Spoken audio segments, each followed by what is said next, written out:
today. From Soldier Field in Chicago, this is Madden Football on EA Sports.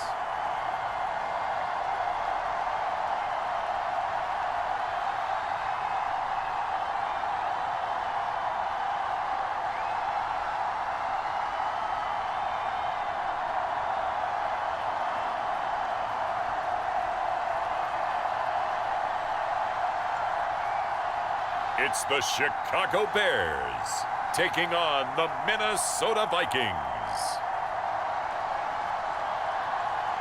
Well, they say an early season snowstorm may be on deck in less than 48 hours, but today is picture-perfect fall football weather. Crisp and cool at Soldier Field in the Windy City. Today we've got what's always a hard-hitting battle in the NFC North, as it'll be the Minnesota Vikings taking on the Chicago Bears.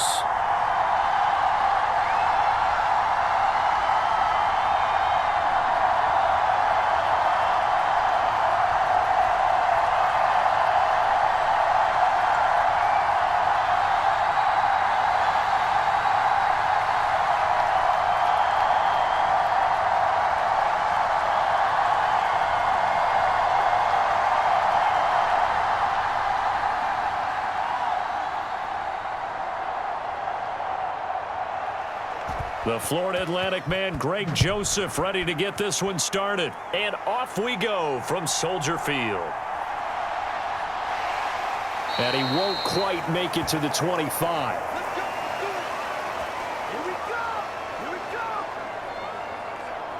So here are the Bears now for their opening drive. They'll be led out by a first-round pick back in 2021 from Ohio State. It's Justin Fields. Coming out of Ohio State, one of the top prospects in the NFL draft, and it was so big that they moved up in the draft to get him, to make sure that they had him. And, boys, he got the full package. Loves the game, big-time arm, 4.4 speed, so good that another quarterback prospect said to him, "What's it feel like to run 4.4? Everybody wants to be that fast."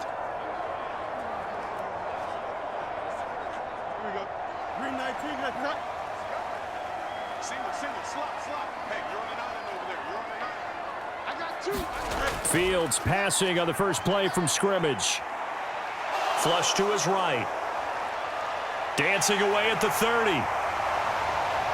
And he'll even avoid the contact in the end as he will finally slide to a halt. Big yardage there on the scramble. It gets him a first down. Well, that turned out better than most of the passes he could have thrown on that snap. The coverage downfield was excellent, but the containment close to home left him a backdoor escape, and they paid dearly for not locking up.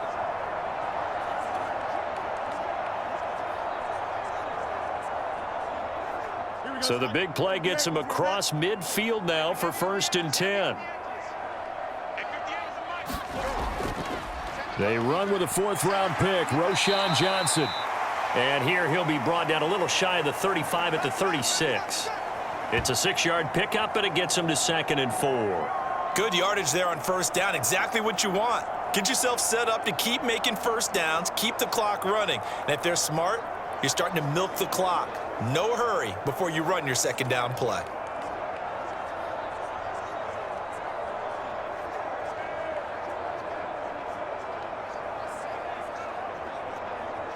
Here now, 2nd and 4.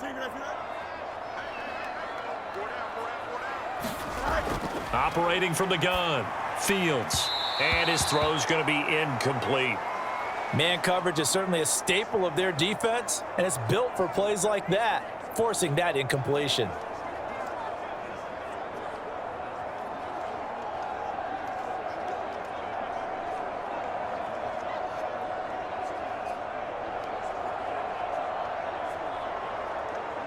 In need of a conversion on 3rd down. They had the big play to start the drive. Not much sense.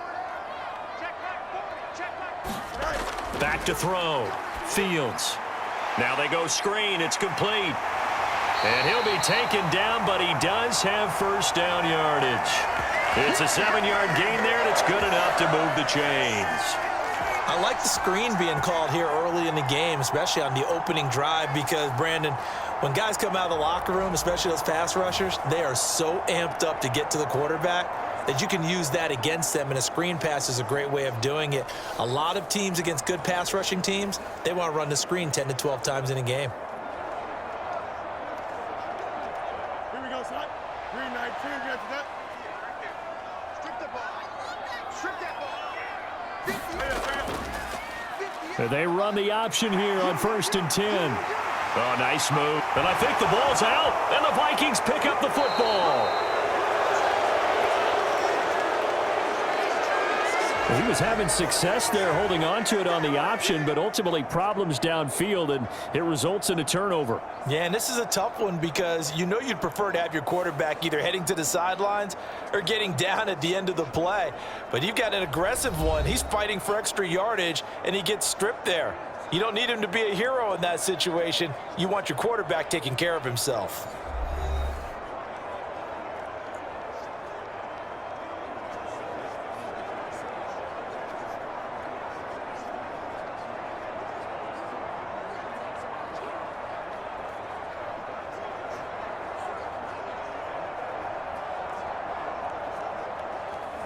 Here we go, set, 50, green. Ready. Going to begin the drive here with Madison. And he is met in his tracks behind the line of scrimmage. He'll lose a yard there, and it's 2nd and 11. Sometimes I forget how much information he has to go through before the ball's even snapped. But what a diagnosis right there. Saw the play, shot through the gap like a rocket, and ends up spilling it for a loss.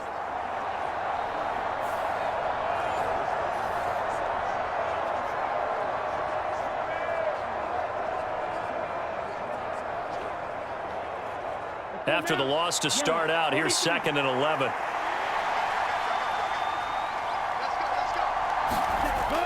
Now they'll throw here out of the gun. Pass caught here by Osborne. So the completion results there in 9 yards. And that's going to bring up 3rd and 2. Timing is so important on a route like this because he's going to line up out right and then cut straight across the field. I think the ball might have come out a count or two too late because by the time he was able to secure it, not much of a chance to turn it upfield. To throw it is Hall. Off the bootleg. Oh, he brings it in off the deflection.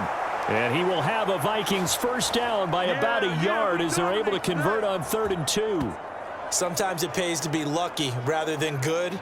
That was not even the intended receiver on that pass. But still able to haul it in for the reception.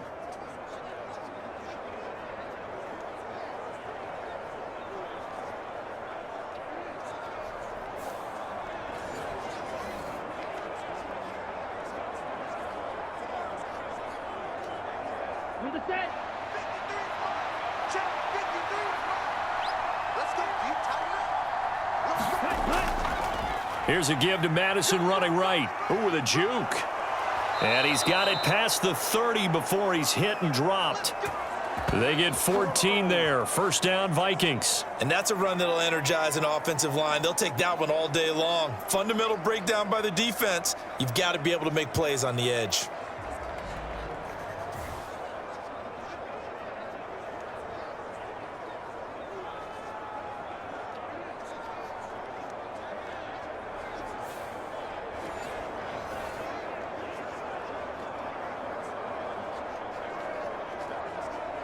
So they'll come up 1st and 10 now from the 33.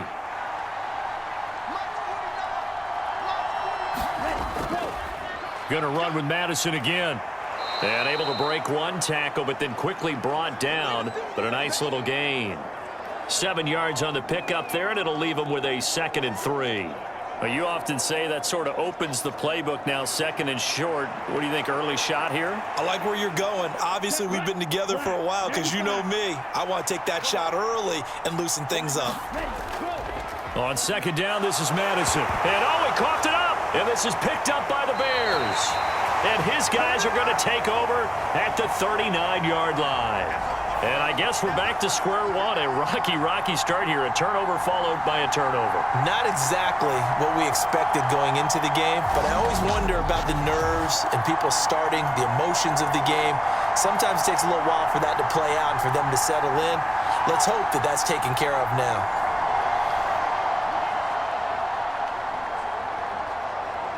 And now, as with every potential turnover, they're going to take a second look at this just to make sure.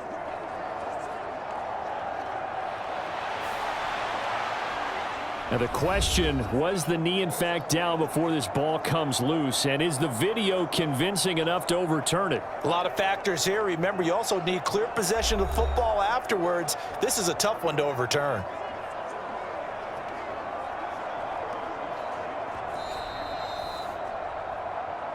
Turnover. That's what we do. Other way. Let's go. So that one overturned. They say the knee was down, and that will not be ruled a fumble. So they recover their own fumble. Now they face 3rd and short. Off the bootleg. Hall. That is caught. And he's going to get this down to the 35-yard line. Well, forget the run on 3rd and 1. They shock the D and rip off a pretty big play. I'll give the rookie another one on this opening drive and a first down with it. A nice start, Charles, for the first-year passer. He's come out, made a few plays, nice plays to begin this contest. He certainly has, and if he finishes off this drive with a touchdown pass, I vote we don't call him rookie anymore. We'll move him right to veteran and continue from there. So into Bear territory now. This is 1st and 10 at the 35-yard line. Now they show jet sweep, but instead a run up the middle here. And this time not quite to the 30. It'll be down at the 31-yard line. DeMarcus Walker there on the stop.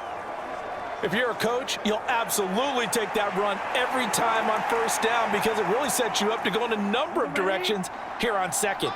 From the 31, here's 2nd down and 5. Another carry now for Madison. Give him 4 on the carry, and it'll make this a 3rd and about 2. Well, if you're a football guy, that's a pretty run because everyone is in sync right there. Obviously, the guy carrying the ball, but how about the people up front? Leverage, athleticism, they created some nice space for him. 2 yards still to go. 3rd down now. They'll try to get it on the ground with Madison. And he will be very close to a first down, but I see the closed fist of the referee, and that means 4th down. I'll bet they thought they had picked that one up because it was a 3rd and 2 call, and they got awfully close. Now we're at 4th and inches. I wonder if they think they're feeling lucky here and maybe want to go pick it up.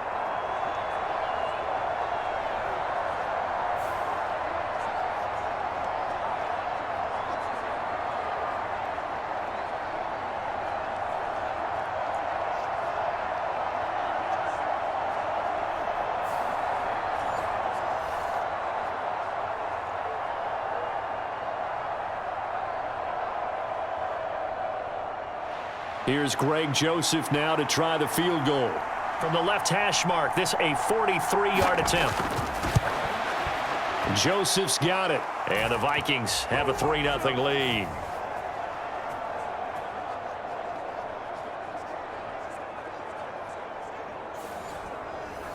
So the defense are able to force their first turnover of the game, and then they add on to that by getting the field goal. And you don't just want to take the ball away from your opponent, partner. You want to make them hurt as well. And if you don't score yourself on defense, turn it over to your offense and have them put points on the board.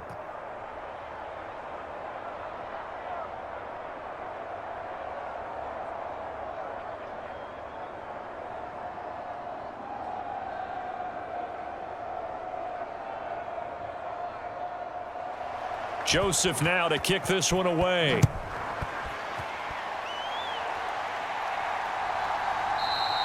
And the drive will begin at the 25 as Scott is going to stay in the end zone. Chicago works their way back onto the field here for their second drive of the game. They fumbled the last time they had the football. Fortunate that it only led to a field goal. 3-0 the score as they start 1st and 10.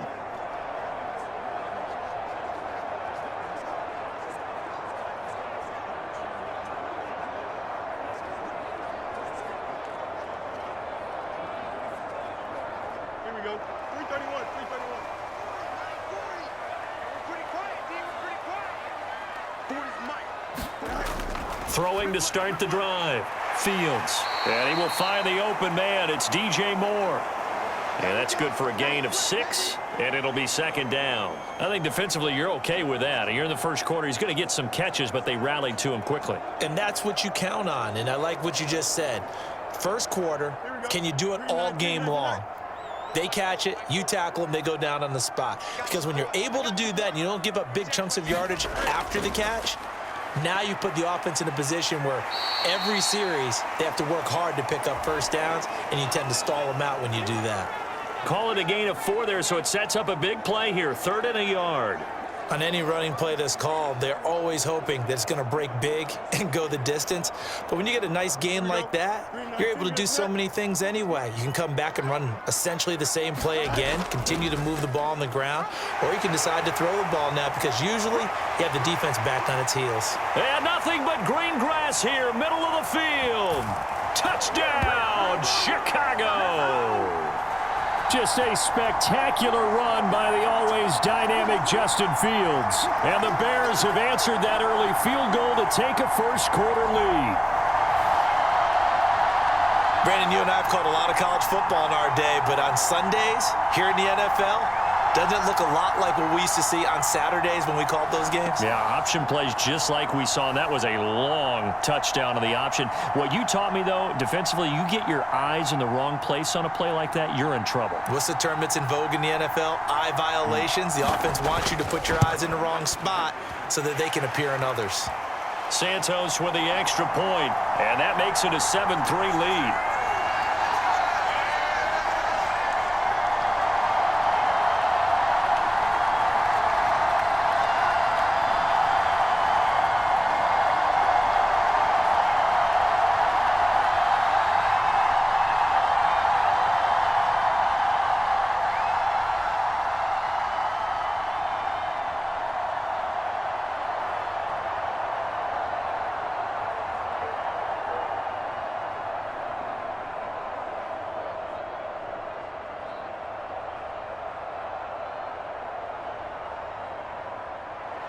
Well, after the touchdown, here's the punter Trenton Gill to kick it away. Kene Nwangwu now out of his end zone. And they will wrangle him down a couple yards shy of the 30.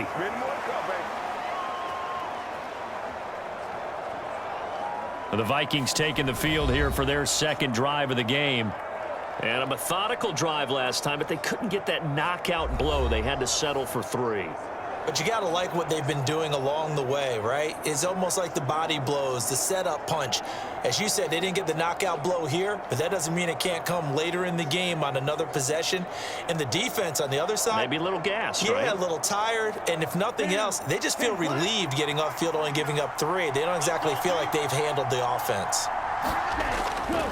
They go play action here on 1st down. Throwing the out route incomplete. That's Osborne. And they'll get it up just short of the 45 at the 44. 16 yards right off the bat and a 1st down. Well, that's what you're looking for when you want to throw the ball downfield. You want one of those guys who can play out on the perimeter, can play out wide, who can not only get open, but when they're covered, can uncover themselves downfield and create catches.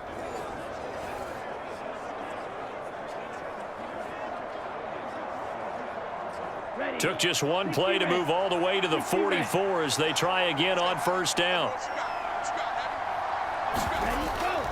They'll go Madison up the middle. Knifes his way forward here, but just 3 yards on the play. 2nd down.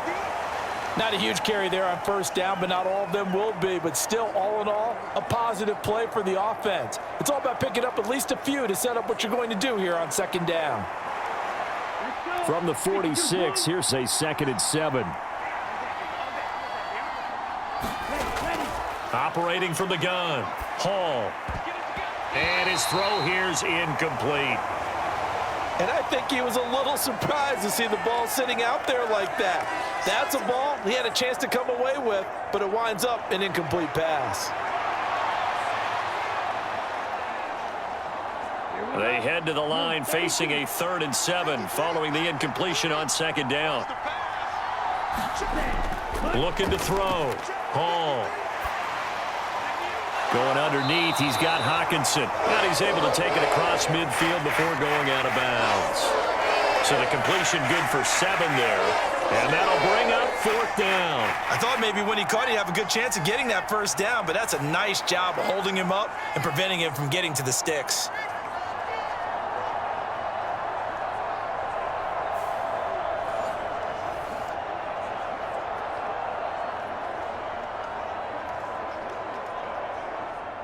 So on 4th down, Ryan Wright on to punt for Minnesota.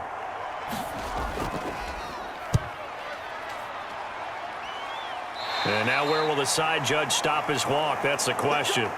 He says it crossed out of bounds at about the 17-yard line.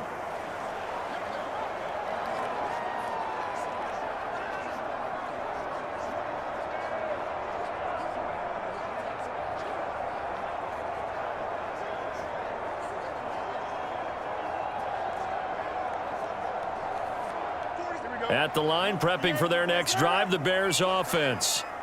And they'll just simply be looking to build off the confidence of the last time out where they scored a touchdown. Man, confidence is powerful, isn't it? When you've scored once, you feel like you can go back out there and get it done again. Doesn't matter what the defense throws at them.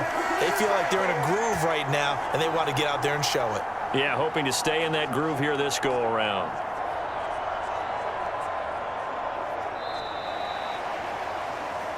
After one, 7-3 the score on EA Sports. Back in Chicago, ready for the 2nd quarter. It's the Bears in possession as they've got it with a 1st and 10. Here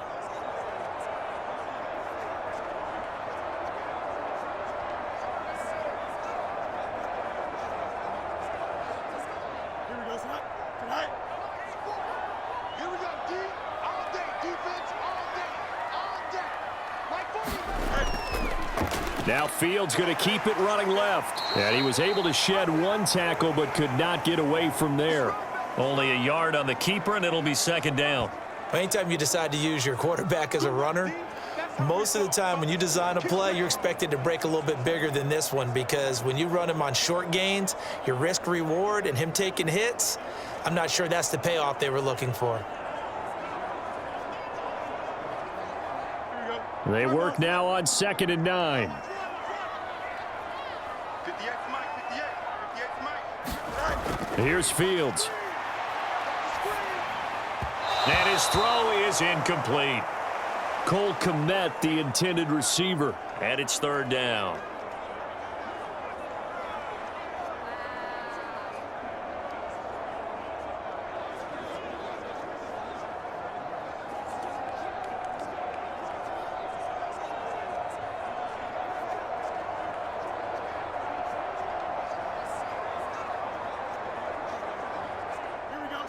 They'll come to the line here needing 9 yards to pick up the 1st. Throwing on 3rd down, Fields. And he's going to have the hook up to Scott. Well, this is going to depend on the spot, but it's not a very generous one. He looks to be about a yard or so short. So they'll get 8 out of that completion. And that's going to bring up a 4th down. I thought they might take a shot down the field, but instead they ran a little drag route there. I think they were hoping he could catch it and run away from the defender. But a really good job keeping the play in front of them, and they force a 4th down.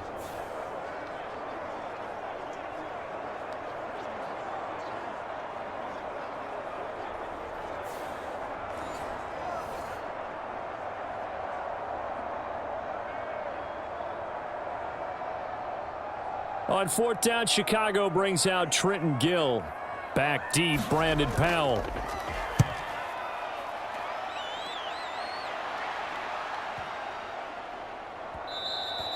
And this one hits at the 3 and then bounds into the end zone for a touchback. The Vikings head out to take over once again. Over on the sideline, hoping to hit that reset button between possessions. Last time out, they had to punt it away. This time, hoping to finish this thing off in the end zone.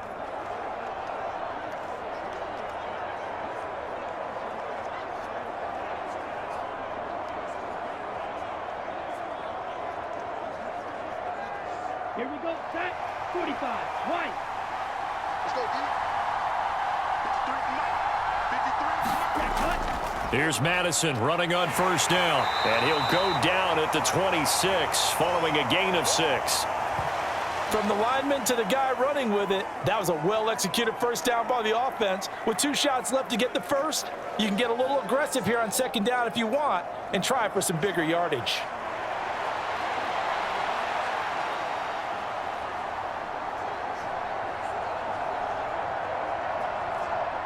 From the 26, they'll line up on 2nd and 4.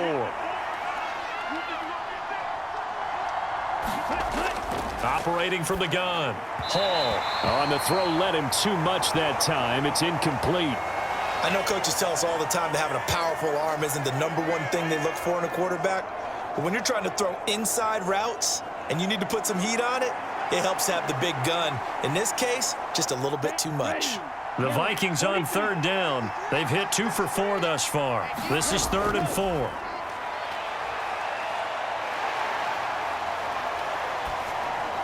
They'll get this underneath to Madison. And he's brought down short. 2 yards there. Needed 4. Well, it looks like they got what they wanted. They got the completion, but they weren't able to break any tackles or gain nearly enough yardage to pick up the first down. Now to be 4th and short.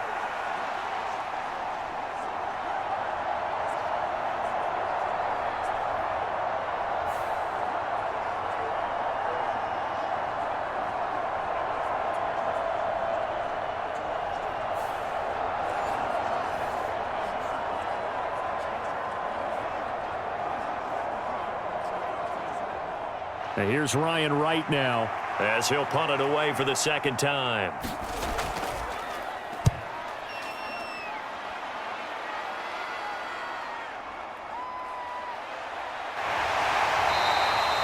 A big kick that time, 52 yards. And the Bears take over. The Chicago offense set to get started.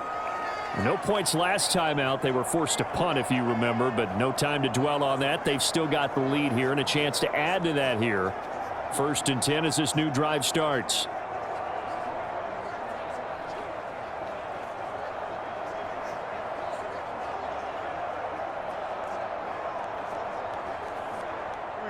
Fields and the Bears now with a 1st and 10 at their own 25-yard line. He'll start with a handoff to Johnson. And not much to speak of. Call it a 1-yard gain up to the 26. When we talk about defenders, specifically linebackers, keeping their eyes in the right spot, he had that eye down the entire time. And you know that's not easily done because they throw a lot of misdirection at you. They try and fool you and get your eyes in the wrong place. But you're right about that one. He correctly figured that one out and made a really nice play. So after the run for a yard, here comes 2nd and 9 from the 26. To throw is Fields. Looking left side, that's caught by Moore. 2nd catch for him today, and it'll wind up a 1st down.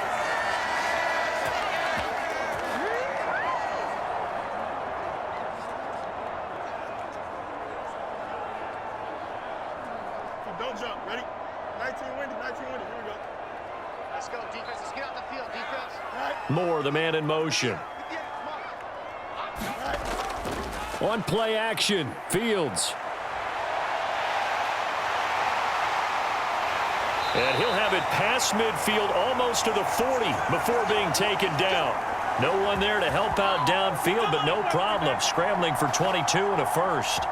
It's really something special when we see a quarterback top 100 yards in one half of football. And if he keeps up this pace in the second half, the NFL record for single game rushing by a QB is certainly in sight.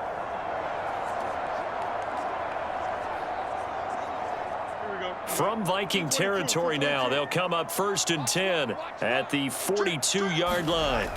Back to throw. Fields. And hit behind the line. He lost the football. It's loose.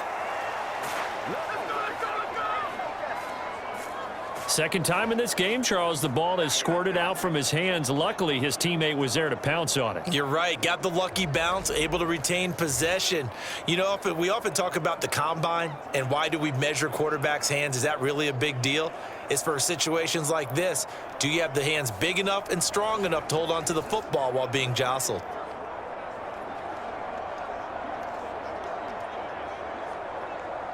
The fumble on first down now. Here's second down.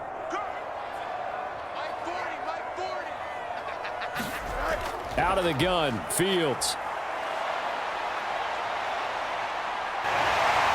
And he'll slide to a halt here. Still a little shy of the first down marker. 6 yards there off the scramble, but it'll still leave him with a third down. Their entire offense has been centered on him, and he's been carrying the load with ease. 100 yards rushing in a game for a quarterback is rare. In a single half, darn near a masterpiece. If they want a first, they need to get the football to the 32 here on third down. And he'll go down here at the 35-yard line. He opted to go with a scramble, gets 2 yards, and now it's fourth. He certainly had plenty of success running the ball, and right now I'm getting the sense that he's looking to take off and run every time he steps back to throw it. But they did a nice job there collapsing on him and holding him to a short gain.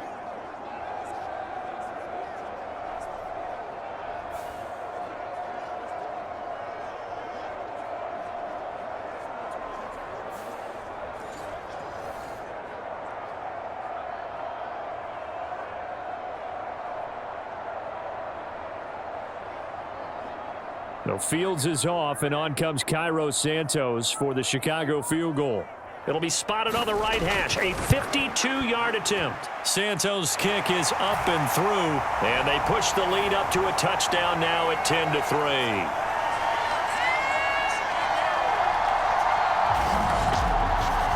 So a nice kick there as they add 3 to the lead. And from what I've seen so far, Brandon, I think they've been the better of the two teams here in the first half. So even though you want the touchdown, I think that's a nice job there to put 3 points on the board.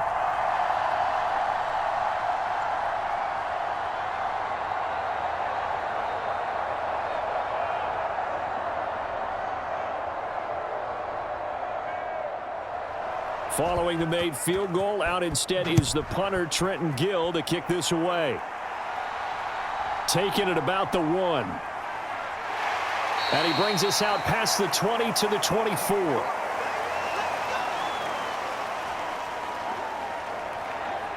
And now out comes Minnesota. And it's been very much a slow start for them. 3 drives and just the 3 points, CD. Yeah, if you're into the points per drive ratio, that answer is 1. And that's not going to get it done in a ball game. They've got to find a way to finish these drives in end zones, not having balls go through goalposts.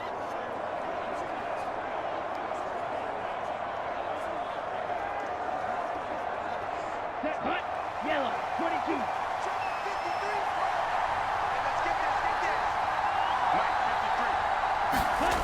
22. Here's Hall, throwing to start the drive.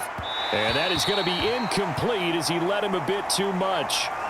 One thing I have learned, receivers don't mind high throws so much to the sideline, but do that over the middle to them, and not only are the DBs going to throw a little verbal trash their way, when they get back to the huddle, they're going to have a few words to say to their QB, aren't they? Yeah, hung out to dry a little bit there on the high throw. Luckily fell incomplete.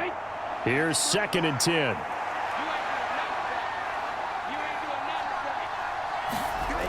To throw again.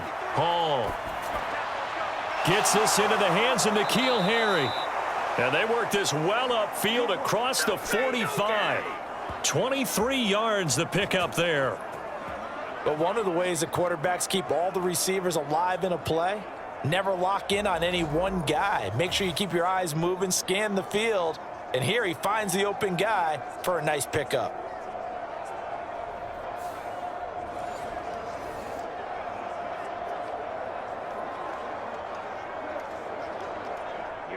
Here we go.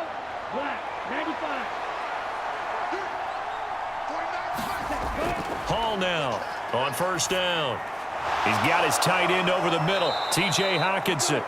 And he is tackled inside the 40, not quite to the 35.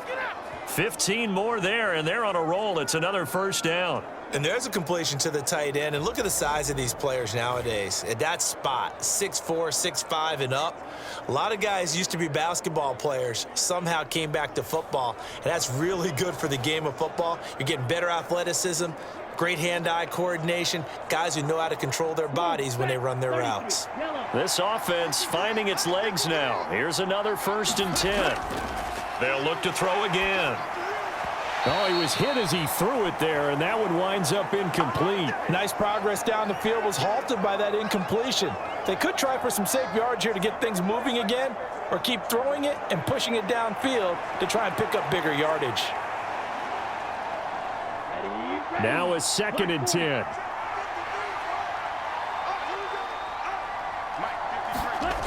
Back to throw again.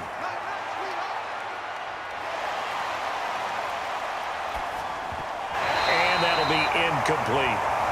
From the snap, he certainly looked like he knew where he wanted to go with the ball, but surprise, that guy was covered. So that took his attention elsewhere to no avail.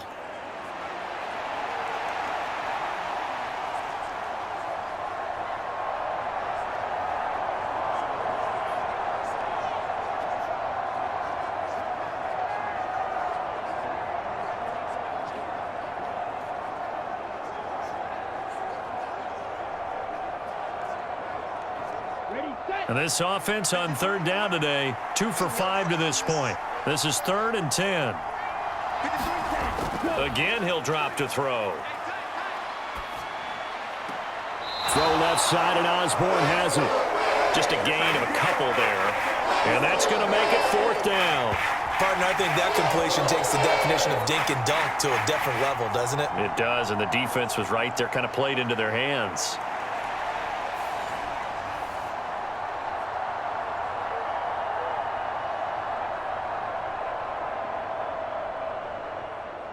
Now Greg Joseph for the field goal try. From the left hash, this from 53 yards out. The kick by Joseph is good, and that'll bring him back within 4.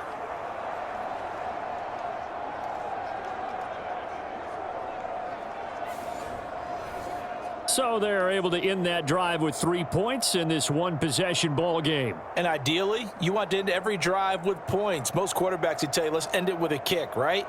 A PAT, that's number 1. Field goal you'll take. Punts, you really don't want to do that. In this case, they'll take the field goal and get prepared for the rest of the game.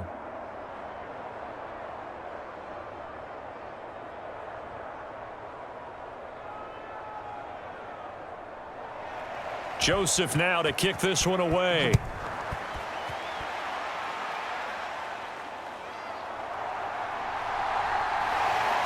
And a decent return out to the 27-yard line.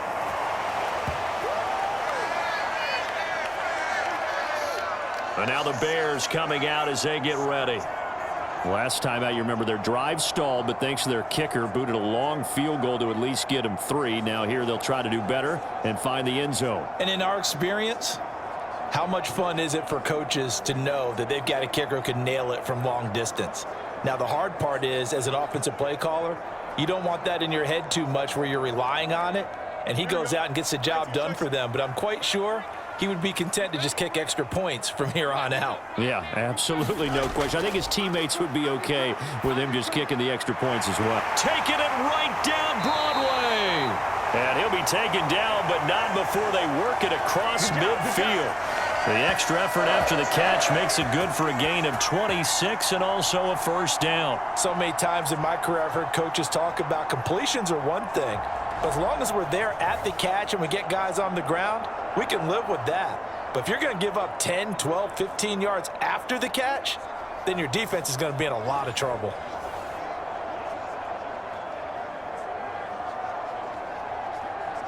Here we go. 2 minutes remaining in this first half of football.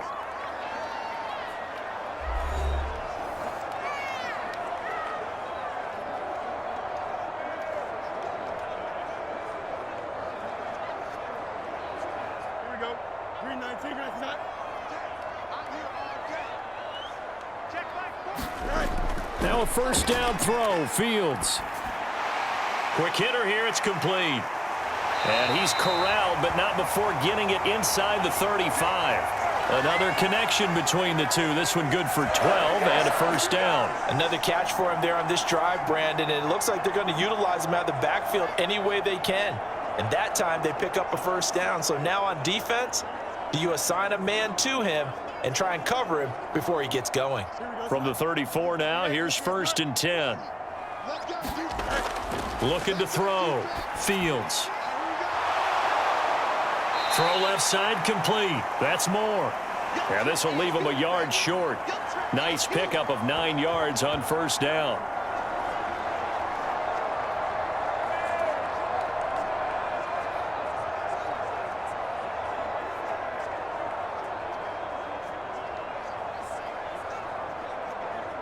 Second down and a little more than a yard here. Again, Fields. And he hits his target, the tight end Lewis. Now the Bears going to call the first of their timeouts, as they'll stop it with just over a minute to go before halftime.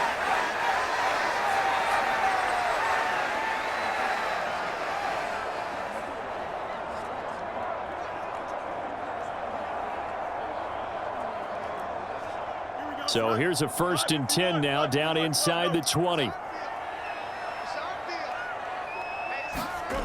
They'll stick with the passing game as he looks to throw. And he's going to get a solid gain of 9 before being brought down. 2nd and right at a yard. Now another timeout called for by the offense as they get the stoppage with a little over 50 seconds to go in the first half.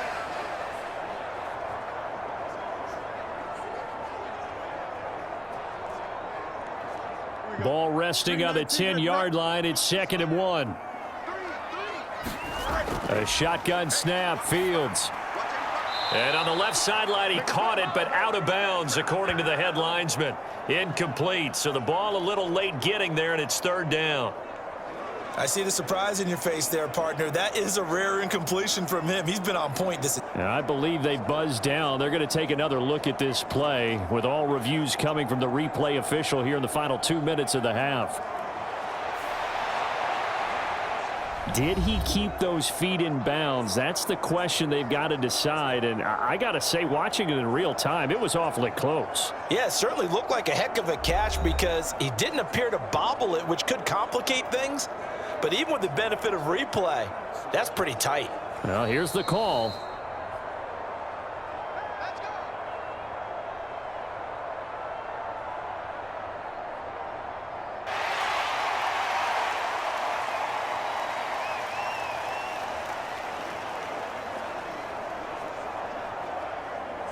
Here we go, son. 58, who's that? Hey, they're scared. Right 40, check, he's coming, he's right. Back to throw. Fields. He's going to leave this for his running back. It's complete. Only a yard on the completion. It's 2nd and goal. And that's a good job there by the corner. And we do talk about this a lot, that a lot of corners see their job as simply covering receivers. Tackling isn't everyone's thing. But in this case, he came up quickly and made a nice, sure tackle. 2nd and goal from inside the 5. Looking to throw. Fields. Touchdown, Bears! DJ Moore from 4 yards out. And the Bears will extend their lead in the final minute of the half.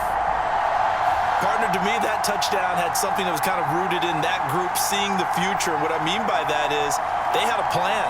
Let's find a way to score right here before the half, and now to give us momentum going into the second half, give us that cushion that we're looking for. They got that accomplished, scoring right before the half ended. Now the point after try for Santos.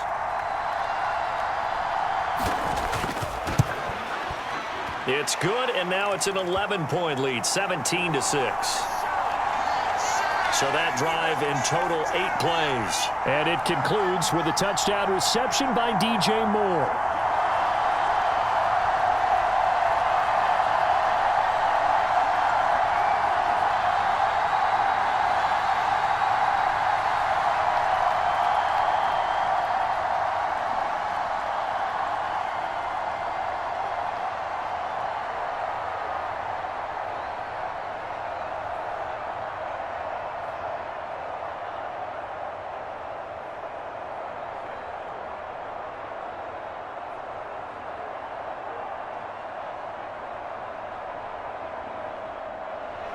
Well, after the touchdown, here's the punter Trenton Gill to kick it away.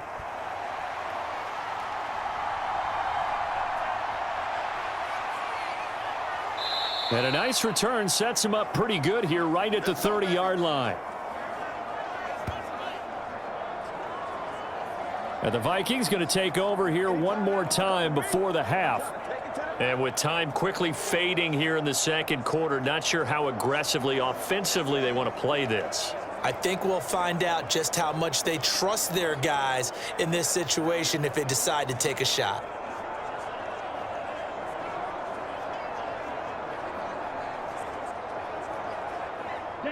19 seconds showing to play in the half as they come up here 1st and 10.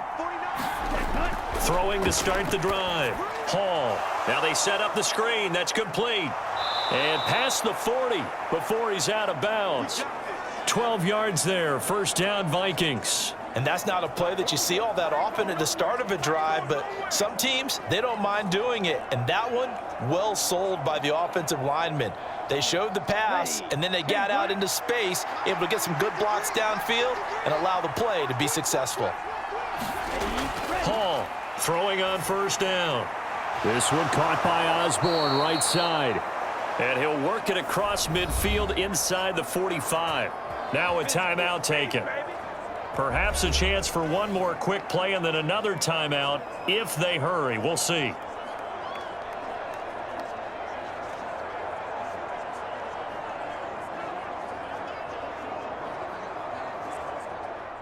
So even though it's first down, here's the field goal unit on now to try to get 3 before halftime. They spot it on the midfield stripe, so it is a 60-yard attempt here. And he missed it.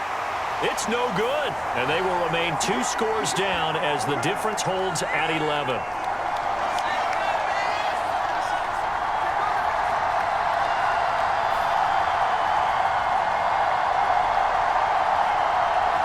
I don't care who you are. 60 yards is a very ambitious attempt.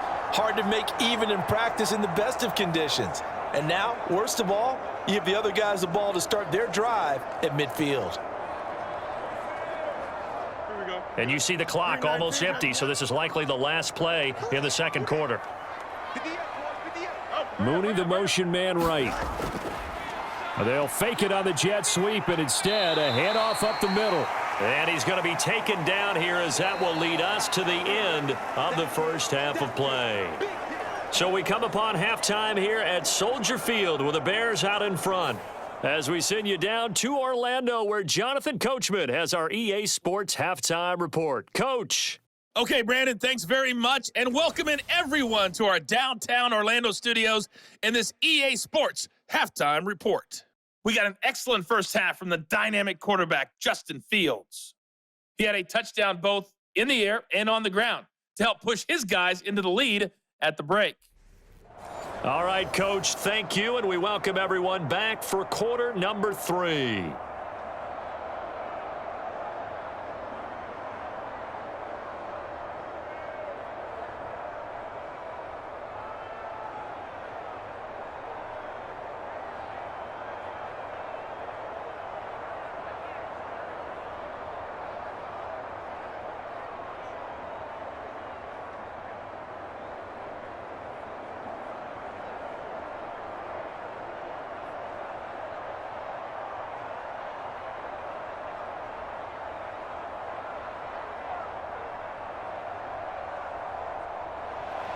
The Vikings set to receive the second half kickoff, and they trail it here as we resume play.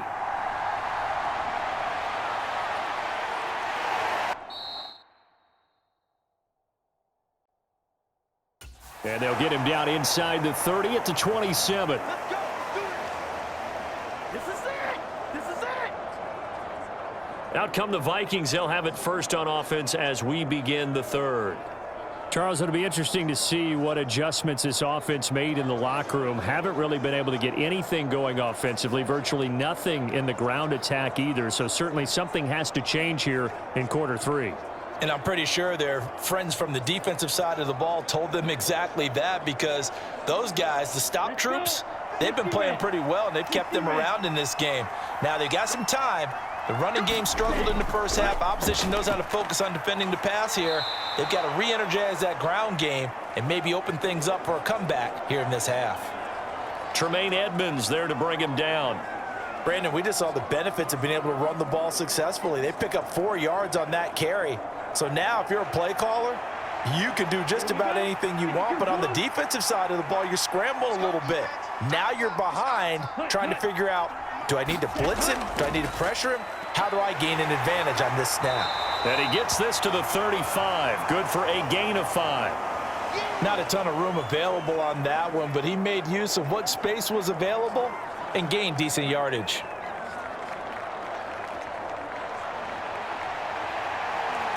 This offense in desperate need of a conversion as they come up on 3rd down. Now a give to Madison. And he's got the first before he's brought down at the 39-yard line. 4 yards on the pickup, good enough to extend the drive. Well, partner, none of these runs individually have added up to a whole lot. Now 3 plays, all 3 short runs, but together a first down. Yeah, it's amazing how the narrative changes when you string them together.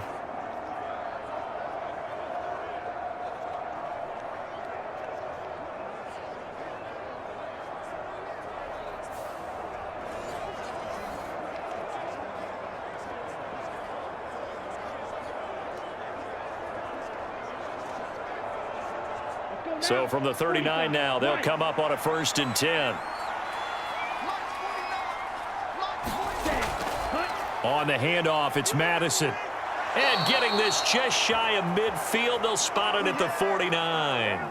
63 yards rushing for him now as he's carried it 13 times. Despite the score, despite the deficit, no quitting this guy. He's running angry, running through arm tackles. He wants to change what that scoreboard is saying.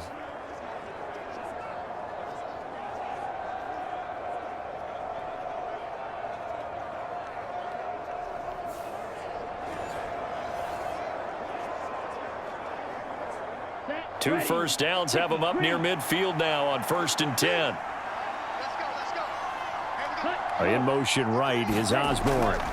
He's going to get it on the jet sweep. Oh, and this one may need to go back to the drawing board. He's going to be swallowed up right away.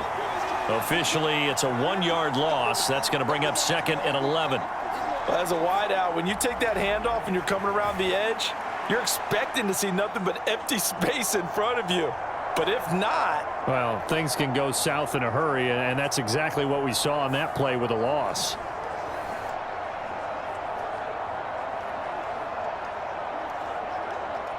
Looking at a 2nd and 11 now after the loss. Now they'll switch it up here and look to throw. Over the middle, that's caught by Harry. And he's going to have another first down as the tackle's made here at the Bears' 37. Just his 2nd catch of the game so far. This one moves the chains. And that's one of the better plays we've seen this offense put together so far. They haven't been able to get on track much at all. But listen, they're only down a couple of scores with the rest of this quarter and the entire 4th remaining. So, stranger things have happened. So into Bear territory now. This is 1st and 10 at the 37-yard line. They'll run with Madison. Down at the 35, it'll be 2nd down. Give credit to the defense for stringing that play out, and they gave up no cutback angle. You know he was trying to dart through. No place for him to go. A nice job there, only giving up a 3-yard gain. From the 35, here's 2nd down and 7. Throwing here is Hall.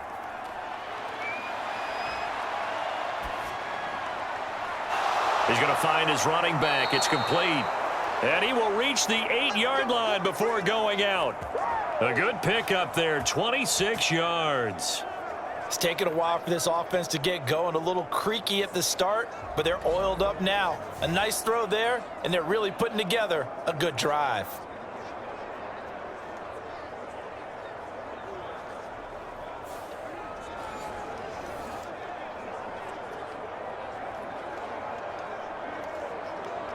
First and goal, and they got to be thinking a chance to get right back into this football game. Going on the ground with Madison. And he'll take this from the 9 down to about the 7. The yards may start getting a little tougher to come by down here near the goal line. That's good work defensively there on first down, holding them to a short gain.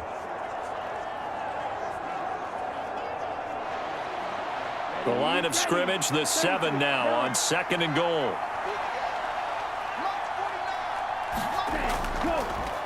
They'll run it with Madison, and he's able to get it down to the 2-yard line. Give him right around 4 on the carry. We'll see if they want to keep pounding here on 3rd and goal. Well, sometimes I get caught in hyperbole, but I think they desperately need to punch this one in. They're running out of time. Yeah, 2-score game, second half. You're down here. This is the time to put it in the end zone. Man, not going to get much better than this for an opportunity. 49, guys. Mike, Madison. And this is going to result in losing yardage. They're driven back to the 8-yard line. They went backwards 5 yards there on 3rd down to bring up 4th. And you know it pains them to be this close, and you know they're going to want to go for it here, but they absolutely have to kick the field goal and get this back to a 1-score game. It's only logical.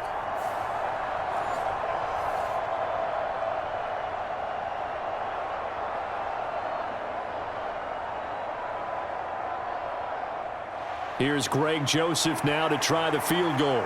From the left hash, should be a fairly easy one here. Joseph's got it. And that'll make this an 8-point game.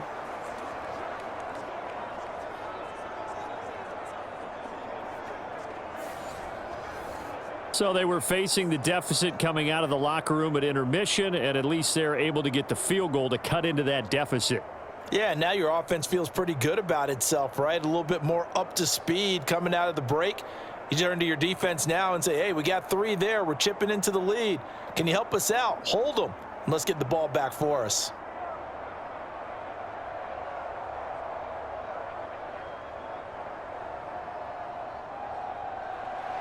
Joseph now to kick this one away. This taken in right around the goal line. And it's a pretty good return here as he'll get this up to the 29.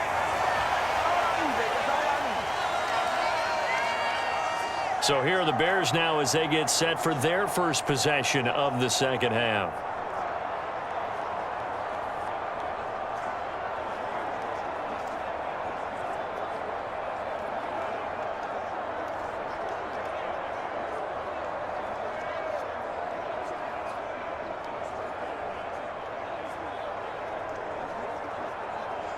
Man, I just love being in this stadium. So much history, tradition, so many great teams and games, and we're seeing a pretty good one right now, hotly contested in the 3rd quarter. And he's going to take this ahead for right around 3 yards, but no more than that. 2nd down. Well, from an offensive perspective, that was a tough run because he only picked up 3 yards. But let's flip it over to the defensive side. They now have the advantage. 3 3-yard gains, that means they're punting the ball likely on 4th down. That's what you're looking for when you're playing defense. Looking to throw on 2nd down, Fields. There's a short throw. It's caught by Kmet. Fields to Kmet there for a Chicago first. That was a route run not just with dexterity, but with intelligence. Found the hole in the zone, made sure the quarterback saw him, and was able to make the sure catch and flip the down marker back to 1. Here we go. 3-19. Get back to that.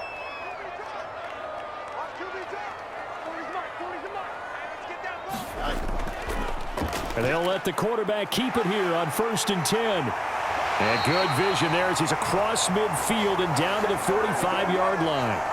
14 yards that time, but a first down on the keeper. Well, partner, for a few years there, we thought this read option play was going to take over the whole NFL. It seemed like everyone was using it, but it has been scaled back considerably in the last few seasons, mainly because people are worried about their quarterbacks getting hit. But when you call it at the right time and you use it properly, you see the type of gains you can get. A nice chunk of yardage there by the quarterback. From Viking territory now, they'll come up 1st and 10 at the 45-yard line. From the gun, here's Fields. Now he'll dump it underneath to his running back, complete. Call it a gain of 6 on the play, and it's 2nd down. And we see another pitch and catch there to the running back. This position just continues to evolve.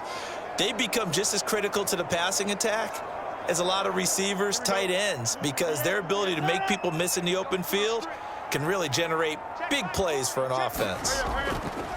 Now an option play on second down. Looking for a crease, can't find one. Stopped at the line of scrimmage.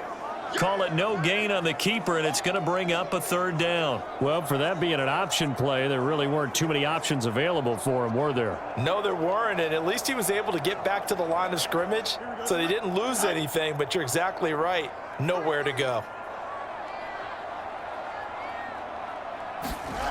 From the gun on third down, Fields work in the middle of the field, and he's got a man complete. And this is going to turn into another first down as the tackle is made at the Vikings' 29-yard line. As an unbiased observer, I think it would have been interesting to see what they would have done if they hadn't gotten the first down there. But since they did, I guess the point is moot. Yeah, they're right there in that middle ground, field goal range, punt, go for it. But as you said, they picked it up.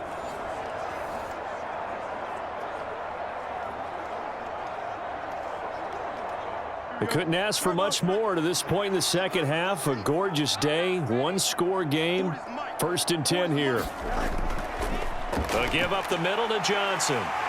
And just good downhill running there as he'll take this to the 15-yard line. Another nice gain, 13 yards that time, and another first down. Looks to me like maybe there's a little attrition setting in with this drive. Because when you see that type of a run, I get the feeling the defense getting a little bit tired. And that's the last thing they need, especially when they look up at the scoreboard.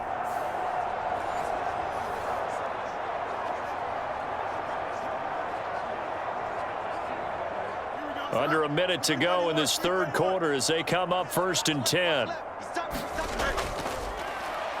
Shifts by at the 15. And he is met at the line of scrimmage, and he goes down right there. Byron Murphy there on the tackle. Out on the edge, you love to have cornerbacks like that can bring him down in the run game. And you're also exposed to everyone. It really becomes a one-on-one play, doesn't it? You're out there by yourself on the edge. The best ones know how to make the play, and we just saw an example of it right there. Now it's Fields. That escapes the sack. And they corral him just a couple yards shy of the end zone. Fields, we know he has the good mobility. He flashes it there as he scrambles for the first down.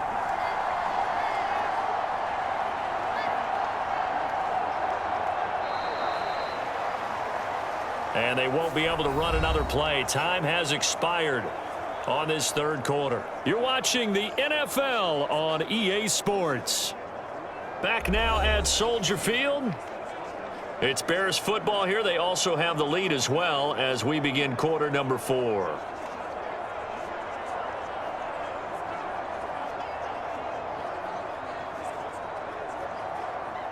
So 1st and goal, 6 points here would go a long way toward wrapping this one up. Foreman is going backwards as he'll be tackled back at the 4-yard line. A loss of 2 there, 2nd down. That's a really alert defense there because they saw the heavy look come in from the offense, countered it with extra linebackers who brought a little bit of speed and heft, and able to really make a big-time play for their defense.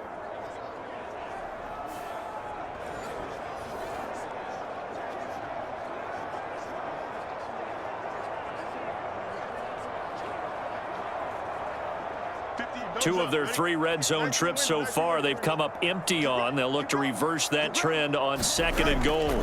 Johnson will score. Touchdown, Chicago. And that right there is the definition of a statement drive. You're in the 4th quarter, trying to get to the finish line, and here they were able to hold the ball for a long time and move it down the field. And how about them finishing it off with the touchdown run? Winning football 101, check that box.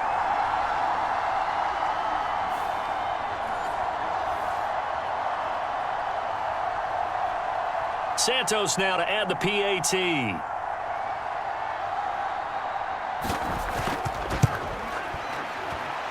And the lead is up to 15 now. So that one a long 11-play drive. And it results in a 4-yard touchdown run.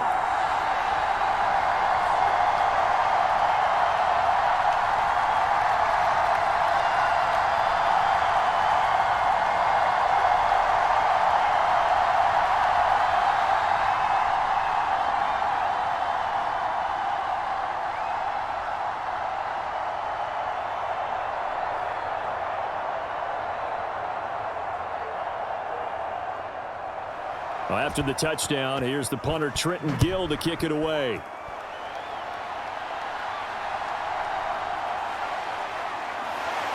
And he'll go down as this drive will start at the 25-yard line. And out now come the Vikings. And last time they got 3 points, but it was a chip shot field goal. And when you go to the sideline after a chip shot field goal, maybe the offense not too happy. It's a balancing act, isn't it? Because you're exactly right. They're none too pleased that they didn't punch it in for 6 points. But they also have to remember they did put points on the board. 3 points is 3 points. And in this league, you take points when you can get them. Not easily done. Ready?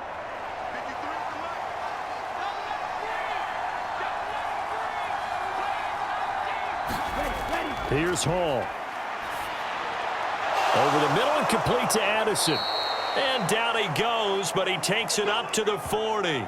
15 yards there on the play as they try to chip away at this 15-point deficit. All right, this is the time of the game where they're down a couple of scores, and they've really got to get some yards in chunks, and they know the defense doesn't want to give those up, but they've got to find a way to take them anyway. Now the question is, can they string a few of those together?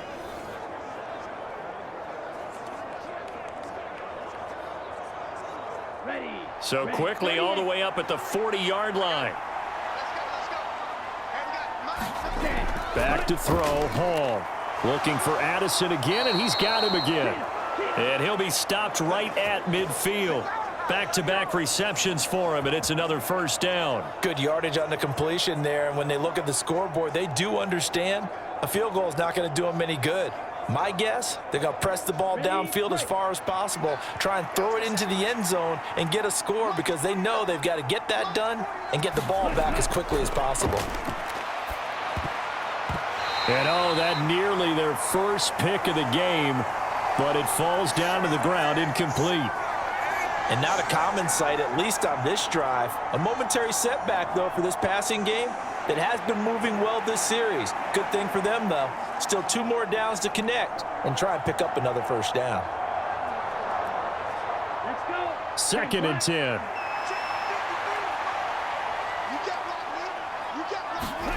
From the midfield stripe, they'll look to throw. Open man is Osborne. He's got him.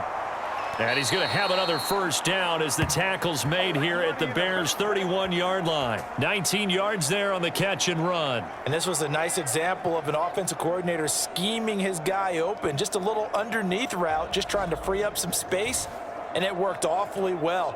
Got him not just space, but plenty of room to run after the catch to pick up really nice yardage.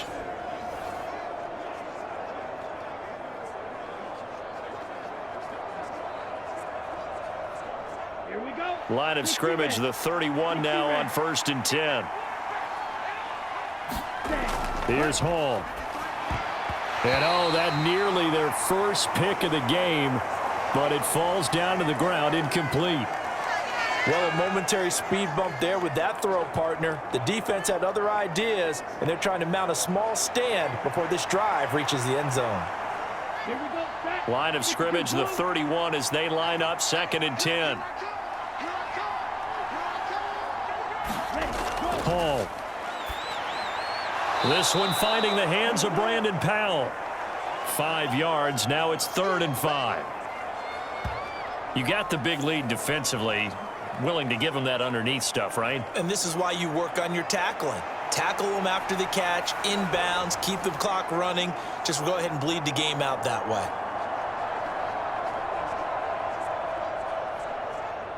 This offense so far on 3rd down, they've converted 3 times and 8 chances. This will be 3rd and 5. He had a man open, but he missed him, and it's incomplete. Oh, this defense knows. 4th quarter, they need to make the play. That one was ripe for the taking. Could have changed the complexion of the ball game, but it winds up incomplete. All right, they're going to try and keep hope alive here on 4th down. They're going for it. As expected, they're going for it to keep the drive alive. Pass taken in by his big tight end. And he is going to pick up the Vikings first down by a good 3 yards as they convert on 4th and 5. Fourth down, trailing in the fourth quarter. They felt compelled to go for it, and they got it. Well, I'd look down at my play sheet, and what I would find, plays that have been successful throughout the game that have worked at the distance you need, and that's exactly what they got done. Here's Madison. And the result here, a pickup of 8. Leaves them with 2 to go on second down. Not too many offenses want to turn down long drives, but when you're down what they are, they've got to pay it off with some points.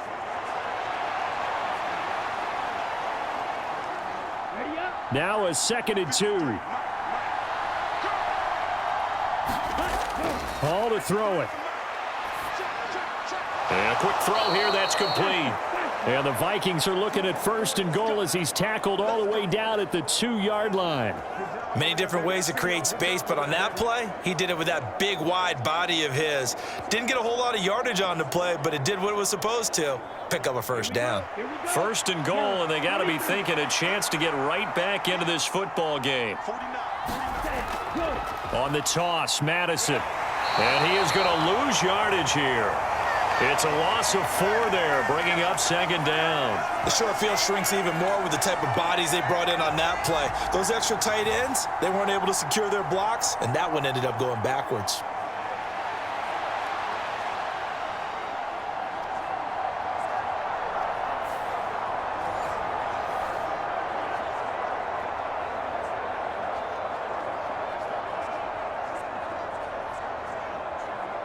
Second and goal from the 6 this time. Now it's Hall.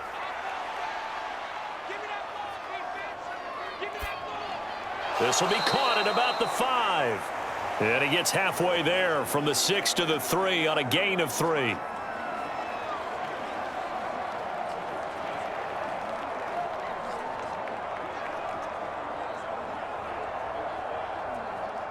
Third and goal, and keep in mind, very possibly 4-down territory. Now Hall. Toward the end zone, but that's going to wind up incomplete. So now 4th and goal. You're trailing by a decent amount here. What are you doing, Coach Davis? Well, I've got to think to myself, just how many more opportunities am I going to have this close and have this chance? I've got to go for it right here. The clock's dwindling on me. Let's go get it done. Got to try it here. He's back to throw. Reaching up for it, and he's got it. T.J. Hawkinson. High in the air to bring it in. And the Vikings' decision to go for it pays off with 6 points. So this is now a 9-point difference. You figure the book here says kick the extra point, make it a 1-score game. Now, you and I have seen coaches get overly aggressive in this spot, but I agree with you. Kick it here and get back within a score. And now in a 9-point game, they'll still just need to go for 1 here. As this gets them back within a touchdown and a 2-point conversion. That one was an extended drive, 14 plays all told. And it was T.J. Hawkinson who finished the drive with a touchdown reception.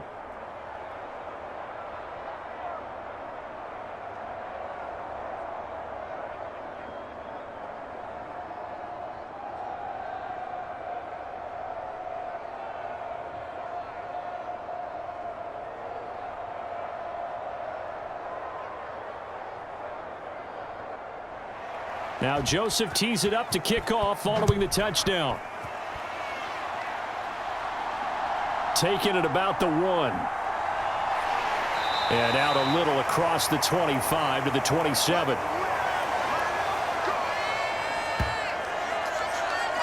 And now Chicago getting ready to go as they take the field. Their lead back down to 1 score after the touchdown a moment ago. First down's a must on this drive as they start out here 1st and 10. Here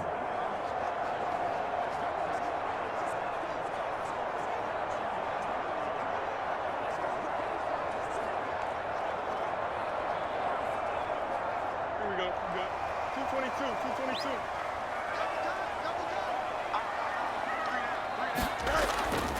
And they'll start the drive on the ground with Johnson. And give him 6 yards here as he stopped near the 35 at the 34. Brandon, you know how many times we've done games, and at the start of the fourth quarter, we see both teams hold up the 4 fingers, fourth quarter is ours. Well, how about this drive? You saw the 4 fingers for a 4-minute offense, and this offensive line has really hunkered down and established themselves. Now, this is where they say, put the game on our shoulders, we'll lead the way, right? No doubt about it, and let me tell you, if you're a running back, all you want to do is get behind those big fellas, have a little vision, and find some space. And a solid way to do that on the first play of the drive there. And they run the option on second down. There he goes again. And finally brought down at the 31-yard line. A big-time gain there on the keeper, using his legs to hurt him. First down. What a run there. I mean, you've got speed, elusiveness, escapability, all rolled into one. And we all know that quarterbacks are coached. They get the ball to the guys who can do all the things you just described.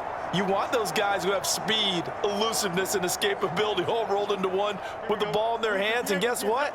It's him. So there's no sense in throwing it or handing it off when you can do all of that yourself. Fields going to keep it once more. And he sheds a tackle. Now he's got some space. And they'll get this one to about the 20-yard line. 11 more on that one, and another first down. Well, that's the fear any defense has when the quarterback gets involved in the running game. You don't usually account for him, and he's hurting them today. Yeah, he's been very involved in the running game. Defensively, when you got the coverage good downfield, how do you account for him, though? Occasionally, you start to spy him. Take someone who has the same agility, who can dance with him, run with him, and try and keep him in the pocket. Yeah, it'll be especially critical here as we come down the stretch in the fourth. Here we go. 19 section.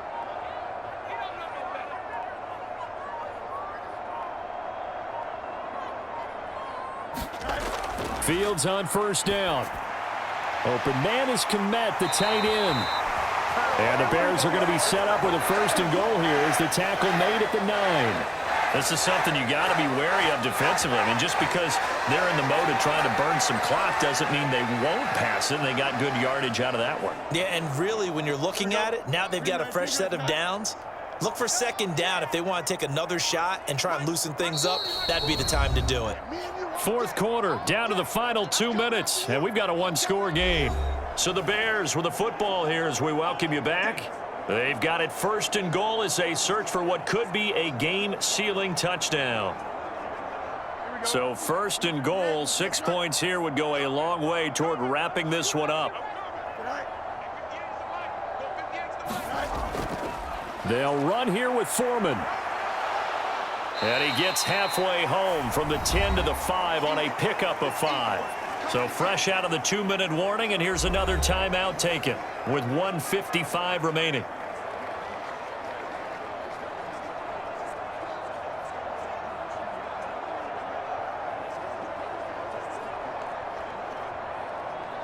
And the ball smack dab on the 5-yard line. Here's second and goal. He's going to get it again. Just looking to get forward and protect the ball. Now the Vikings will use the second of their timeouts. That'll leave them with just 1 remaining in this fourth quarter of play.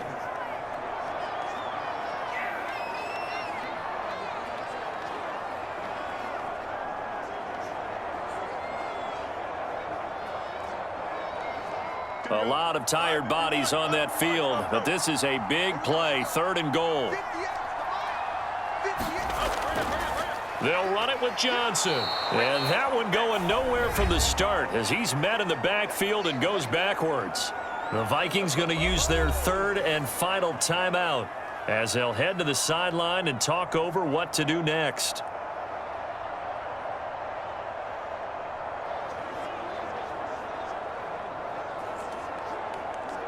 So here we go. Maybe the biggest kick of the game forthcoming.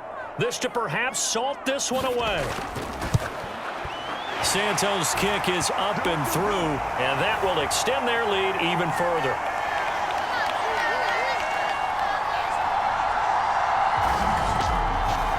So that one, CD, going to make the road back a lot more difficult. Oh, there's no doubt about that. You know they were praying on the other sideline for a miss because now, as you pointed out, a very difficult road. Down 2 scores, you don't just need a touchdown. You need a chain of events to go your way. You've got to score, somehow get the ball back, and score again. The odds of that happening, not great in your favor. Following the made field goal, out instead is the punter, Trenton Gill, to kick this away. This taken in right around the goal line. And he's up across the 25 and down at the 28.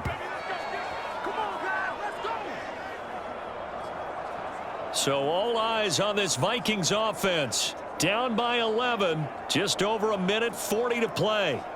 How will this thing pan out? We'll watch as they come up on first down.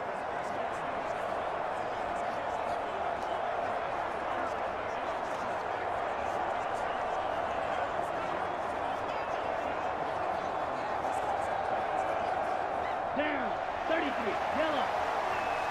64. 64. Now Hall on 1st and 10. This one caught. It's the tight end, Hawkinson. And able to get this one across the 45 before he's brought down.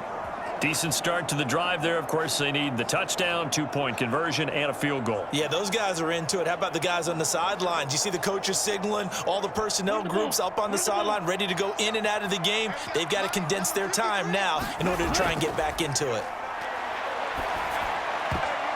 And this is intercepted, and that should do it. Kyler Gordon picks it off. And he will take this all the way down to the 38-yard line. Maybe he telegraphed it a little bit right there. You've got a quarterback knowing that he's going against a rookie quarterback. He stepped in and picked it. You think he had a great week of preparation, looking forward to this opportunity? And the second part of that is, when you're a young quarterback, you are going to stare down targets, but oftentimes your playbook hasn't expanded to give you full field reads as well. Makes it a little bit tougher for him.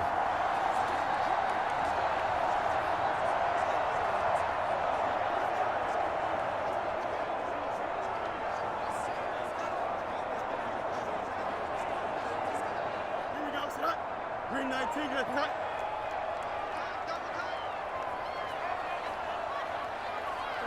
The win for the Bears just around the corner. They go down to a knee. Here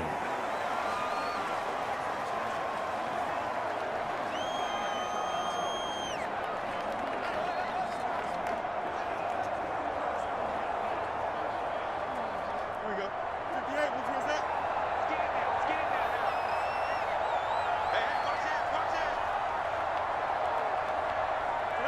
Fields down to a knee here, and that should just about put a bow on this one. Listen, anytime you take a knee to end a game, that means you've won it. So it doesn't matter whether it's home or on the road, but there's something a little extra special about doing it in front of your home crowd, isn't there? And the home crowd applauding. They're happy with what they've seen. Chalk this one up in the left-hand column for a win. Yeah, that's right. Head to the locker room, throw the wristbands in the crowd for the kids, your gloves, your towels. Get to share it with the home team. So this one in the win column for the Chicago Bears. And I think you'd have to label this an upset. Yes, they were at home, but still an upset. They got the job done. Yeah, even being at home was not enough for people to think they were going to pull this one off. But give them credit for playing not just a smart football game, but one where they were going to be physical about the whole thing. They put up their fists and said, let's fight, and showed their crowd that they were into this one. Then that's the thing. The crowd responded. They were really good in this game. Yeah, they were not going to be pushed around. They were not going to be intimidated. They refused to back down and came away with a victory.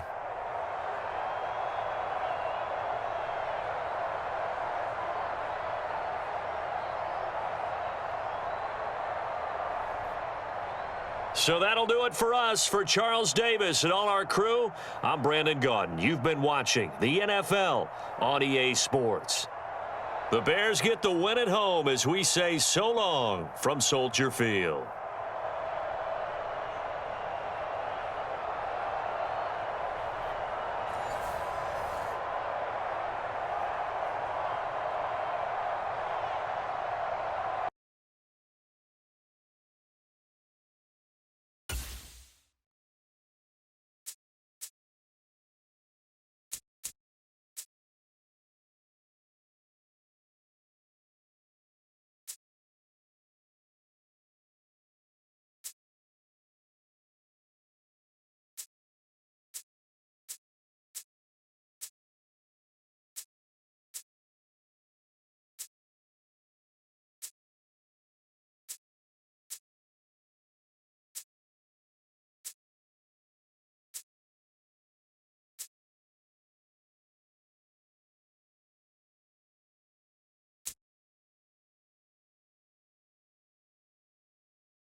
Today, from Highmark Stadium in Orchard Park, New York, this is the NFL on EA Sports.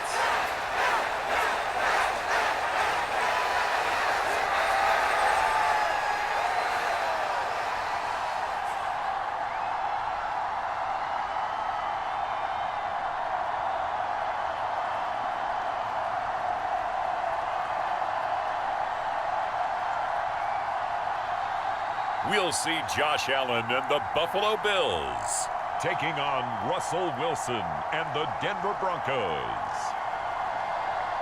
Well, there is a brand new stadium starting to take shape just across the way, but for now, the action is here at Highmark Stadium in Buffalo, New York. Coming up, we've got what should prove to be a good one, as it'll be the Denver Broncos taking on the Buffalo Bills.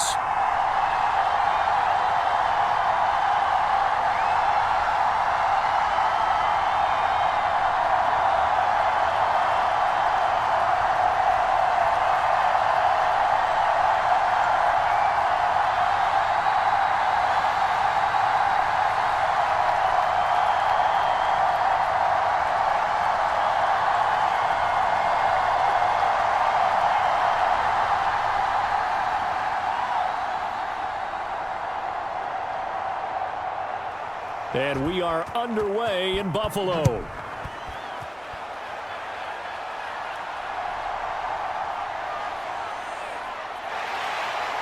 And a decent return out to the 27-yard line.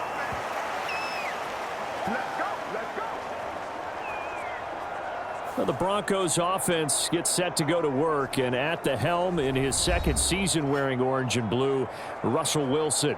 And similar to his nickname, Russell Wilson has a dangerous mix of skills, the ability to throw from the pocket and extend plays and throw on the run. Not to mention an absolute winner. Usually has his team in the playoffs competing for Super Bowl opportunities.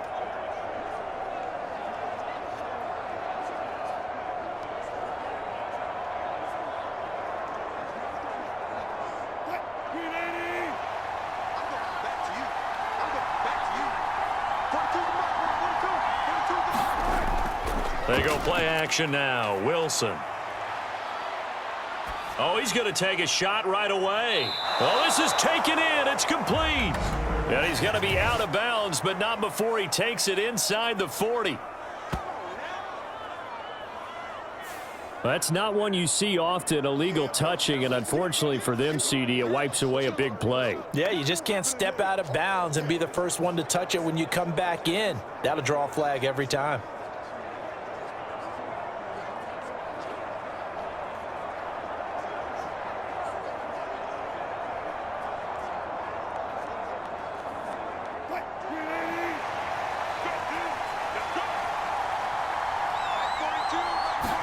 Here's Wilson to throw right away. Got his man complete over the middle. It's Williams.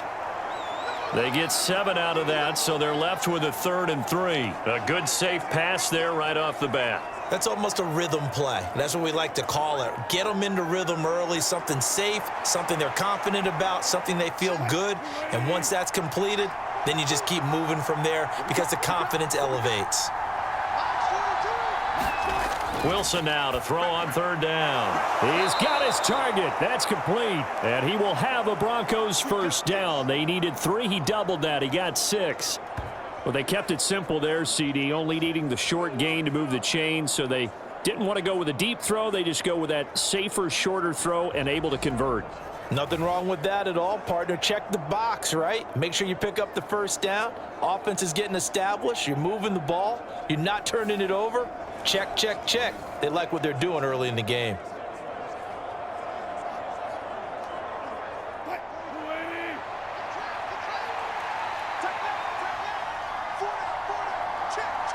Mims in motion left. Oh, they'll run it here. And it's out. He put it on the carpet. Now this is picked up by the Bills. And this is going to be brought back for a Bills touchdown. So the defense forces the fumble. They get the score, and a guy on defense becoming offensive there, Charles. And you know they love that. Any guy on defense loves to pick up the ball and have it in his hands and try and score himself. In this case, that's exactly what happened. He'll be singing in the shower post-game.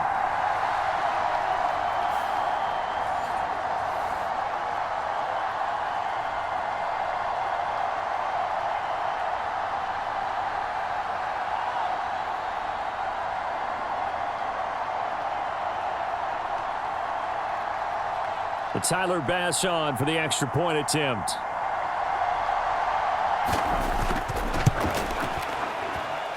And it's 7-0 Buffalo.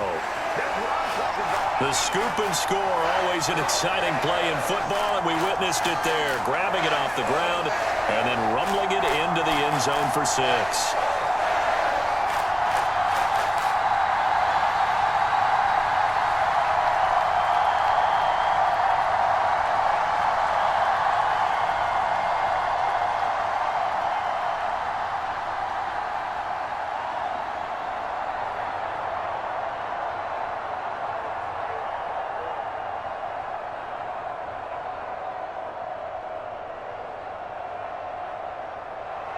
So here's the kickoff now as they'll get it again following that fumble return for a score. Taking it about the 1. And up to about the 26-yard line, just across the 25. So now the second drive offensively coming up for the Denver Broncos.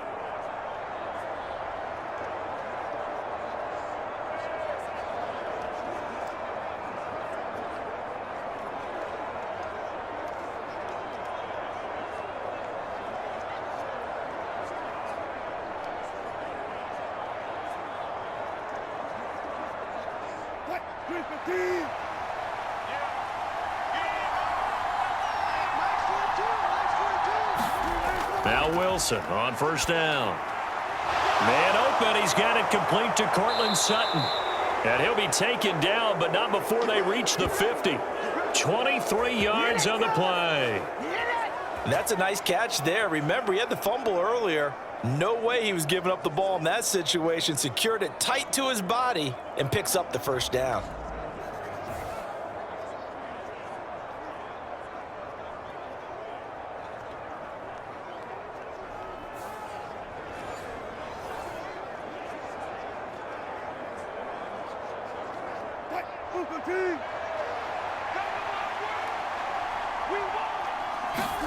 From midfield now, here's Wilson.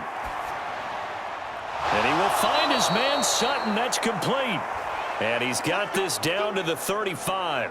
Another first down as they call his number again. He's got 15 yards here. Oh, that was a pretty route right there because it's all about finding a window on a route like that. He lined up on his left, ran the deep in route over the middle, and the ball was right where it needed to be. Really good trust between quarterback and receiver. Really good completion.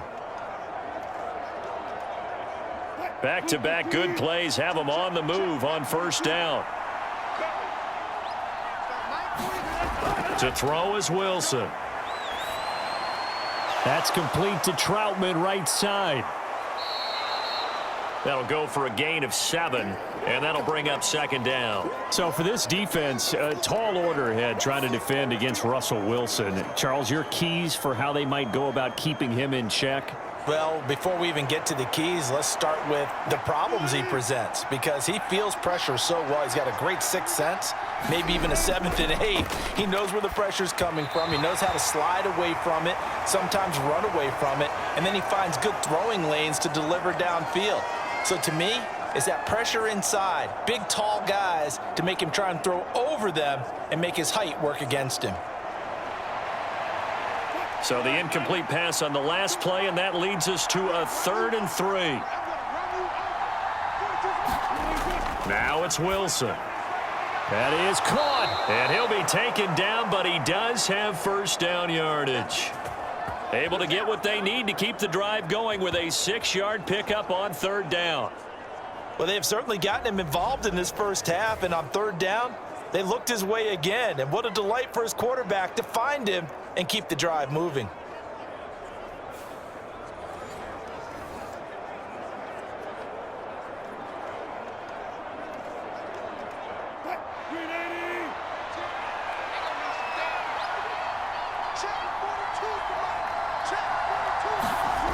Throwing again here. Wilson. Got a man over the middle. It's Williams. And he's tackled a yard short of the marker. Good gain of 9 on first down. And just in general, Charles, on a play like that, how tough is it for the defense to account for a running back essentially being a receiver downfield? It's very difficult, especially if the running back has skills like a receiver, and you're aware of that before the game even begins. So throughout your practice sessions, you're going to want to be aware of him. Where is he lining up? What can he do? What kind of damage can he do to us downfield? And who can match up with him without weakening our overall defense? You're exactly right. It's a tough task to match up to him. When this offense can get their tight ends involved, they can move the football. Here, a nice route, able to look it in, and picks up the first down.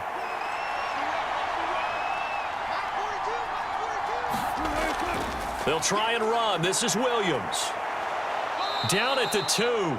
Broke through first contact, but ultimately stopped shy of the goal line. And give him 5 that time as they draw a bit closer here for a 2nd and goal. It's largely been the air attack that's gotten them down here, but now's where you start to lean on that running game.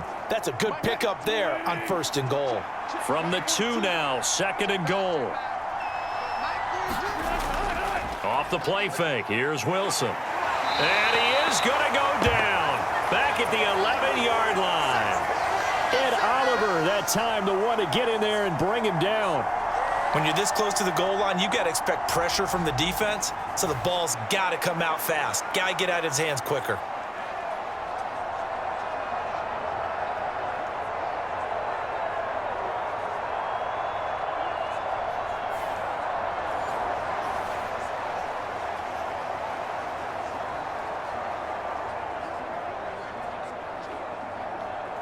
A big play forthcoming. Here's 3rd and goal.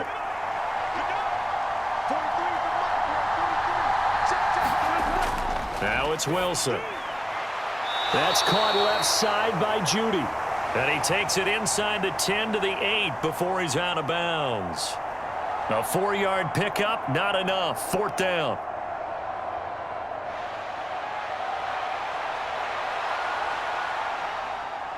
Now Lutz for the field goal try. From the left hash, a chip shot here. The kick by Lutz is good. And they are on the board, but still trailing. It's 7-3.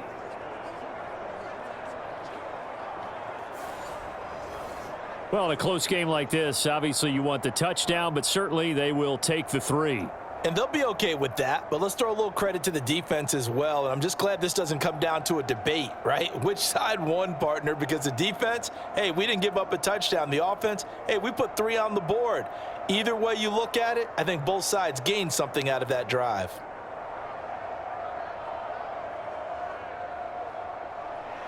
Following the made field goal, Lutz to kick it away.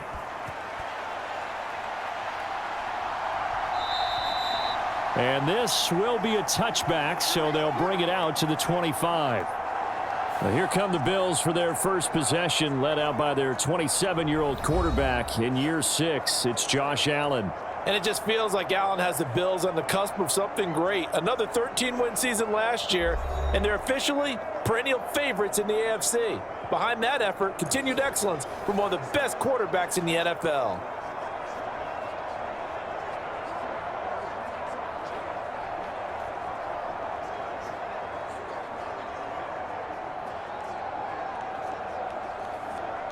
Allen and the Bills now with a 1st and 10 at their 25-yard line.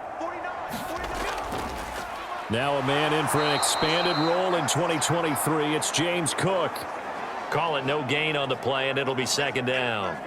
As usual, the hallmark of a good run defense, linebackers making plays near the line of scrimmage. Absolutely nowhere to run there.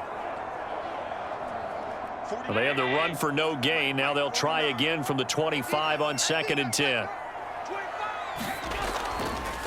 Allen now on the option right. Trying to bounce it outside, but he's only able to get it back to the line of scrimmage. Call it no gain on the keeper, and it's going to bring up a 3rd down.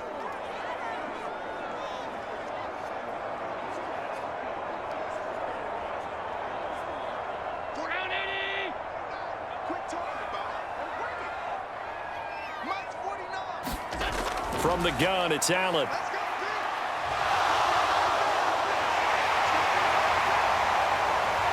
And he'll be taken down, but not before they reach the 50.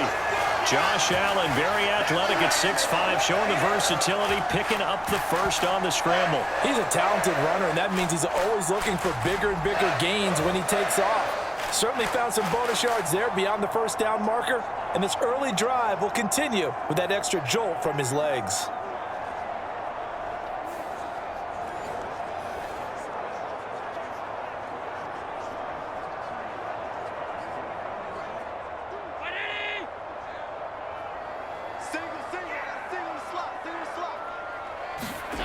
From midfield, here's Allen. That's caught by Gabriel Davis. And he is tackled inside the 40, not quite to the 35. Back-to-back nice gains. That one for 14 yards and another first. To win any route, you've got to break down the defender, and that's exactly what happened here on this really nicely executed curl route.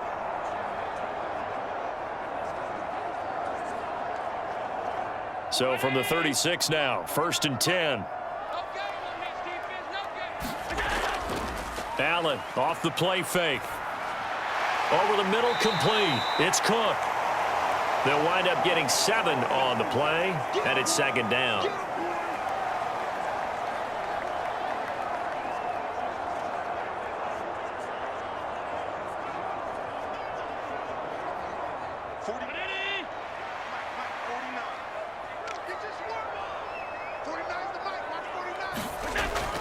Back to the ground, Cook. And he's able to get it down to the 25-yard line. 4 yards the pickup, 1st down. Well, that was a unit that understood exactly where the first down marker was, handed it to their guy who could run it, created some space, and he got there.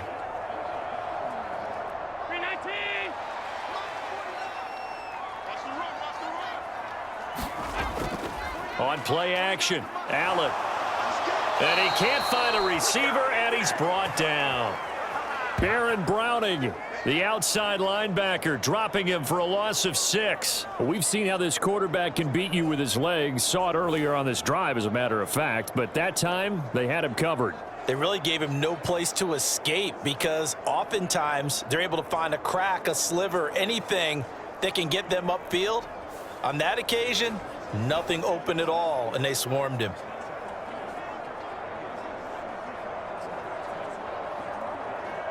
Protection certainly going to need to be a bit better here on 2nd and 16. So they fake the handoff. Now Allen steps away. And he'll go down here right around the 23-yard line. The plan was clearly to challenge them by sending a blitz on 2nd down, but even the extra guys couldn't catch him in the backfield, though. He doesn't scramble for a first, but he does get the last laugh by evading the blitz and getting beyond the line of scrimmage. Out of the huddle now for play number 9 on this drive. This is 3rd down and 8. Allen going to throw. Now a battle for the football. It's caught. It's a touchdown. Stephon Diggs with an acrobatic catch. And they are able to add on to their advantage. They went empty backfield, all their weapons out wide, so there really was no secret here to what they were going to do. No secret, but they still had to execute it, and they still had to protect the guy throwing the ball because oftentimes when you empty the backfield, people bring pressure at you. They managed to hold in there and successfully complete the touchdown pass. Here's Bass now for the extra point.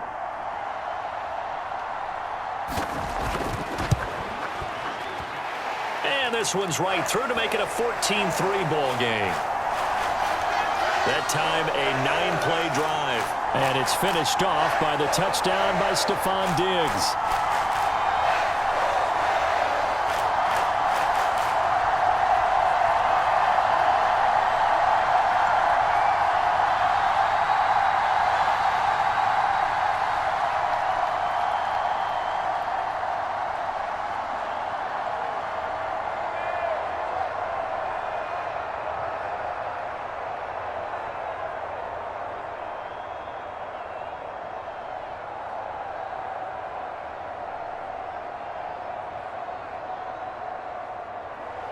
After the touchdown, Bass to kick it away. And here comes a return from just beyond the goal line. And he's going to be taken down on what will be the final play of this first quarter. After one, a 14-3 ball game. Broncos football as we begin quarter number 2. As they get set to start their drive with a 1st and 10.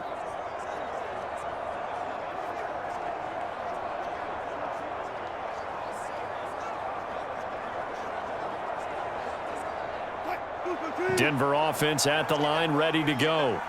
Their drive last time, it stalled out. They were forced to take the short field goal. And the key phrase, you nailed it, forced to, because you know coaches look at these short field goals as a last resort, right? To them, that's not how drives are supposed to end. You're supposed to put 6 on the board. That's a consolation prize, like going to the county fair. You don't get the big stuffed animal on that one, do you? No, you don't go top shelf. That's bottom shelf material. I think it all came together there. In-breaking route, drove it with excellent pace. Money throw right there to move the sticks.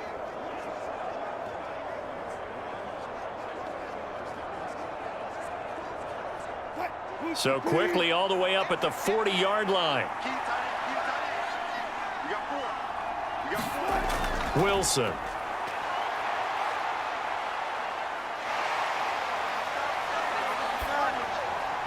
It's incomplete. Took a shot, couldn't connect. I think he's got to be careful not to force anything into coverage right there. There weren't really any throwing lanes, but the best part for him, he's got 2nd and 3rd down to fall back on.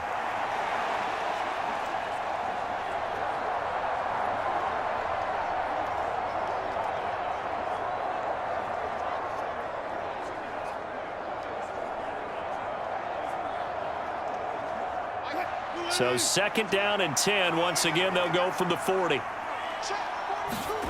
Here's Wilson to throw. And the Bills are going to get him as he goes down. That's Gregory Rousseau getting in there to bring him down. Now that was just absolute perfect man coverage.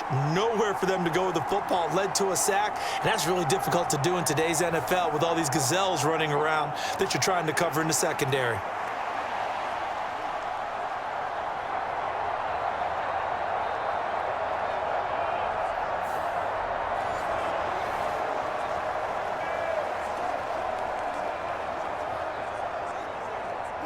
It's 3rd and long now for Wilson and the Broncos after that sack. Back to throw. Wilson under pressure, and they got to him again.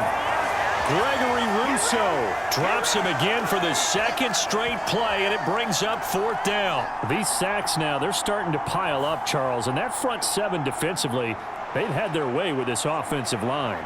And I think at this stage, we have to start thinking about different play calls. We've got to start helping this quarterback out because the entire game he's been under siege. I don't care what the down and distance. They've got to get the ball out of his hands a lot quicker. 4th down, so on is the punter, Riley Dixon. Deontay Hardy back deep.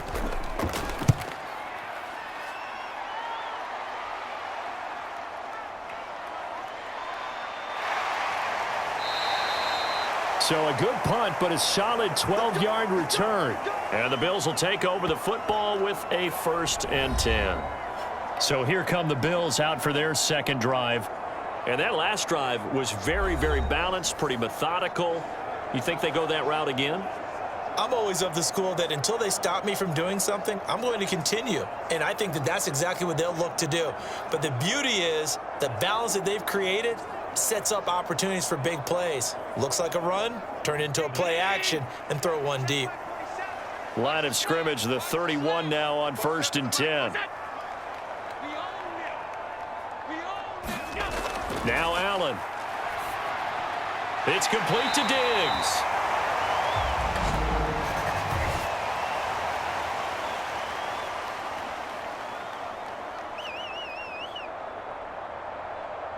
So it was already a gain on the completion, but tack on some more with that penalty. Absolutely, and no matter what angle you're making the tackle from, you can't grab the face mask, and that's just putting your defense on its heels just a little bit more.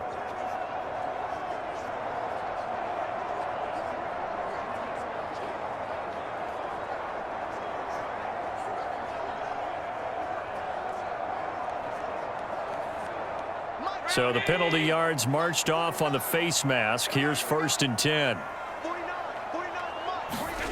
Throwing now is Allen.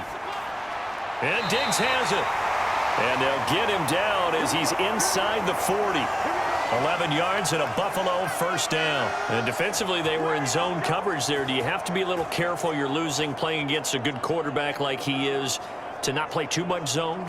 Yeah, you have to be careful about how much time you're giving up. I think it's a good point you just brought up. So maybe if you still want to play zone, you go to a zone blitz scheme, and you can drop. Rush coming, and he's taken down. They'll wind up losing 8 on the sack there, and it's 2nd down. Pressure can come from all over when you're plotting a defensive strategy. On that particular play, it just came from the outside.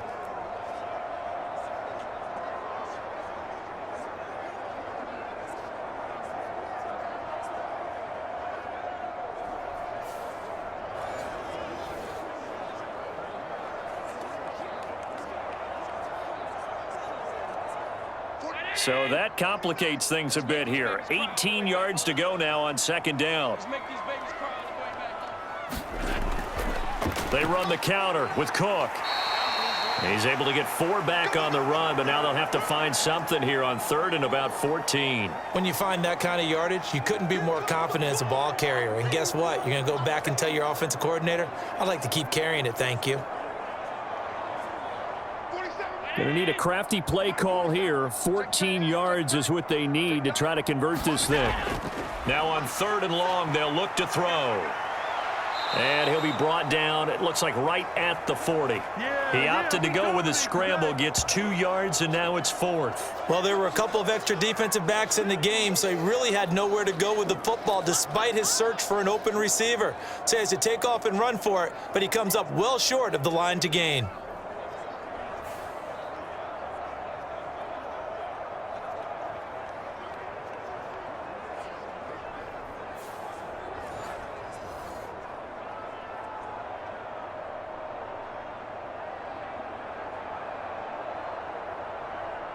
So now on comes the field goal unit, and wow, this is no ordinary try here.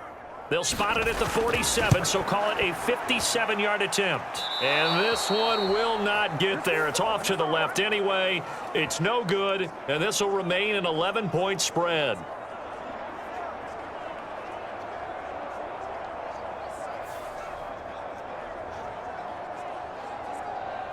Now the football going back over to the Denver Broncos.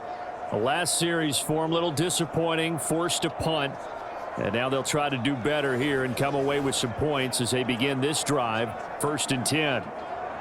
Well, Brandon, anything beyond 50, you start rolling the dice a bit. And once you get up around 57, 58 yards, the chances of making it go down dramatically.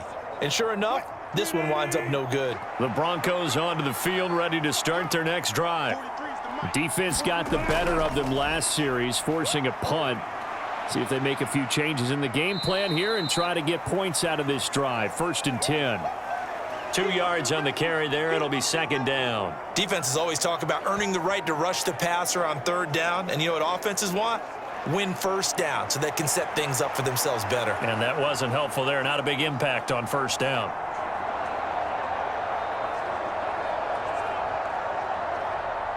This is 2nd and 8. Now Wilson. And this one is going to be off the mark, too far out in front. Just a little beyond the reach there of his receiver. That's probably one he wishes he had back. He wishes it had been 7-on-7 in practice, or maybe even routes versus air, because that's a completion he makes, 9.9 times out of 10? Just missed that one. The offense on 3rd down, they've hit 2 for 4 thus far. This is 3rd and 8. Throwing is Wilson. There goes a deep ball, end zone.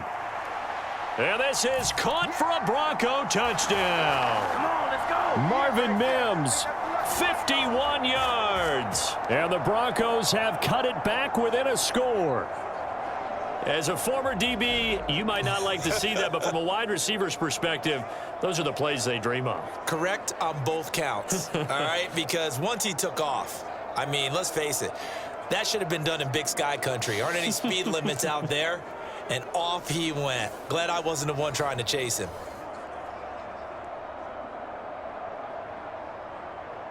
Will Lutz on for the point after.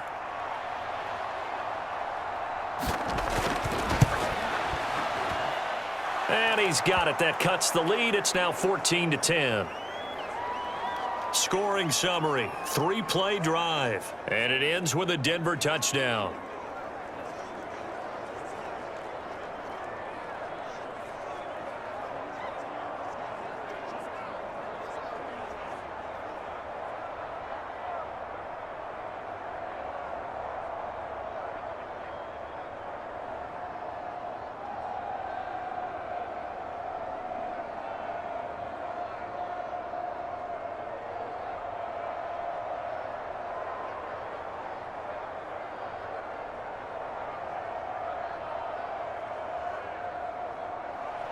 After the touchdown, Lutz to kick it off.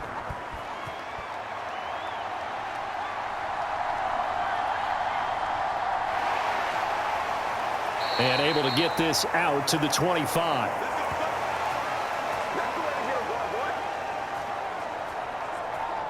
Here's the Buffalo offense now as they get set to take over here. Last time out, they had that long 50-plus yard field goal that they missed. And I'm sure on their sideline they're thinking to themselves, okay, do we still want to try one if we're in that position again? And I would dare say that the answer would be yes. They're going to have a lot of confidence in their kicker. But just to be on the safe side, I'm sure they told their offensive guys, can we get a little bit closer this time? Closer. Yeah, you know, I'd rather get in the end zone first and foremost. But if all else fails, less of a field goal attempt for him. Here's Cook as they begin on the ground. And he gets forward up the middle, but only for a couple. It'll be second down. Certainly a nice job there by the defense rallying to the football and getting him on the ground, but I think the play gets made by the defensive front because if they can't get upfield, their job is to go ahead and get low, almost get into a ball sometimes, stack things up, and make it difficult for the runner to find a hole. Now Allen throwing on second down. And that went too far in front. He couldn't reel it in. It's incomplete. Well, you most certainly don't want to go 3 and out here and give the football right back because your friend, Old Momentum, he's wondering if he should change sidelines about right now. And if you don't convert here, guess what? He's going to make the trek to the opposite side, and all of a sudden, you've got a battle on your hands. Throwing is Allen on third. Pass to the sideline and pulled in. And he is going to have a Bills first down as they're able to get the third down conversion. That's a play that will likely be forgotten when you talk about big moments in this game. But plays like this are critical to keep drives going. And if points result, we'll call this play significant.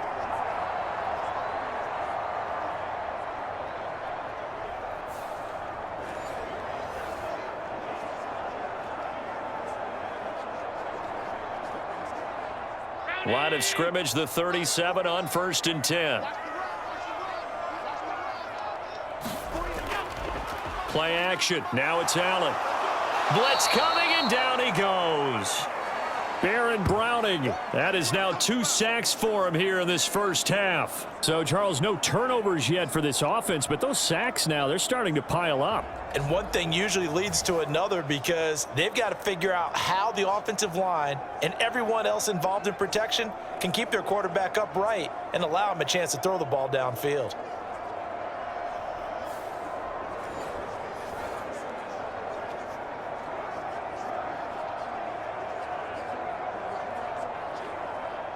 Sacks, a growing theme in this first half. This is 2nd and long. 47's the mark, boy, 47. To throw, it's Allen. A quick throw going to be caught by Diggs. And that was yardage that they needed there after the sack on first down. They didn't get all of it back, but now they look at third down as a manageable situation, one that they have a much better chance of picking up. 3rd and 3.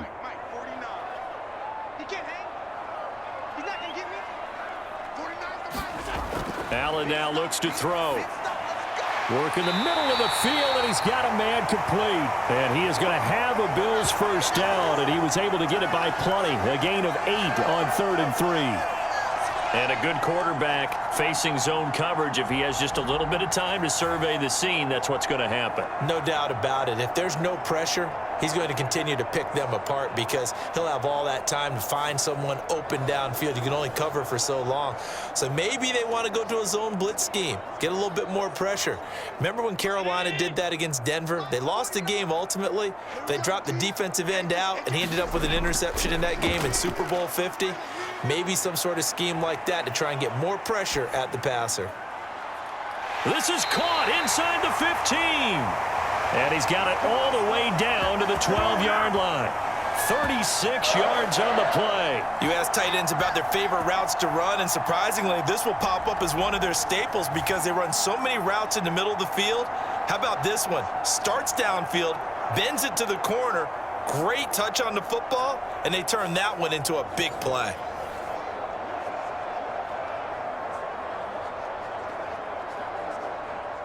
So how about this for field position after the big play? Inside the 15 now as they come up on 1st and 10. From the pistol, they run it with Cook. And they'll get him down after a pickup of 8, 2nd and 2.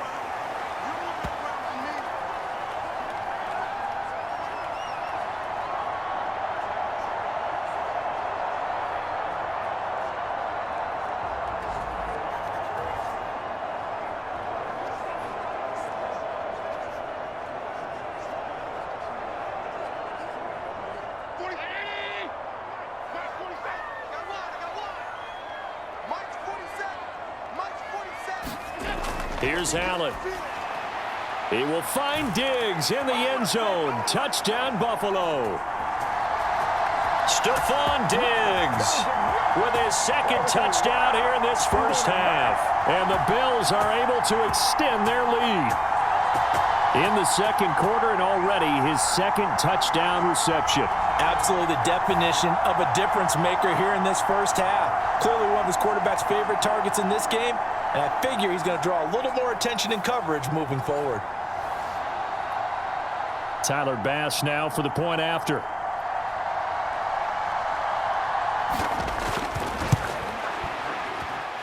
It's good, and it's 21-10. So that drive consumes 9 plays all told. And it's finished off by the touchdown by Stephon Diggs.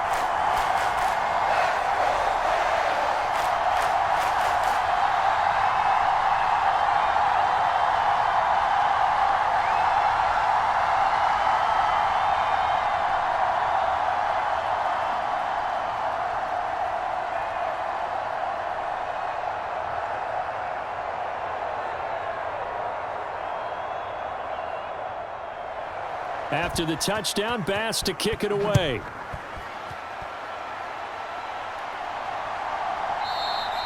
And it'll come out to the 25 as he will not attempt a return. And Denver getting set to take the field. A strong showing their last time out. They scored the touchdown, but Charles, they look up and they're still down double digits, so you feel like just to keep pace, this drive probably needs to end in the end zone as well. Yeah, and I think the best move for them is to not worry about how far they are down on the scoreboard, but to just remember the last drive and how it ended. Go ahead and try and repeat that. Then you can look at the scoreboard and see where this game is.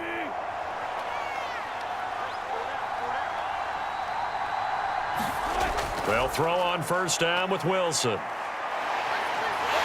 And they take him down. The Bills get to him. Von Miller, he was the one getting in there, able to wreak his usual havoc. So that now 4 first-half sacks. This pass rush has been unrelenting. And, partner, you hear that sound of paper being ripped to shreds?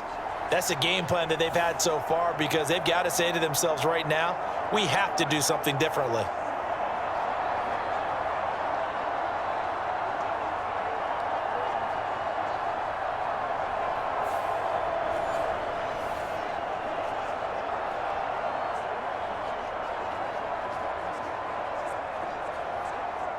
They come up on 2nd and long, and the pass protection just has not been there this afternoon.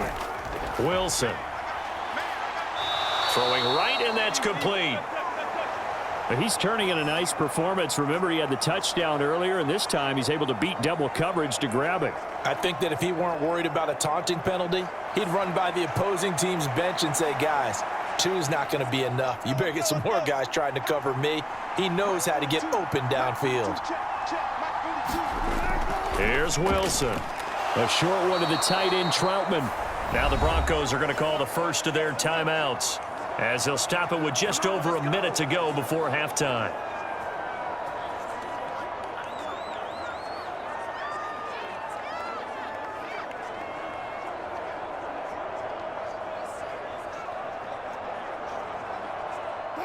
A 1st and 10 here, and you know, if they could just get 3 out of this, something about whittling it to a 1-score game at half that might provide a psychological boost. Well, this is caught by Williams.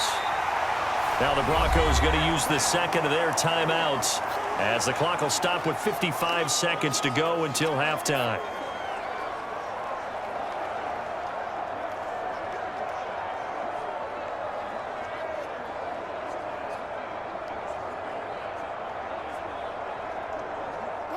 They've got 2nd and 12 from the 36. To throw again is Wilson. Steps away to his left. And smartly going into the slide there, Wilson has enough for the first. 23 yards on the tuck and run. Well, here's your first example of how this guy can beat you in more ways than one, because they took away his arm, but he was more than happy to dissect them with his legs for that first down pickup.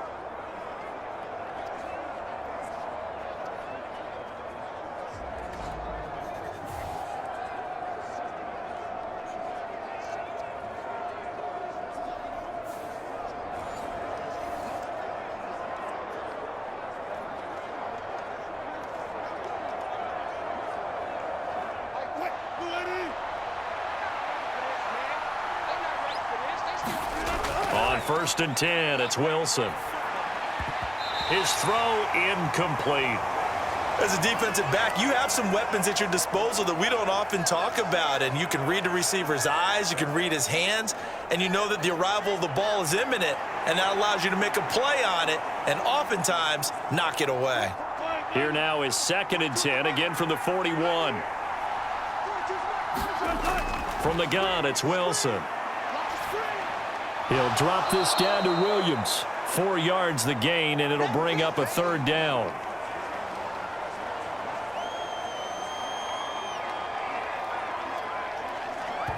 And offensively, they'll take the timeout with 6 seconds left in the second quarter.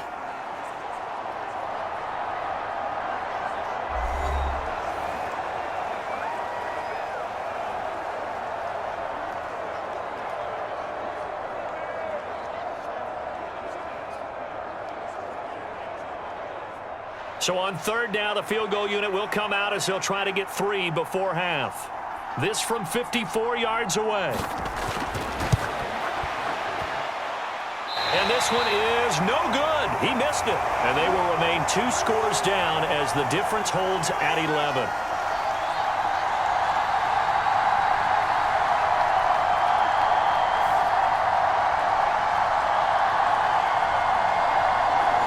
Yeah, it's been a disappointing first half for him, all things considered. And this can serve as the capper. It's a missed field goal in the late going, and that's only going to serve to lessen the mood even further.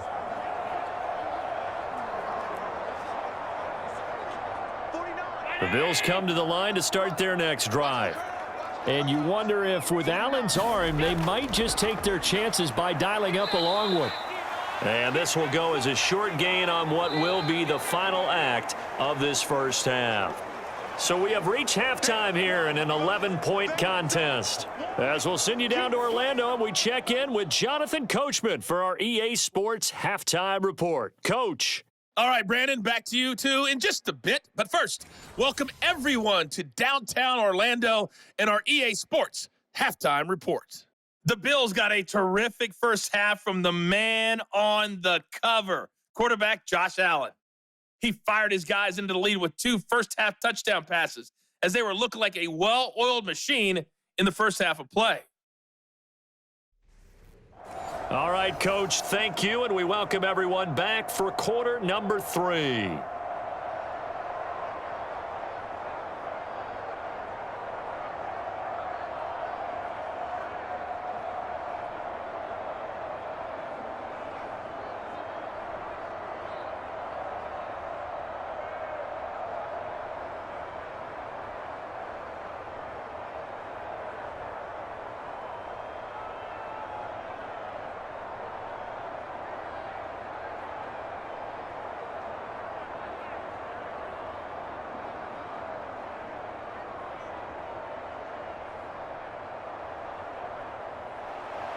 Bills with the lead, and they'll get the football first as the second half is underway.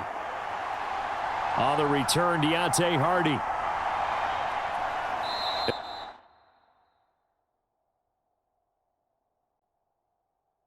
And he'll be stopped up at the 25.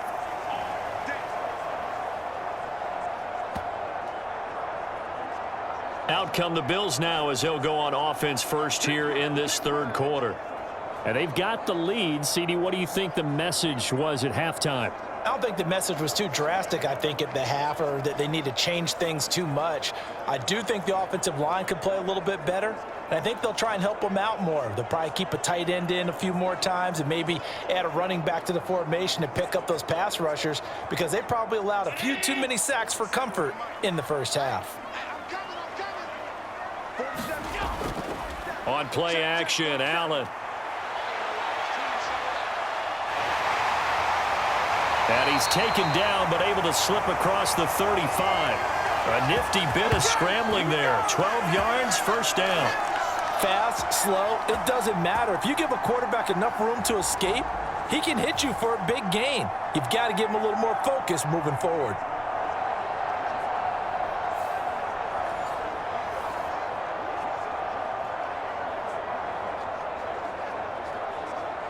Line of scrimmage, the 37 on 1st and 10. To the air, Allen. There's Stephon Diggs for the catch on the slant. And he'll be taken down, but not before he works it past the 50. 5 catches for him in that first half, and that's number 6 that we just saw, and also a first down. And now we get into the psychology of the whole thing, because a lot of teams with a 2-score lead in the third quarter, they almost become defensive with their offense, just playing not to lose. I think with this team, you got to figure at this point, this is a great spot for them to go into attack mode, really try and put the hammer down and finish this one off. Back-to-back good plays have them on the move on first down. Cook up the gut. Shifts by him, and he gets this inside the 35-yard line. Another nice gain. That's now 30 yards between those last 2 plays. Sometimes it's hard to believe, but there are times this game is about patience, isn't it? Has had the game he expected, but that run there, that may get him going. I was just going to say, maybe that gives him a little juice, because you're right, he struggled, especially in that first half. Yeah, and I know the great ones always think to themselves, just hang in there. I'm just one big carry away from busting this open. That's a good start for him.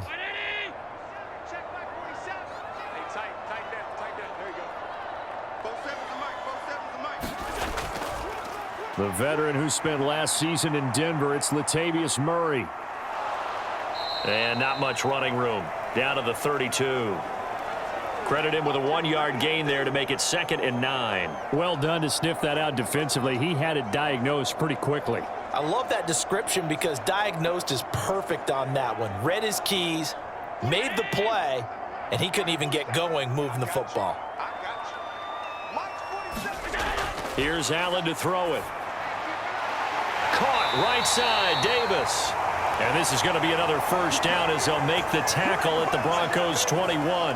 11 more yards there, and this methodical drive continues. Whatever the discussions were at halftime to try to slow down this offense, it has not worked to this point. Yeah, I have a vision right now of everything that was discussed at the half just being torn in shreds or being erased off of the Microsoft Surface tablets, because none of it is working. They are really locked in on offense.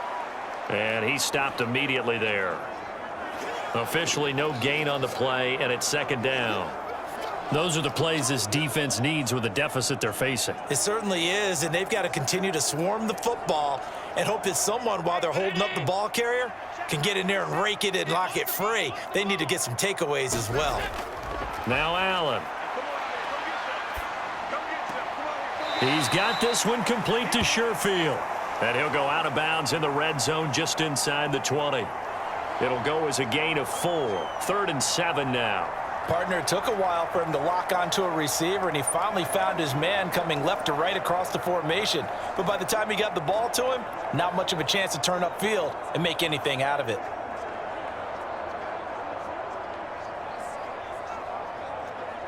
This will be the 8th play of the drive. It's 3rd and 7. Let's get this ball back for the offense. Let's go. 49, guys. Mike. Allen.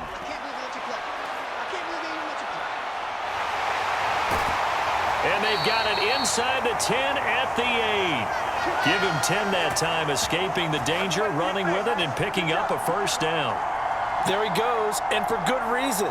Running with it has paid dividends earlier in this game and earlier on this drive. And until they prove they can stop him, I don't think he's going to be shy about continuing to run for first downs instead of airing it out.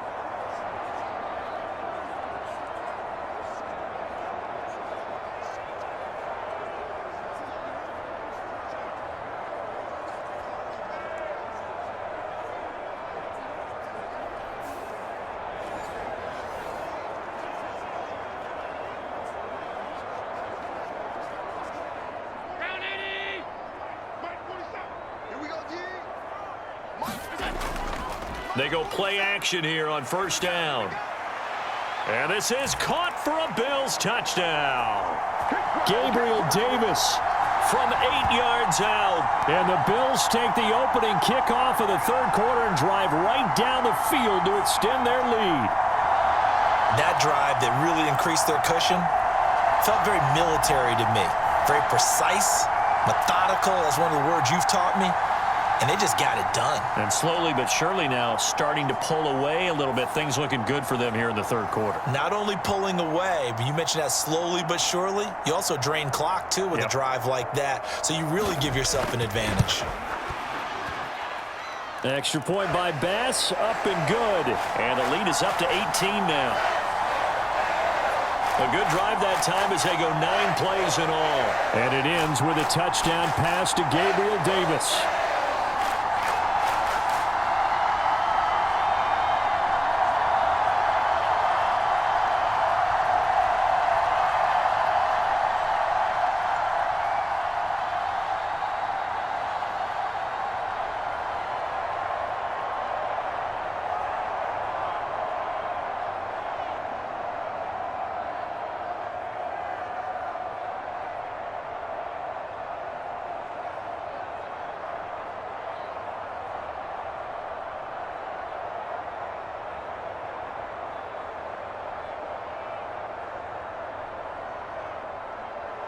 After the touchdown, Bass to kick it away.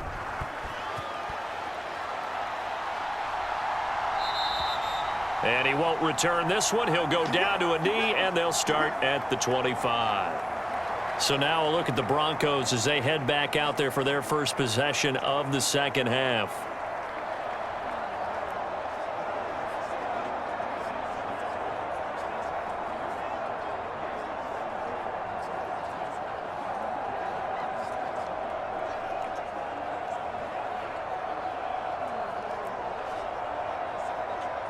So 1st and 10 here for Wilson and the Broncos. At their own 25-yard line.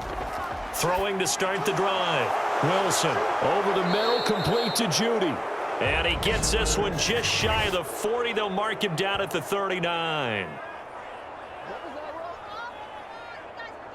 So they'll, of course, decline the pass interference there and wisely take the yardage. And I think defensively he's saying, I was getting away with that in the first half. Why are you making that call now? But to me, that one was pretty easy to see. I don't understand what he's upset about. I think it was the correct call. Good starting position for the Broncos here as they come up 1st and 10 at the 39-yard line. Now Wilson. Looking left side, it's complete. He's got it. And he'll be taken down, but not before he gets into enemy territory. A Bronco first down there, 12 yards on the play. Well, we talk all the time about playing situational football, and right now I think the scoreboard is dictating what they need to do. Where they are in this game, they've got to push the ball downfield, take their shots, try and get big chunks of yardage in a short amount of time. That was a nice play there. Taken down at the 47-yard line. That ground game contained again there, Charles, and that's really a big reason that they're trailing right now. And give a lot of credit to that defensive front. That's exactly what they worked for all week, to try and take away the run game, make them one-dimensional. In the battle of game plans, theirs has been superior. Out of the gun, here's Wilson. And that almost their first INT of the ball game. Had his sights on it, but he couldn't seal the deal. At this point in the game and the situation they're in, partner, these incompletions that we're seeing, they need to turn into positive snaps, and soon. This offense in desperate need of a conversion as they come up on third down. Now it's Wilson. Got his man complete over the middle. That's Williams. And he is tackled inside the 40, not quite to the 35. A 10-yard pickup, and it's enough for a Broncos first down. Well, they certainly had success throughout this contest, getting him the ball in the passing game, and there he picks up another first down. Whatever they saw going into this one, they've been able to capitalize on it, and no adjustment has been made to take it away.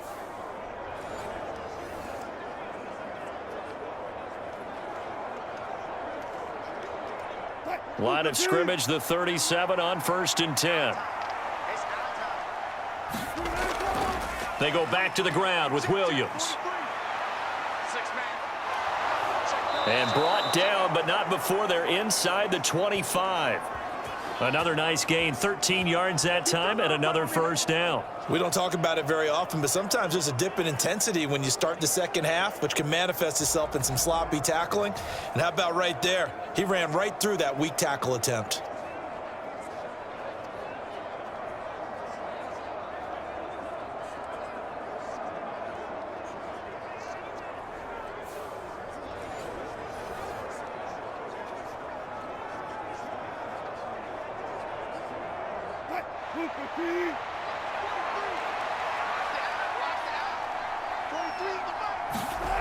Now Wilson on first down. That one tipped, and it's incomplete. But good hands there defensively at second down.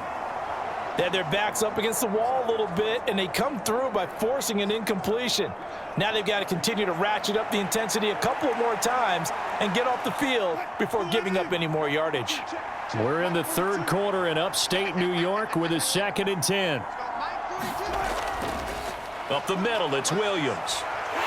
And he'll get a couple here down to the 22.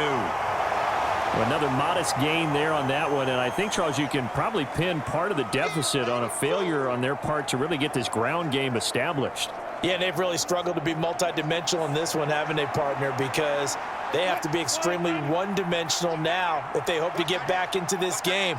They'll have to do it by throwing the football and hope to have success through the air.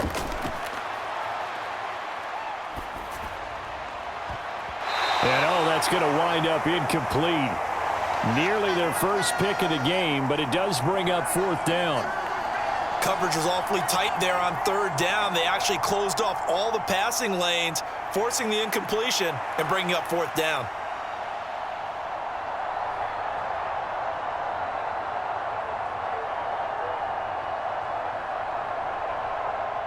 Now Lutz for the field goal try. It's a 39-yard attempt, right hash.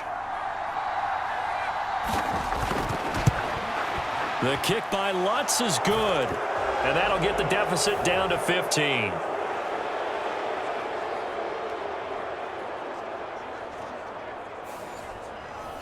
So that maybe not exactly what they were hoping for, but it does get them back within a couple of scores. And at this point in the third quarter, you don't have much margin for error, and that means you can't have drives that end with nothing. Whether it's a punt, a turnover on downs, those have to go away. You have to end with a kick, either a field goal or an extra point after a touchdown.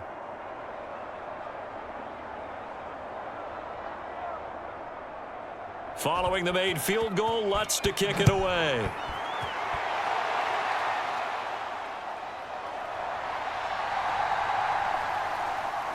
And able to take it past the 25 and up to the 28-yard line.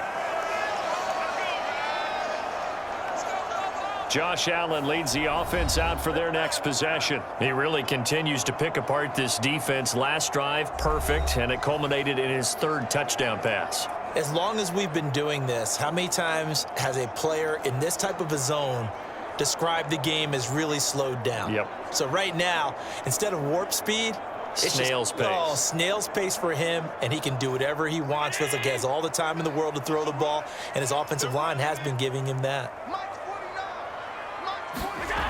Throwing on first down is Allen.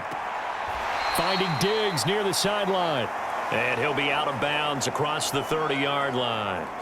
So give him 5 yards there on the pitch and catch, and it'll be second down. They like going to him in the slot. He catches another one. I think this comes under the heading of until they stop him, why not go back to him? He has something going really well. Great working relationship with the guy throwing the ball, and they keep making the connection. So the shotgun snap to Allen. That's caught by Kincaid, working the middle of the field. And they'll get it up just short of the 45 at the 44. 12 yards that time, and a Bills first down. This is all about testing a defense at different levels. Both the tight end and the receiver outside are going to run matching dig routes at varying depths down the field. This gives your quarterback options. He decides to go with his tight end on the shorter route, and he made the right call. First down, here's the run with Cook. And he sneaks his way forward only for a couple here. Second down. You've got to be impressed by that defensive front on reps like those. They were not being moved off the line, kept their shoulders square, and gave their teammates time to fight to the ball and limit that gain. Ball on the 47-yard line. Here's second down and 8. Operating from the gun. Allen. On the slant, he's got Davis. And Davis will have a Bills first down as he's going to get this down to the 45-yard line. It's an 8-yard pickup and leads to a new set of downs. That was a nicely run slant route, and what the receiver's trying to do is make the defender think he's going upfield for a deeper route and then breaks it off, usually after about 3 to 4 steps, and cuts towards the middle of the field. And now what he's trying to do is use his body to keep the defender away from the football and give the quarterback a really nice target. On first down, Allen. He'll find Gabriel Davis. And that's good for a pickup of 10 yards. And that'll leave him with a second and just a few inches left.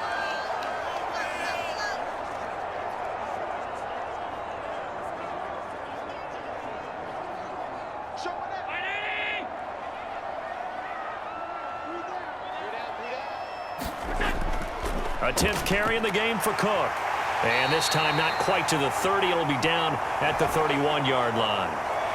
4 yards the pickup, first down. Most of their damage has been done through the air. I mean, they've rung the bell 3 times with passing touchdowns, but guess what? Ground game has not been neglected. Nice little burst right there.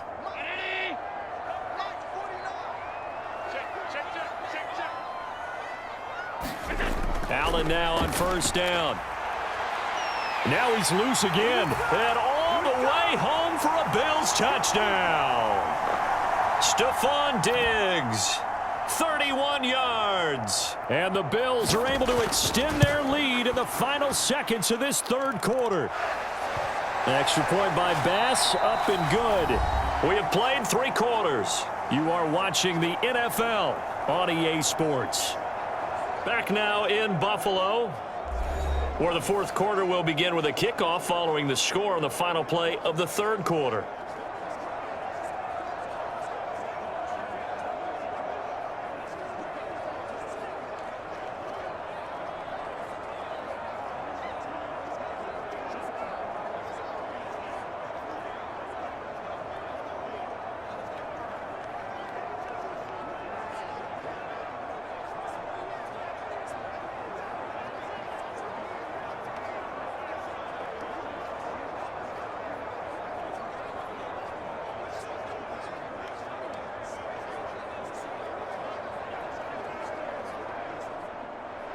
Here's Bass now to send it away.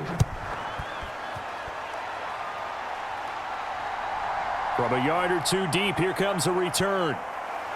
And tackled at the 21-yard line, so a net negative there of 4 yards. Here's the Denver offense now as they get set to take over here. And last time able to get 3. It's not what they wanted. They wanted 6, but they got at least something. They mustered something out of the drive. They'll take it. I like the way you've described it. Not ideal, but they'll take it. Anything to put some points on the board. But this time on offense, they don't even want to see the field goal kicker trot on the field. They want that ball in the end zone. Yeah, they'll be going for 6.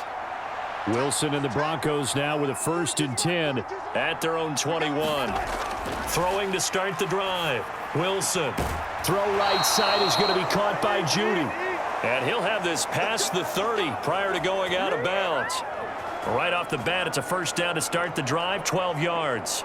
A 3-score game here late. You can probably rule out the comeback, but certainly some kind of a moral victory to be had if they can get a few more points to close things out. And to that end, a nice pass play there to push things downfield. Yeah, and we know in this league, a loss is a loss, and no one wants anything to count as a moral victory or, boy, something that feels a little bit cheap.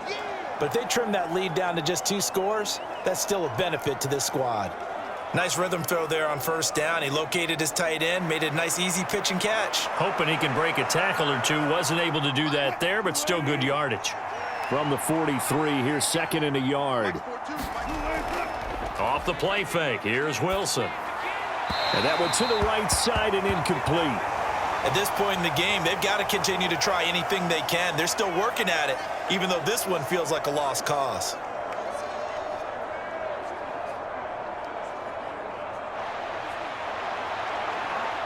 And this offense on 3rd down today, they've had good success, 5 for 8 to this point. They need just a yard here. It's 3rd and 1. Wilson will throw again. And, that's going to wind up incomplete. Nearly their first pick of the game, but it does bring up 4th down. His back has been a dependable safety valve all game, so he went back to him when his first read was covered. Just unable to connect, so the play results in no gain.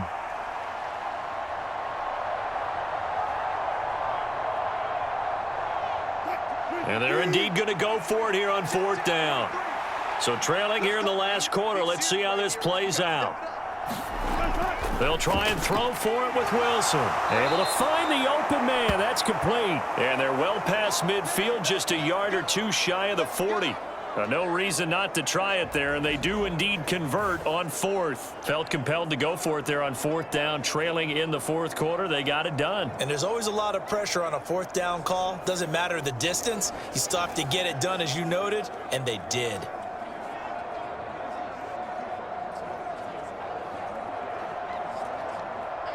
So this offense able to convert on 4th, and now a fresh set of downs here, 1st and 10. Now this one over the middle into the hands of his tight end, complete. And past the 35, he'll be dropped a yard or 2 shy of the 30. 11 more yards that go around, a 1st down as well. Well, I can put my defensive cap on right now, and I know they're saying don't give up any big plays now. They've controlled this game throughout, and all they want to do is see it through to the end. I think they let their guard down a little bit with that last completion.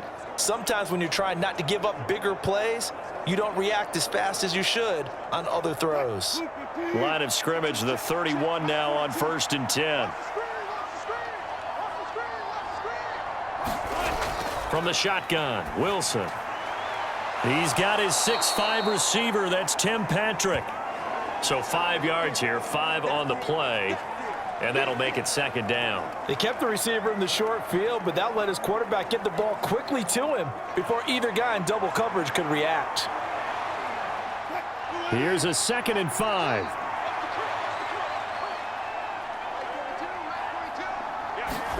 Again, Wilson.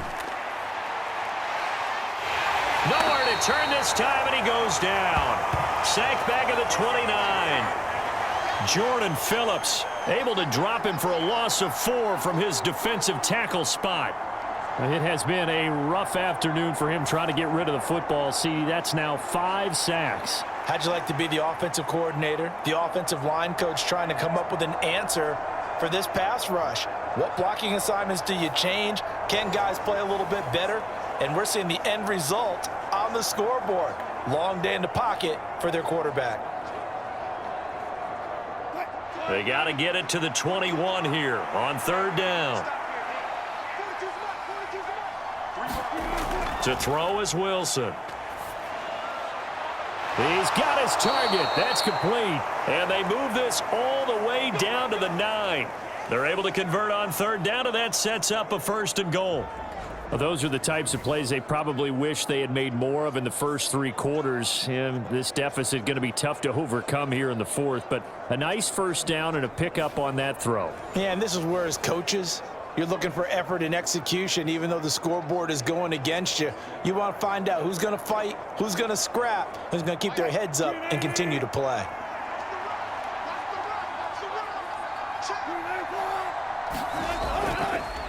Oh, how about this on 1st and goal?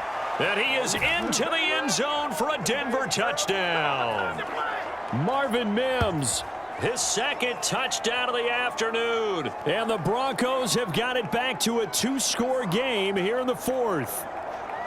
So a little bit of a letdown there defensively. I mean, look, you're still 2 scores to the good, CD, but things may be a little more uncomfortable than they had hoped. Yeah, if you'd kept them out of the end zone there, this game's over. You've locked the door on them. Instead, it's still open a little bit, and they've got a puncher's chance.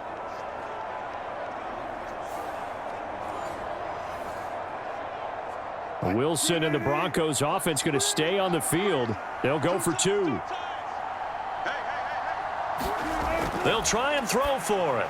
And he's going to get in for the score. And the lead now cut to 14. And around the goal line, especially on 2-point tries, sometimes the QB's best friend is that big target, the tight end. I love how you described it because you know he's going to have some length and some catch radius as well as a big body to keep people away from the football.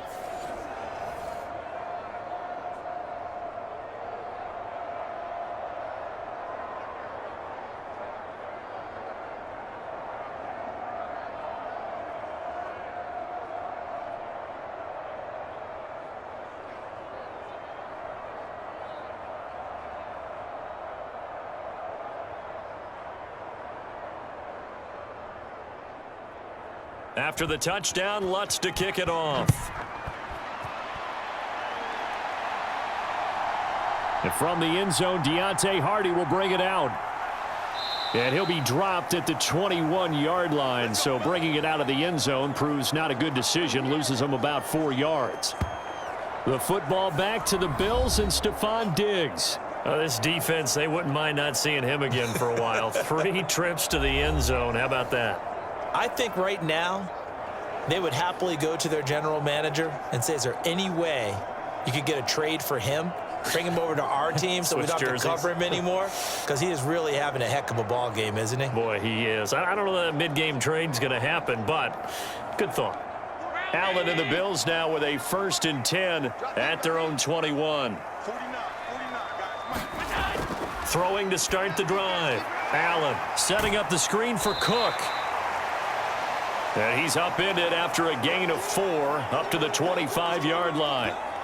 Nice job by the defense figuring that play out and holding it to a short game, but I don't think the offense is going to be daunted. They actually accomplished their goal there. Now they've got them aware that they can throw a screen at them, maybe to slow the pass rush down a little bit, and they can throw it downfield. From the 25, here's 2nd and 6. Give to Cook out of the gun.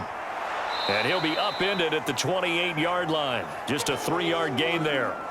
This defense starting to buckle down when they need to, and right now they're winning this 4th quarter, losing the game, but they're winning in the 4th quarter. And what a fine line it is about what they're trying to get done because they're down, so they obviously need the football, need a score, but they can't be so aggressive as to give up their edge, their gaps, and have the offense hit them with a big play. And he's taken down, but able to slip across the 35. Give him 10 that time, escaping the danger, running with it, and picking up a 1st down. Now that's a killer because you think you've got it absolutely covered, and then he hot-foots it out of there and picks up a 1st down. Drives you crazy as a defense. Looked like, you're exactly right. Looked like a 4 sure stop on 3rd, and then the tables turned.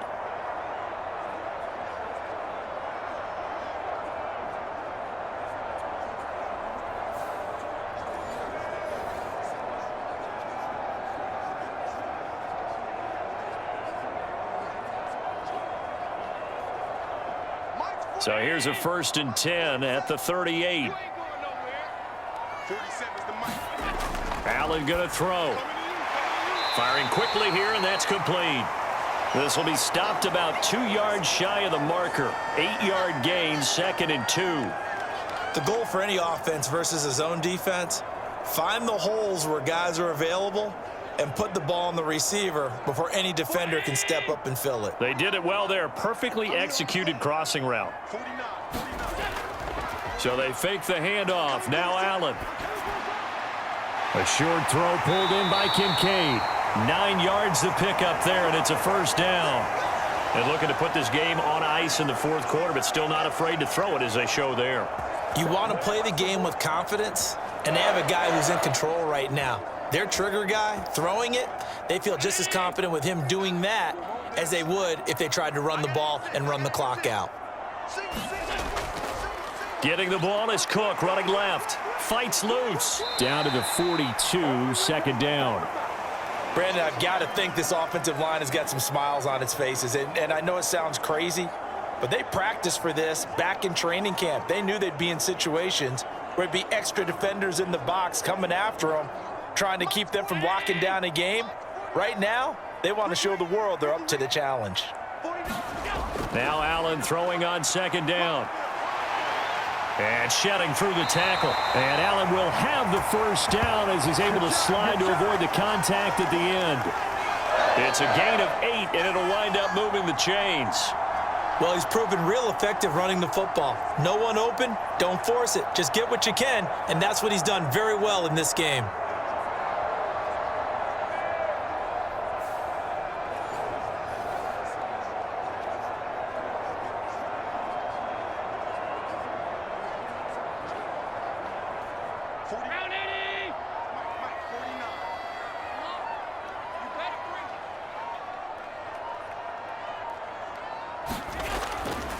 Up the middle, it's Cook. And he maneuvers up the middle for 3, and it's 2nd down. Yeah, I don't know if it's exactly a win-win, but if you're on offense, you'll take that kind of a run, all right? It was kind of stacked up, found a little bit of yardage, and frankly, they're pretty close to staying on schedule on offense. The playbook is still open for the coordinator. 2 minutes left to play in this football game here on EA Sports. So it's Bills football here as we get you reset. And no doubt what they're looking to do is just salt away the final couple of minutes and escape with a win. Have to imagine this will be on the ground as well as they come up 2nd and 7. Here's Cook again. And he'll be brought down at the 27-yard line. And now we'll see a timeout used on defense as they stop it right out of the break with 1:57 to go in the ball game.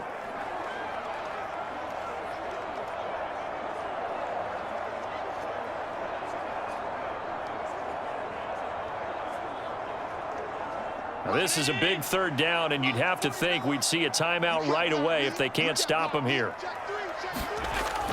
They'll run it. Here's Cook. And brought down, but not before he was able to break the tackle, and the extra effort moves the sticks. Now the Broncos going to use the 2nd of their timeouts. That'll leave them with just 1 remaining in this 4th quarter of play.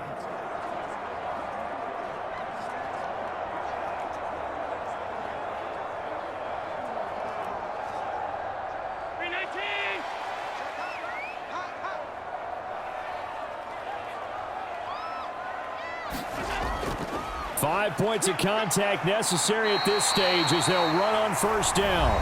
Now the Broncos will use their 3rd and final timeout, and they'll be disappointed to have to burn one there after giving up the 1st down.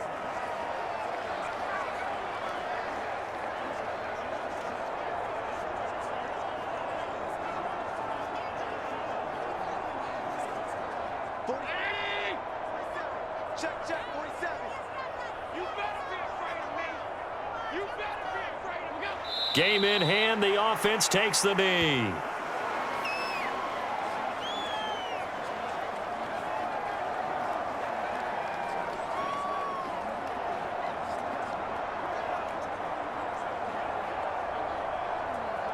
Fourteen-yard line, 2nd and 11. It's just me and you.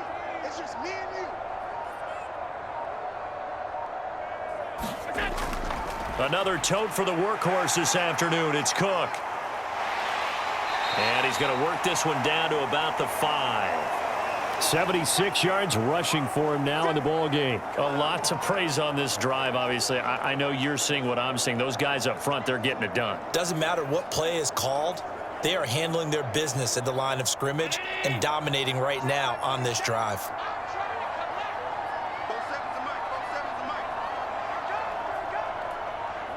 So he'll take a knee here to wrap this one up, and he's going to want to keep that game ball. He was sensational.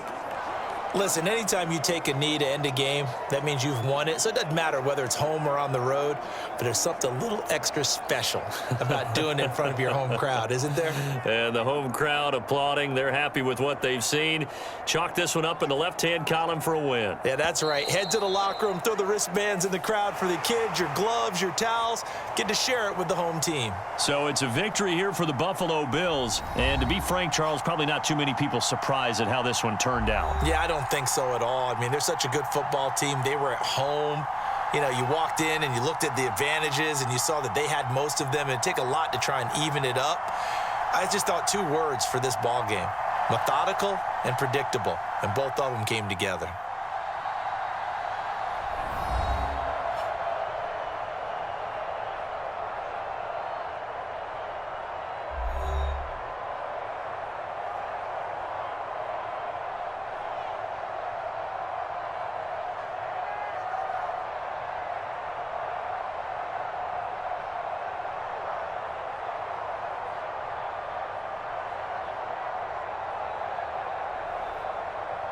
So that'll do it for my partner, Charles Davis, and the best darn crew in the industry. I'm Brandon Gaudin. This has been a presentation of the NFL on EA Sports. With that, we say so long from Buffalo.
Today, from Lumen Field in Seattle,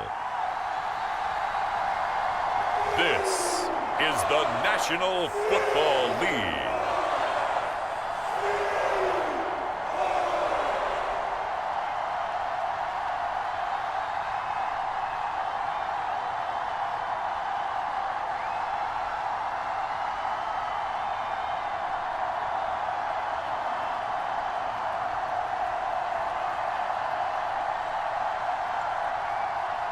It's the Seattle Seahawks taking on the Pittsburgh Steelers. With the beautiful Puget Sound just to our west, you get a look inside Lumen Field here in Seattle, Washington. Coming up, we've got what should prove to be a good one, as it'll be the Pittsburgh Steelers taking on the Seattle Seahawks.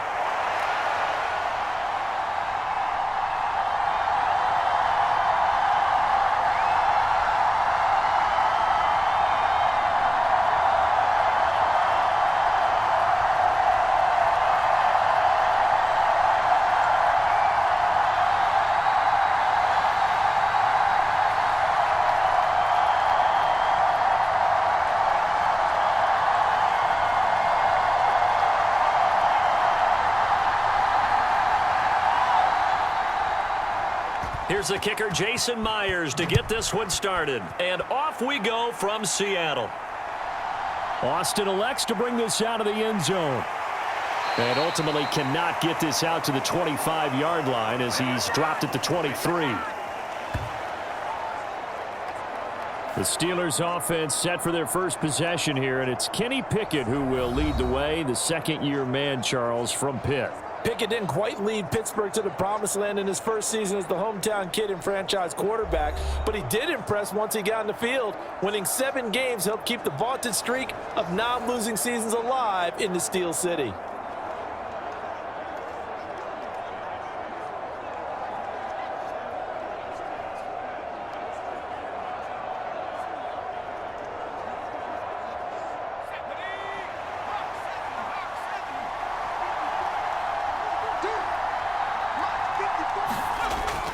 Pickett now to throw off the play fake.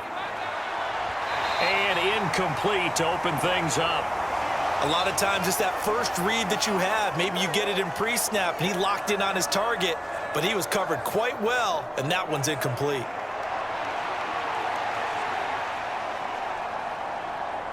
Here's 2nd and 10.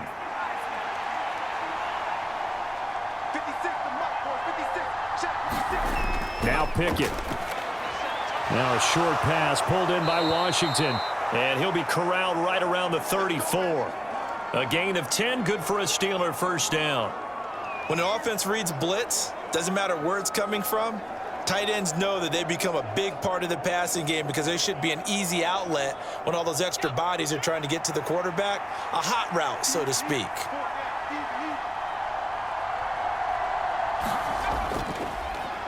And they'll run for the first time with Najee Harris. This will be stopped about 2 yards shy of the marker. 8-yard gain, 2nd and 2. If these kinds of lanes are available, you have to feel like he's going to have a pretty big game on the ground. Yeah, you can tell early on he's got a little burst in his step, and that's a big pickup right there on first down.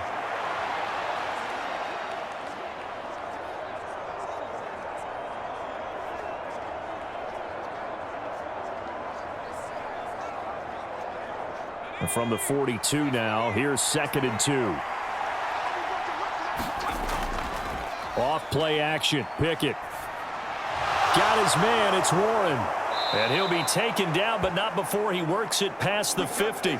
A gain of 10, good for a Steeler first down. I like it, I like it, I like it. Get everyone involved in the passing game, and you know you can create those great mismatches throwing it to your guys out of the backfield. And on the first drive, that can also help establish some rhythm, right? I think so, and gets everyone involved. They feel like they're part of it, and really gets them amped up as they go forward. A little bit of daylight on that first down run sets him up nicely. 8 yards on the carry. And that's the kind of run that gets everyone excited on offense. And, you know, oftentimes the guys who carry the ball are the ones in the huddle doing the chirping. Right now, I think it's the offensive line telling them, run it again. We are right there about to break a big one. Ball on the 40 now. Here's 2nd and a couple. 56 to Mike, boy. Pickett, he'll look to throw it. And that nearly an interception here on this opening drive, but he gets a reprieve. It's 3rd down. Tremendous coverage there. Just did not catch the football and complete the interception. But what do they say all the time? If he had really good hands, he'd be playing offense. Trying to keep the drive going here. This is play number 7 on 3rd and 2. They'll send the big tight end in motion right. Trying to pick it up on the ground with Harris. And he will have a first down as they get him to the ground at the 37. 3rd and 2, right? So this is a situation where low man has got to win at the line of scrimmage. But it's not just the low man winning. It's the low man who's winning with some force. And they had that to pick up the first down. Barely picking it up, but they did.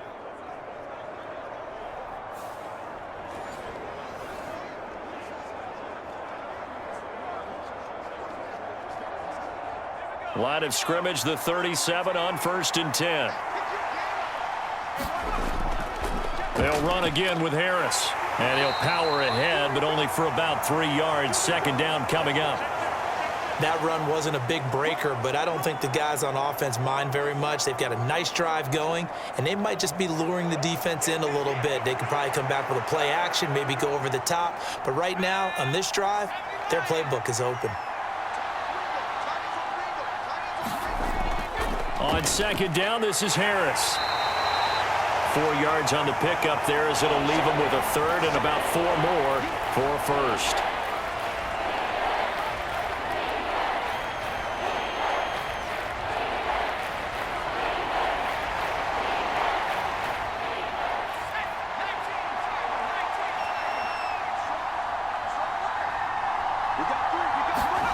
Working out of the gun, it's Pickett. Able to find the open man. That's complete. And that'll wind up moving the chains again as the tackle's going to be made at the Seahawks 18. The Pickett finding Johnson there. First down, Steelers.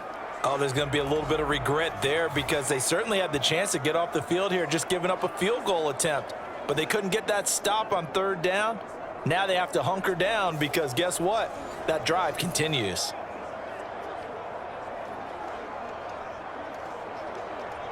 So from inside the 20, here's 1st and 10 at the 18. Now run straight ahead with Warren. And they'll get him down right around the 16. Give him a couple on the carry there. 2nd and 8.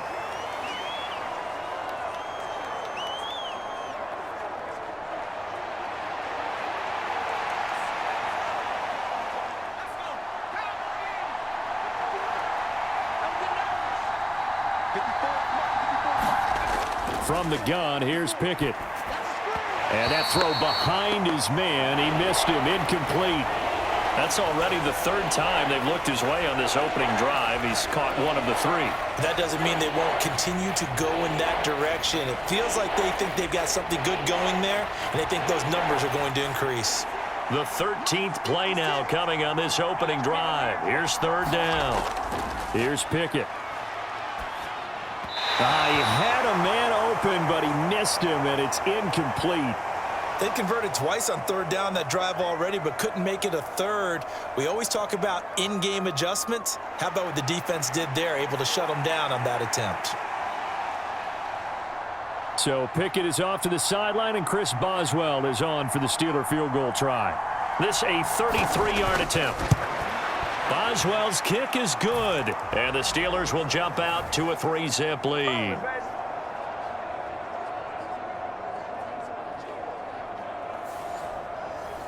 And all in all, a pretty decent opening drive, Charles. Pretty balanced. They had the passing game going and the rushing attack, too. I would think they have to be happy with that start because you get your ground game going, which means your offensive line and your runners are pretty happy, and then you get your aerial attack going as well, so your quarterback and receivers have smiles on their faces.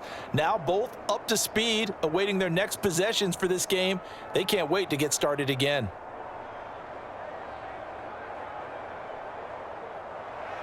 After the successful field goal try, here's Boswell to send it away. DJ Dallas to return it from his end zone. And out a little across the 25 to the 27.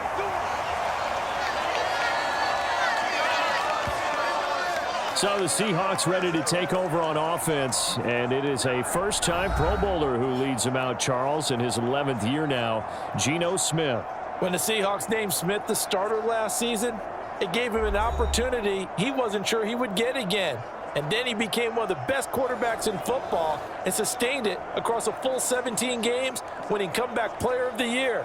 Saved his career with last season and keeps the Seahawks as true contenders.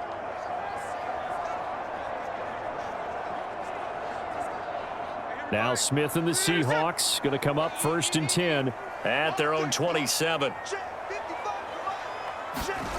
Geno now to throw. This is Fant on the short completion. So just 3 yards on the completion there. And it's 2nd down. Well, the strategy was evident there. Get it to your tight end and make it a one-on-one play with a cornerback. Who's usually going to win that one? The tight end, but not there. Not in this situation. How about the corner defeating that logic and making a really nice tackle? 2nd and 7.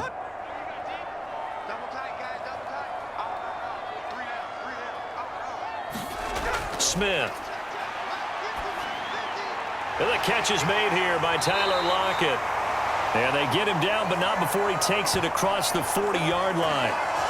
It's a gain of 12, first down Seahawks. Well, I think when they look at their offense, they think to themselves, weapons, weapons everywhere, and they want to move the ball around. They want to spread it to different people, but you absolutely know they want to get this man involved as well, and that's what they just did on that play.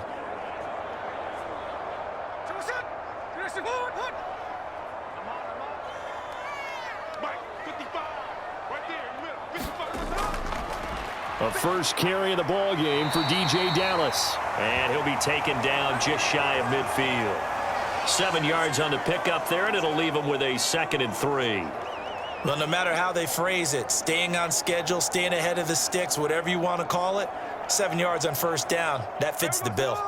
From just shy of midfield, here's 2nd down and 3. Throwing now is Geno. This is Fant on the short completion. Second catch for him today, and it'll wind up a first down.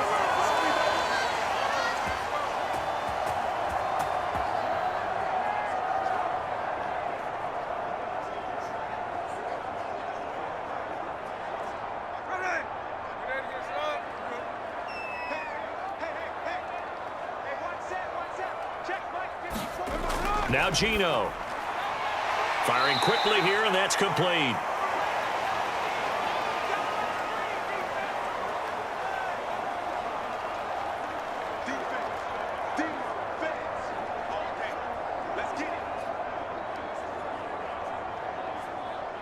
Now 2nd and 5.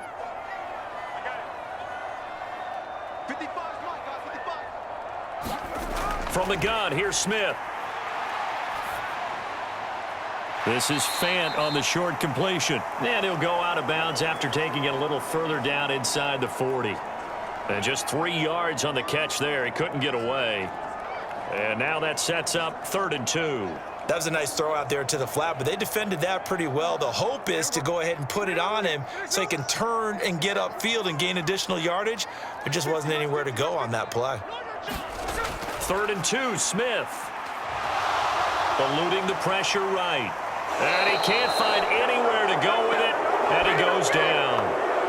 Montravius Adams in there to get him for a loss of 3, and it will be 4th down. Like the footwork back there, I thought you did a pretty good job of evading that first wave of players.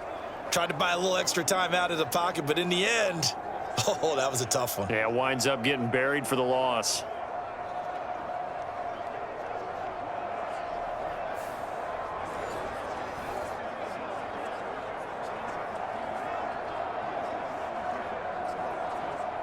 So now they're going to send out the field goal unit to, as they say, fire away from long distance. So this will be spotted on the midfield logo. It's a 58-yard attempt, and he missed it. It's no good. And instead of tying it up, they'll remain down by 3.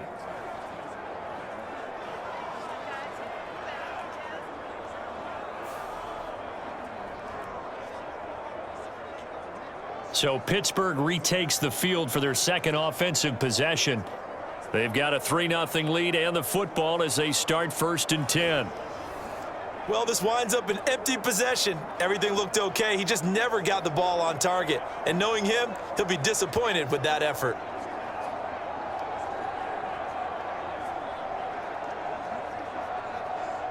The Steeler offense here about ready for their next drive. And they're not going to play this conservative, I don't think. They had the field goal last time, and they're up, but they're looking to put a drive in the end zone. Oh, I agree with you totally. No one goes out on the field and says, all right, let's just settle for 3, except in certain situations, trying to ice a game, that sort of deal. Most of the time, it's end zone, and that's what you're thinking, and I believe that's exactly what they're thinking as they begin this one. Yeah, no quarterback ever goes out there saying, hey, let's get 3, right? Not one that I've ever met. Harris going to get it again on 2nd down. And he's going to get this pretty close to a first down as the tackle is made at the Seahawks 42. It'll go as a gain of 7 on the play, and it sets up a 3rd and inches situation. That was a good run, probably right on the edge of breaking into something really big. So the defensive guys right now are talking about, okay, what can we do to slow him down before he truly gets started? Trying with Pickett here on 3rd down. And he will not be able to hang on through the contact. It's incomplete. The coverage strong, and now it's 4th down. Well, that's absolutely going to fire this defense up. They made it their mission to deny that completion, and they came through with a nice hit and knocked it incomplete.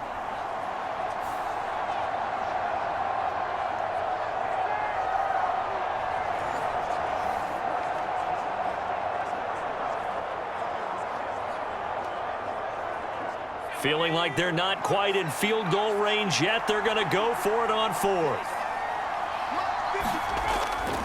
They're going for it. This is Harris. And he's got the first before he's brought down at the 39-yard line. 4th and inches in plus territory. That seemed like a prime spot to go for it. It certainly did, and there's so many things that go into it. Are you too far away for a field goal, but not far away to punt it? Do you just feel like your offense is better?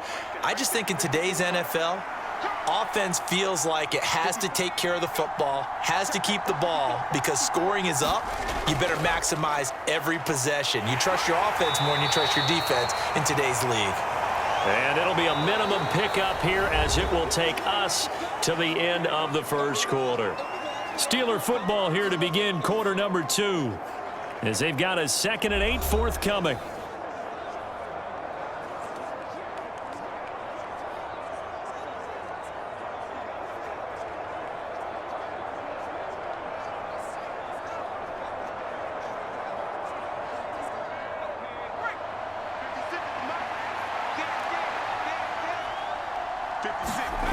Pickett back to throw. Quick completion here to Johnson. And Johnson going to have a Steelers first down as the tackle is made at the 28-yard line. It goes as a gain of 8, and it moves the chains.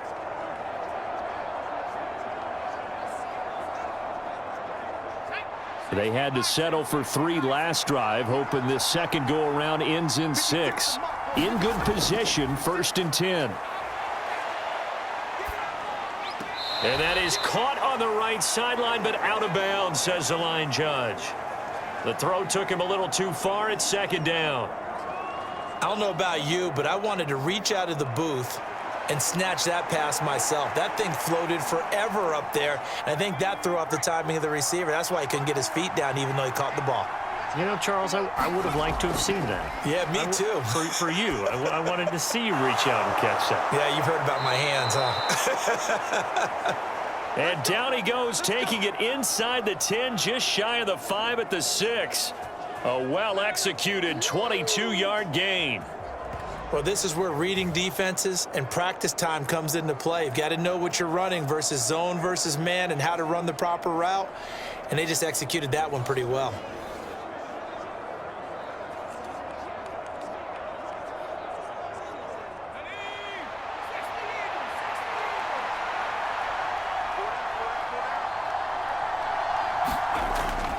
A handoff for Warren. And he will push his way forward down to about the 3-yard line. Give him 2 yards on that one. 2nd and goal now. What a luxury to have a guy like this who can not only spell your starter, but can come in and keep drives going. So the ball position now at the 3. Here's 2nd and goal. Pickett will look to throw it here. To the goal line, but it's incomplete. I know every offense wants to start their snaps closer to the goal line, but it's actually harder to throw the ball in those situations. You throw into that tight coverage, you see what happens. Hard to get the ball in there. Not enough space there. Lucky maybe that it wasn't intercepted. This Seattle defense, they haven't broken yet. Coming up here on a 3rd and goal situation. Pickett now from the gun here. He's got it. And in for the Steelers, touchdown. Darnell Washington from 3 yards out. And they are able to add on to their advantage. There was no going through the progressions on that touchdown pass. Yeah, nor was it necessary. His receiver won that route early, presented himself. No reason to wait. Go ahead and put it on him and score a touchdown.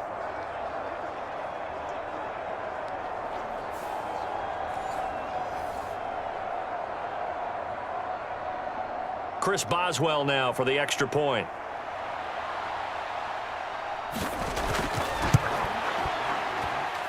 It's up and good, and that'll increase their lead to 10-zip. So that one a long 11-play drive, and it ends with a Pittsburgh touchdown.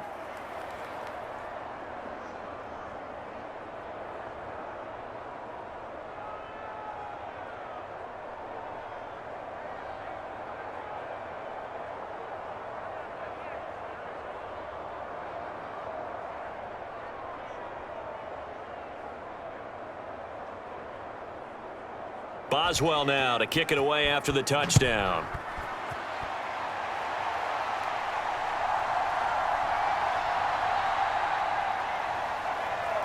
And they'll get him down inside the 30 at the 27.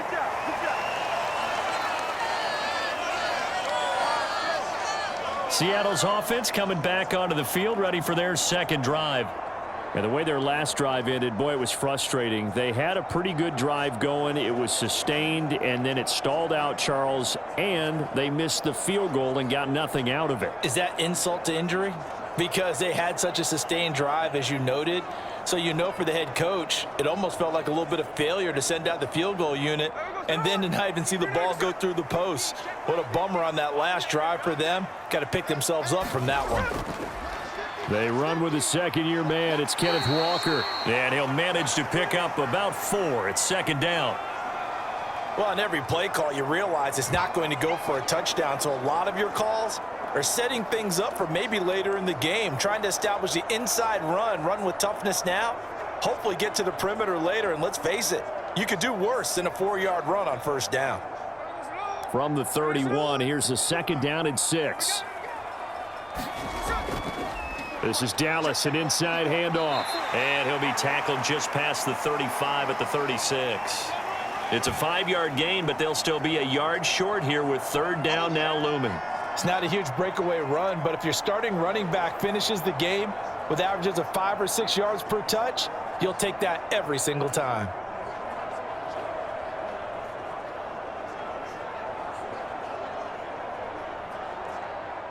So they just need 1 yard here to pick up the first down. Smith going to throw on 3rd and 1. That is caught. And he'll be taken down, but he does have first down yardage. A strong 8 yards will keep this drive rolling. Got to say, I was a little surprised to see him, Charles, come out in the shotgun on 3rd and less than a yard. Yeah, but the way the NFL is nowadays, we hardly ever see anyone really run for it on short yardage. So they're going to throw the football more times than not. That was a nice, easy rhythm throw right there, and they pick up the first down.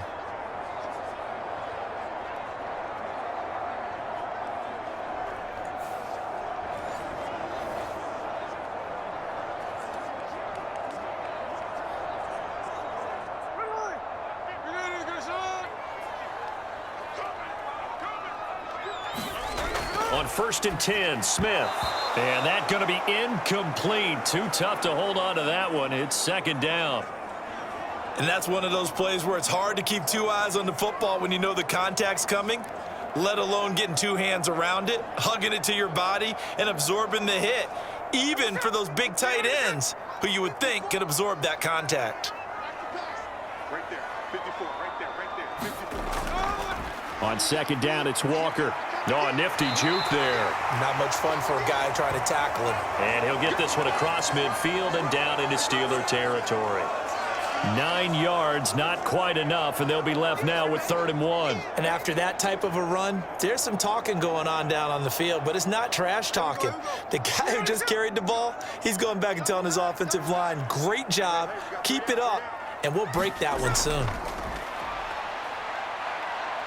And the Steeler pressure too much here. He's going down.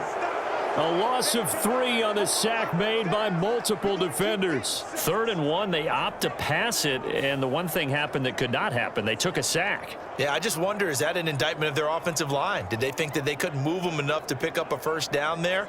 Or was it analytics? Did they think about it that way? In any event, they'll be studying that in the future.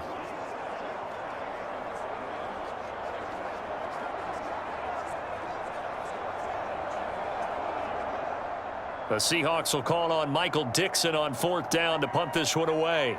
The back deep for the Steelers is Calvin Austin. And the kick's away as he angles this one for the sideline. Let's go.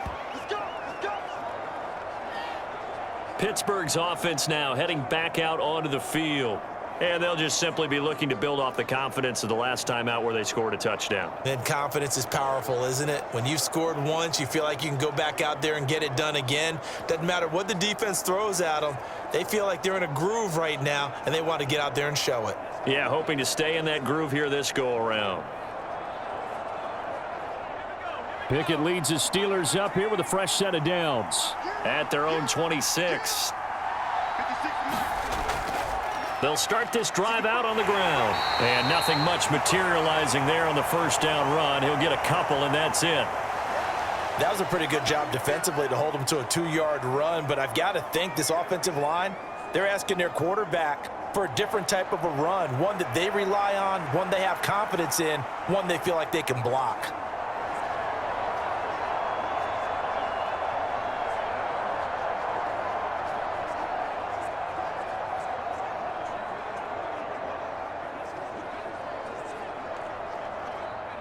Second down, 8 to go from the 28. Harris running straight ahead. He'll be stopped at the 35, but not before he picks up 7 yards. Okay, he didn't break that one all the way, but you got to know that he feels like he's right on the verge, and that's probably exactly what he's telling them in the huddle right now. The offense on third down, they've converted 3 out of 5 thus far. They're up against a 3rd and 1 situation. Looking to throw, Pickett. Work in the middle of the field, and he's got a man complete. And he'll be tackled right on the chalk of the 45. They only needed 1 yard on third down. They get 10 instead by going to the air. Well, things are definitely going right for them here in the first half. Pick a down, any down, even third down, no problem. They get a connection there and pick up a fresh set of downs, continuing to move the ball.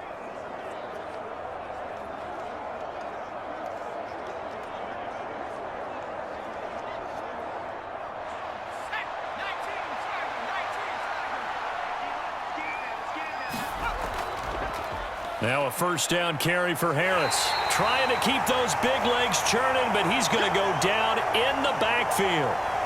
It's a loss of 4 on the first down play. When a draw works, it can be a thing of beauty. But when it doesn't, oh, it can be ugly. And in this case, loss of yardage ugly.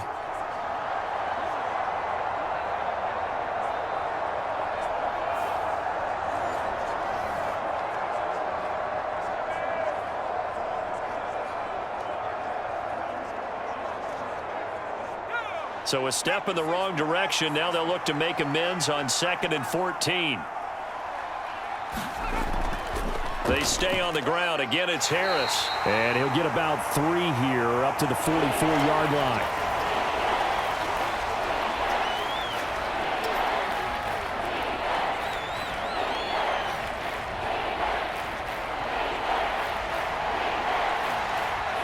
What do they have for this? 3rd and 11. Back to throw, Pickett.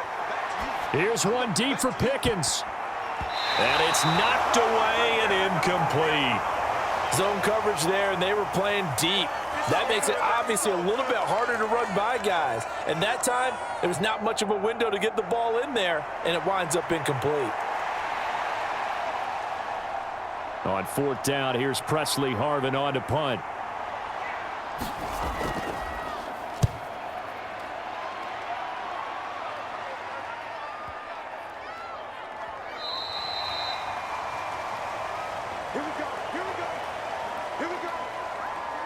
Seattle now ready to march onto the field. Over on the sideline, hoping to hit that reset button between possessions. Last time out, they had to punt it away. This time, hoping to finish this thing off in the end zone.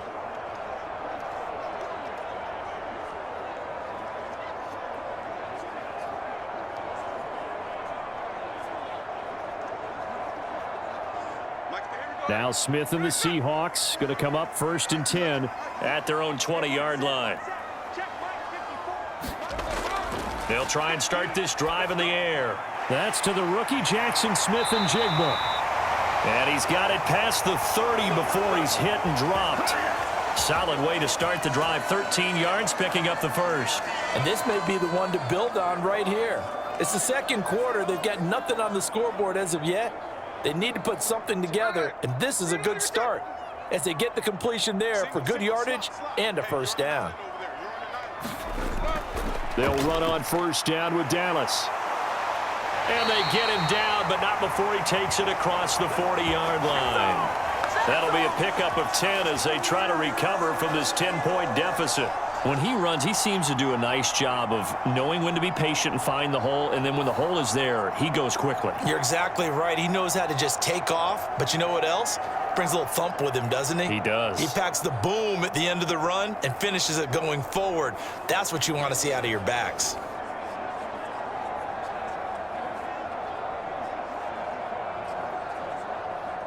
We've hit the 2-minute mark of the first half. 10-0, our score. Let's go. Let's go.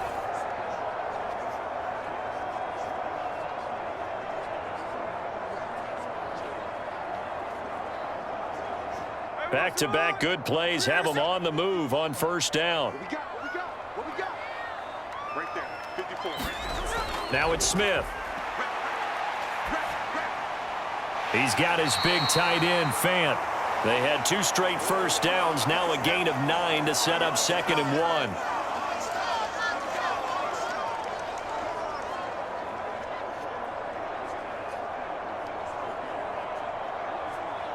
Clock running, and the Seahawks, they're running too, trying to speed up to the line of scrimmage. Here's Smith. Going right back to Fant.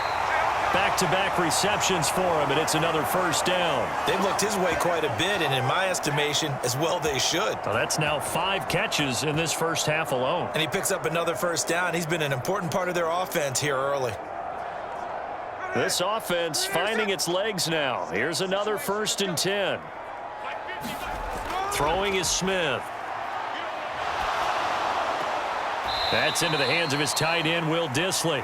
And he'll go out of bounds after taking it a little further down inside the 40.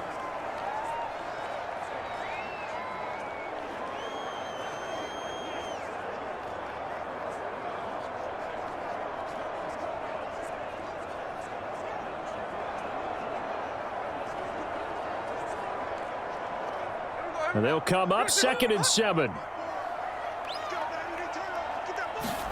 Smith now to throw. That's complete to his running back, Dallas. Now the Seahawks going to use the first of their timeouts as they'll stop it with exactly a minute to go before halftime.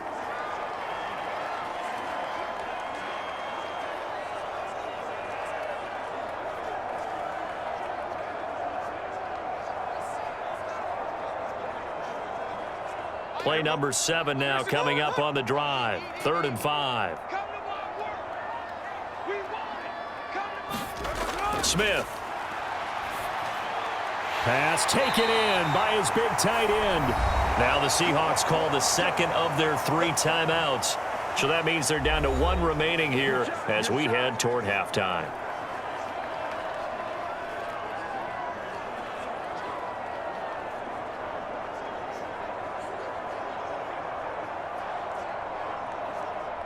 A 1st and 10 here, and you know, if they could just get 3 out of this, something about whittling it to a 1-score game at half that might provide a psychological boost. This one goes underneath to Walker. And inside the 20 before he's brought down. 11 yards there, just like last play. And this offense has been a little slow to get going, but some signs of life here in this second quarter. They're moving it pretty good, and that helps the cause as well. Good yardage and another first down. So the ball down to the 16 here for 1st and 10. From the red zone now, Smith. To the right side and complete to Metcalf. Now the result here, a pickup of 8. Leaves them with 2 to go on 2nd down. Now the Seahawks forced to use their 3rd and final timeout as they stop it with 16 seconds to go in half number 1.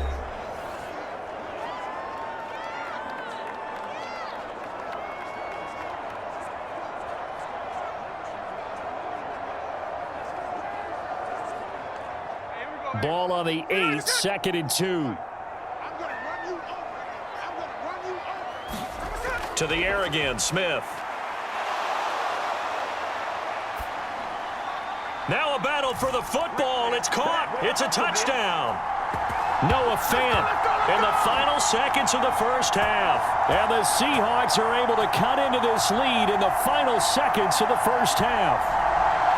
So the late touchdown there, and that certainly changes things as we move toward halftime. Yeah, and there's a potential for things to change even more because, remember, they get the ball first to start the third quarter. So they can potentially double up here and take the lead. A great opportunity for them. Jason Myers now for the extra point.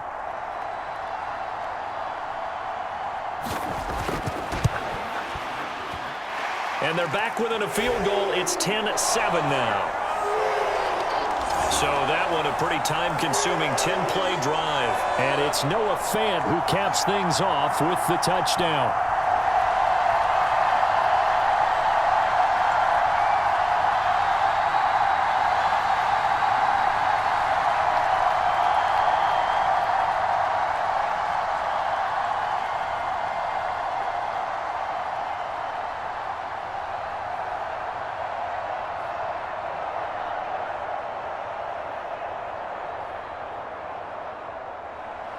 So not much time to speak of remaining in this first half as the kick's away. Austin elects to bring this out of the end zone. And ultimately, he stopped right where he would have been if he had simply gone down to a knee at the 25.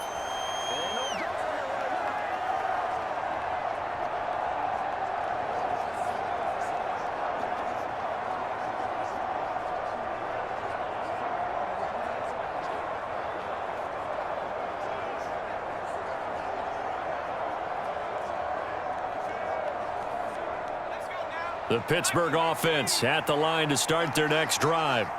And with 8 seconds on the clock, really not a lot of time to try to put anything together. And he'll just push his way forward for a few as the clock will run. So we've reached halftime here with the visiting Steelers out in front. As we send you cross-country to Orlando, Jonathan Coachman is there and has our EA Sports halftime report. Okay, Brandon, thanks very much. Back to you guys in a bit. But first, we welcome everyone to our EA Sports halftime report. This one's been as good as advertised. Just a field goal separating these two teams as they've already made their way back out of the locker room. So to bring you the story of the second half, let's get you right back out to Brandon Godden. Okay, Coach, thanks as always. This one's still anyone's game as we welcome you back for quarter number 3.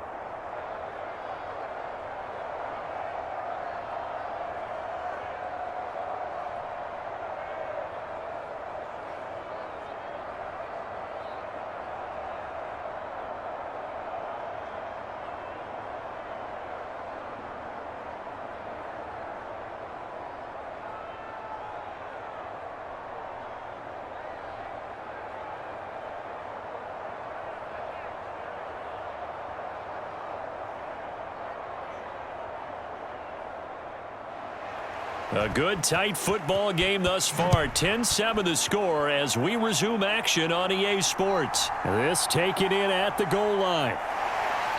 And able to get this across the 20, but not much further as he's dropped at the 23-yard line. Here comes the Seahawks offensive unit. They'll have it first to begin the third. Charles, it'll be interesting to see what adjustments this offense made in the locker room. Haven't really been able to get anything going offensively, virtually nothing in the ground attack either. So certainly something has to change here in quarter 3.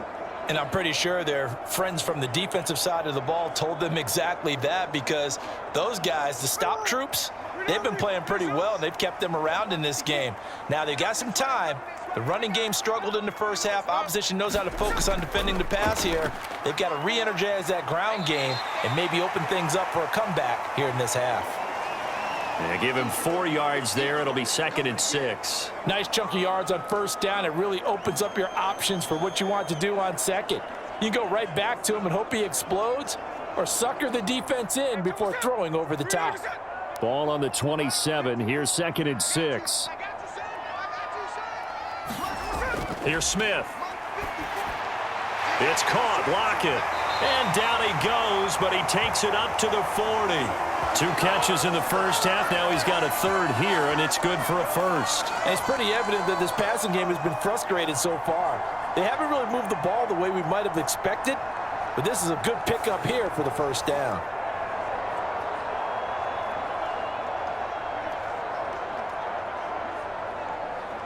Here we go. Finish it on. Stay with your man. Mike 50. Watch the run. They'll fake it. Now Smith. He's going to get this one out to his fullback. And he is going to lose yardage here. So it goes as a completed pass, but they lose a full 5 yards. Well, it looked like the defense, they were ready for that one. Really left him almost no room to work after catching the ball. He could throw every move in the book at him. They were there, and they tackle him for a loss.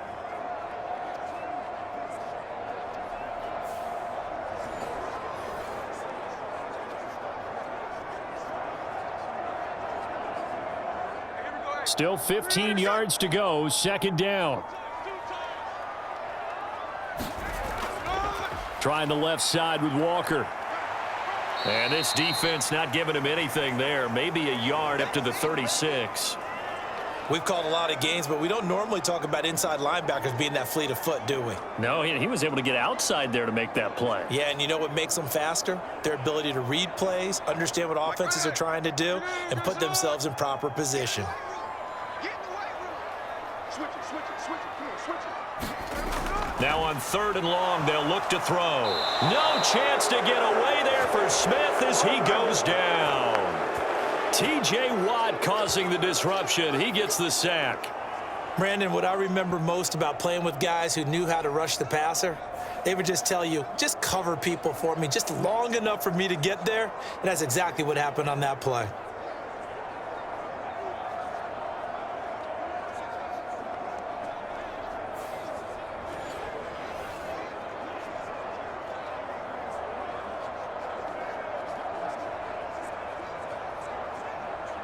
Now here's Michael Dixon as he'll punt it away for the second time.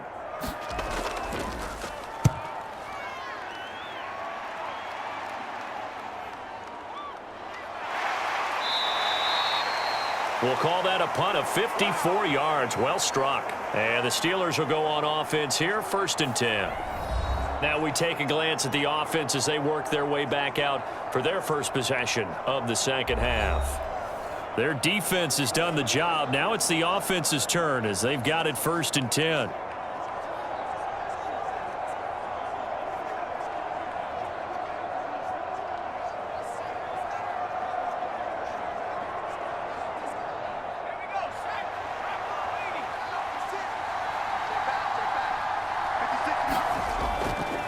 They'll start this drive out on the ground. And he stopped right at the 25 after a gain of 5.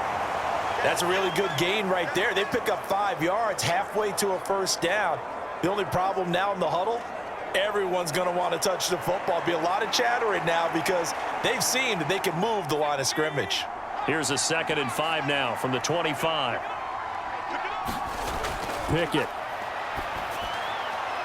Johnson's got it complete. And he'll be out of bounds across the 30-yard line. 5th catch of the afternoon, and that gives him a first down. All that practice time came to fruition on that play. All those timing routes that they work on through training camp, OTAs, mini camp, and just regular season, they got it done on that one. An outcut, ball was delivered, and picked up the completion. So they'll come up 1st and 10 now from the 33.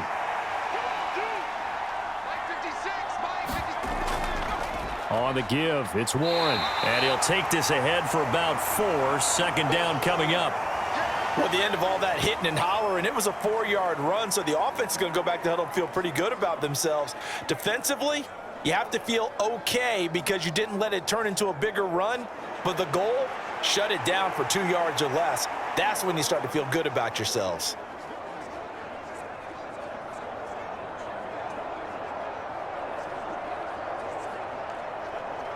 From the 37, they work on 2nd and 6. On the give, this is Harris. And this winds up a pickup of 2, maybe 2.5 to about the 39.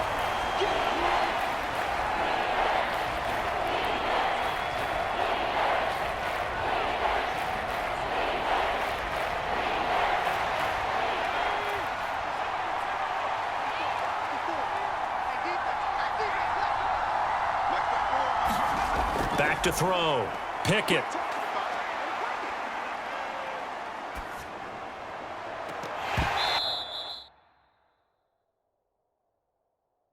And that's going to be incomplete. The coverage too good there. The contact popped the ball free, and it's 4th down. Even without a ton of pressure in his face, it just shows how difficult it is to pick apart his own defense. Those guys are sitting back, and they're not playing receivers as much as they're playing the eyes of the quarterback and when he delivers the ball. The Steelers send out their punter now as he's on to kick it away. He steps into this one, and this is a rocket. And not what he was hoping for there, as this will hit in the end zone for a touchback. The Seattle now ready to march onto the field. And our game's hit a little bit of a lull here, a little bit of a snag, punts on back-to-back drives. And old school coaches don't necessarily mind that. Didn't turn it over, right? Didn't create a big play for the other team. Right now what you're looking for is, can you gain an advantage in field position? And that's what both teams are seeking right now. Yeah, they'll be seeking to gain that advantage here on this drive. Now Geno on 1st down. This is Fant on the short completion. And he's got it past the 30 before he's hit and dropped. A gain of 11 to kick off the drive, and it's a quick 1st down. And what a nice example there of a tight end doing exactly what he needs to do. How about how he worked his way to the outside, made sure he secured the catch, and then anything after that, we count that as a bonus. And indeed, he gets enough for the 1st down. 1st and 10, and they've got 3 tight ends out there. A jumbo package look. Up the middle they run. It's Walker. And he'll scratch out only about a yard up to the 32. Well, give them credit for trying, but there's no fooling the defense with that call. They were reading run, and they set up to stuff the run and then executed.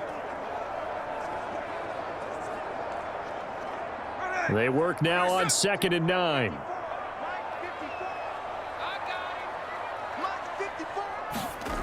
Now Smith. That's caught over the middle by Fant. So they'll get 8 out of that completion. And it makes it 3rd down and 2 yards to go.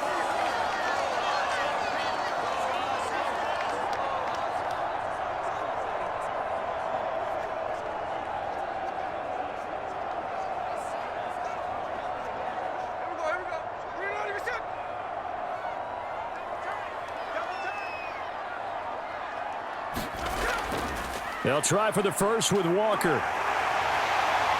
And he'll get it out a couple yards shy of midfield at the 48. It's a 9-yard gain, and it'll keep the drive moving. I think I saw a lot of shoulders just drop there. And what I mean by that is they finally were able to relax a little bit, because that was an important play call. They needed to pick up that 1st down at this stage of the game. Yeah, couldn't afford another quick drive and out.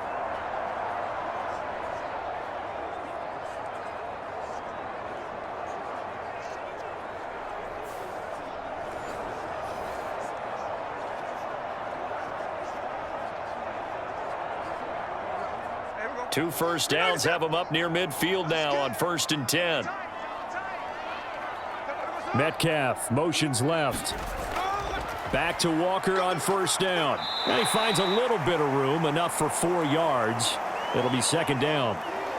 Not a run that you're going to write home about, but still a good 1st down run. That's what an offense calls staying on schedule. 3 to 4 yards on 1st down, you're set up very well for the rest of the drive.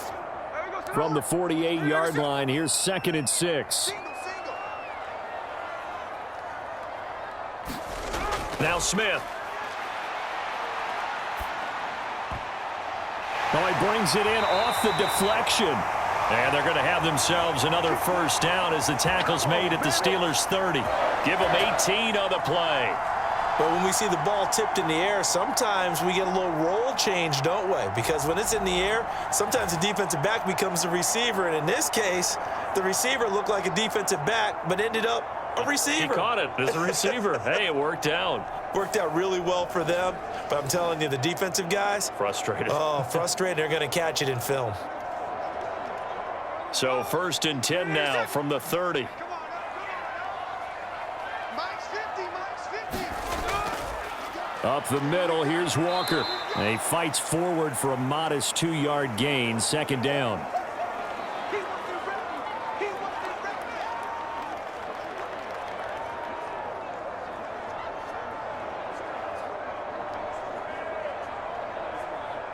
Ball on the 28-yard line. Here's a 2nd and 8. Sticking with Walker on 2nd down. And he'll be brought down inside the 20 at the 19. 43 yards on the ground for him now on 9 carries. And that's a nice pickup of a 1st down on that 2nd down run. And at that yardage gained, they can run that play on any down.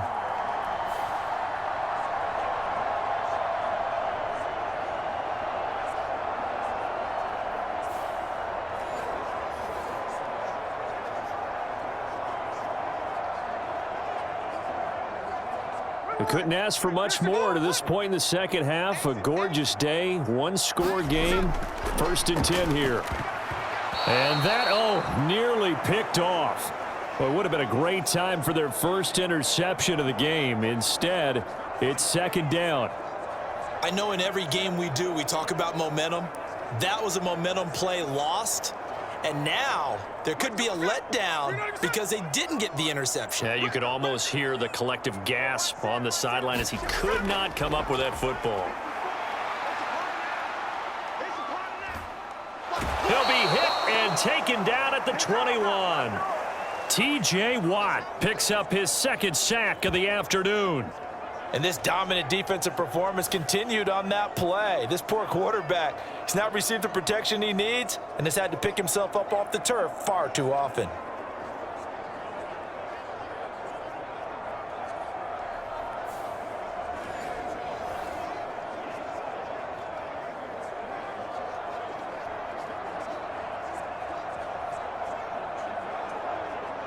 Now a tough spot for Geno Smith and company after the sack. It's 3rd and long. They're going to look to throw. This complete to Lockett. And he'll be brought down shy of the 1st down marker at the 11. They'll get 10 there, but it leaves them just short for 4th down. And that big gain may just change the thought process here on 4th down. I think in the red zone, they might now consider going for it on 4th down. They'll run for it. It's Walker. And he will have the 1st down inside the 10 to the 9-yard line. So a moment to catch our collective breath after the 4th down conversion. You're watching the NFL on EA Sports.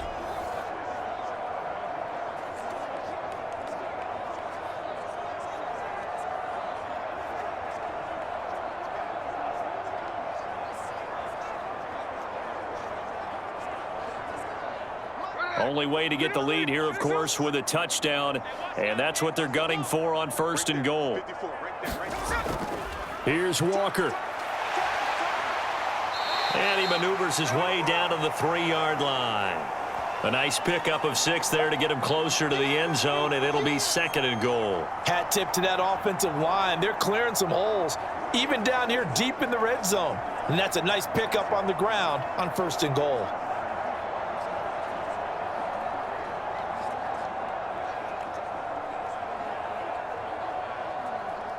So the ball position now at the 3. Here's 2nd and goal. Walker will get down close to the goal line, but not in, as he'll be marked down at the 1. They get 3 yards closer, but still work to do. It's 3rd and goal. And, Brad, they went to a nickel defense, and that's a surprise this close to the goal line because ordinarily you use the back end of the end zone, the sidelines as extra defenders, and you want bigger people on the field to try and help against the run. A lot of tired bodies on that field, but this is a big play. 3rd and goal. Back to throw, Smith. Touchdown, Seahawks. Will Dissly, a 1-yard touchdown reception. And the Seahawks put together a 4th quarter drive to take the lead. Well, it was 3rd and 1. I was expecting run. So much for that. They pass it, they score it. That had the feel of the head coach telling the offensive coordinator, you've got 4 downs here. We're going to go for it on 4th down unless there's a disaster on 3rd. Go ahead and take a shot if you want to.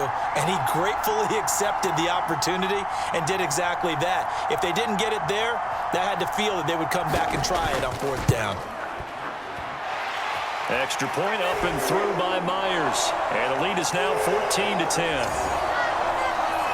That drive a long one, spanning 15 plays. And the Seahawks capping it off with a touchdown.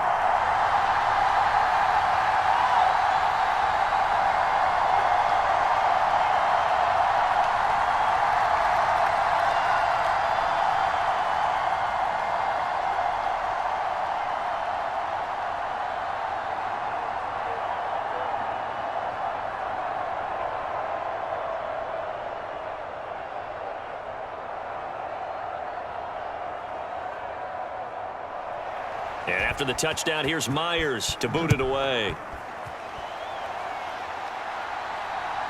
Austin elects to bring this out of the end zone. And they'll get him down right at the 25-yard line, so the same result had he opted for the touchback. Pittsburgh offense making their way back out. And now they'll look to answer working from behind. And remember, this offense has sputtered yet to score here in the second half. They'll need to change that here.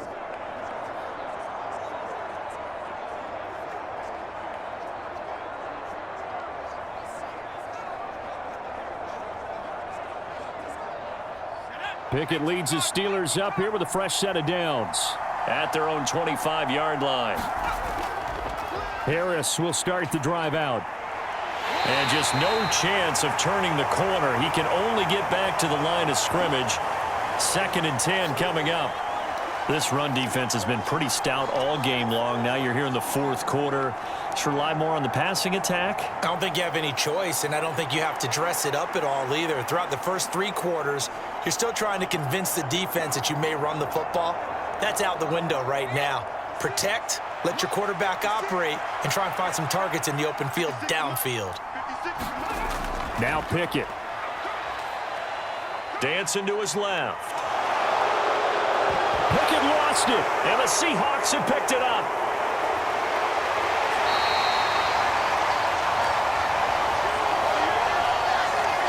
Well, that's unfortunate because he had a nice run going, but give credit to the defense. They got a hand in the cookie jar there, CD. You have to think about vision, finding a place to get down after you know you've gotten all you can out of a run, and obviously ball security is paramount. In today's football, everyone's coming after the rock. You've got to make sure you protect it and protect the yardage you just gained.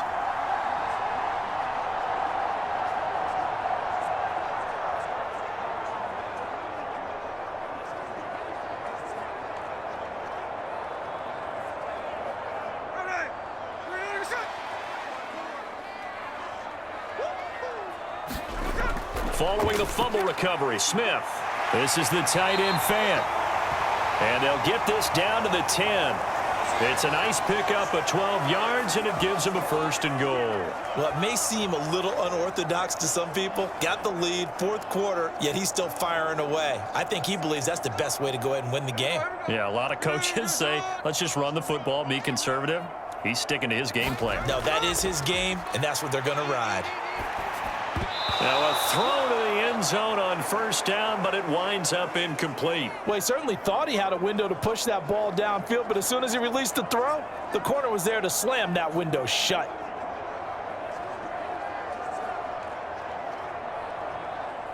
They'll go again here from the 10-yard line on 2nd and goal.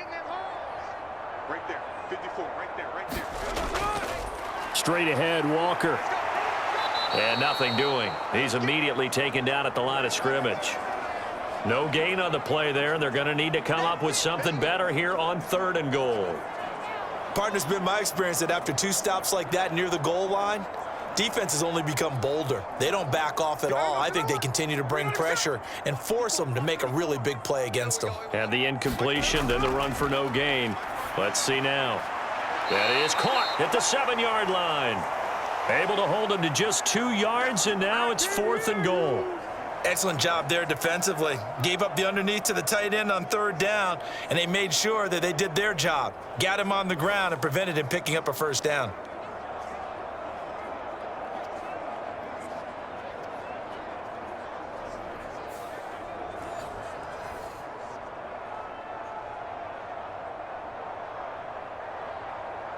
So on now comes the kicker. It's Jason Myers. This will get the lead up to 7. Myers' kick is good. And that moves him up by a touchdown now at 17-10. So that gets him a little bit of breathing room, but not much. And you have to think back to the field goal that he missed earlier. This would be a 2-score game right now if he had converted then. And if you and I are thinking about it, you know he is as well, because in the back of his mind, he's thinking, I hope I get one more shot in an important spot. He just made that one. He wants one more later to truly make up for the earlier miss. Myers now converted on the field goal try. Now he's on to kick it away.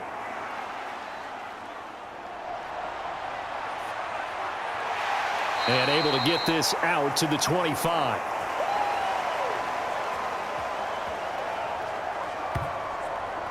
And Pittsburgh getting set to take the field. And that last turnover could have proven more costly, but their defense only gave up 3. But now answering with a field goal doesn't do them much on this drive. They need to try and find the end zone.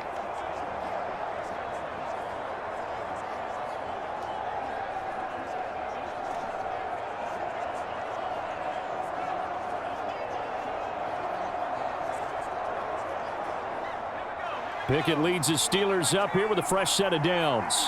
At their 25-yard line. They'll come out throwing here to start the drive. And that's incomplete.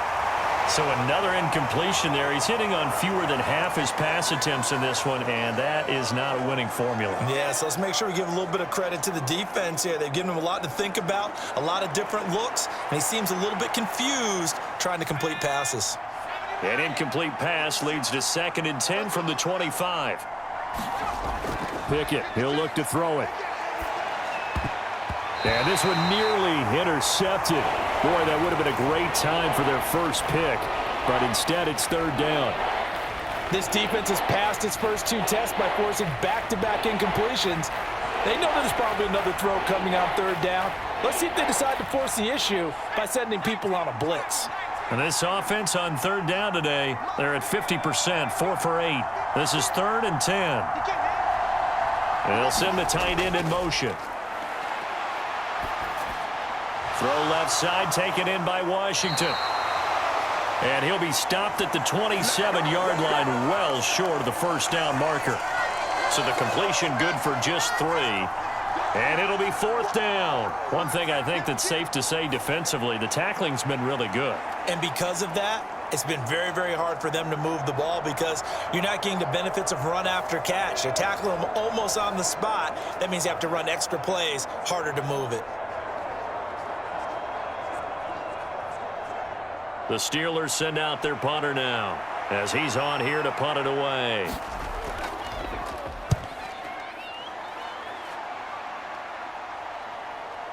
This is taken at the 23. Nice punt, but good work on the return to get back 11 yards. And it'll be Seahawk football, 1st and 10. The Seattle now ready to march out of the field. Their defense got the stop, forced the punt, and now you really start to monitor the clock as they nurse this slim lead.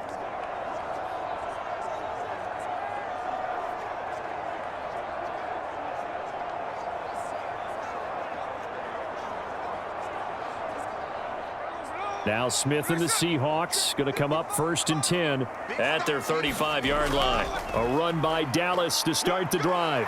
And they'll get him down after a pickup of 8, 2nd and 2. If you can keep getting gains like that, Charles, with the lead here in the 4th quarter, I mean, keep running it, right? No doubt about it, but what the offense coordinator has to do is understand. They're going to continue to stack the line of scrimmage. What runs do you have in your arsenal that'll work against a stacked box and continue to move the ball? Off of play action, here's Smith. This is Fant on the short completion. Call it a gain of a yard, and that'll leave him with a 3rd and just a yard.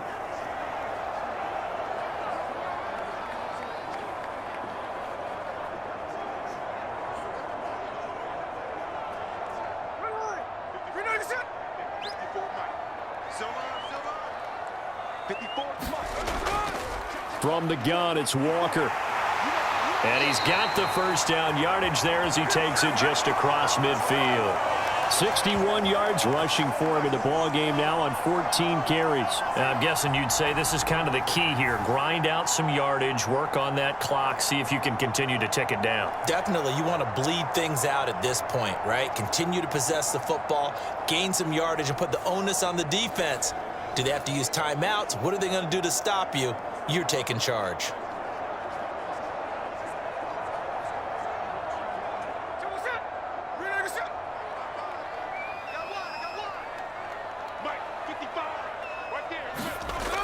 On first down, it's Smith. Over the middle, finding Smith and Jigba. And they'll get him down as he's inside the 40. 11 yards for number 11.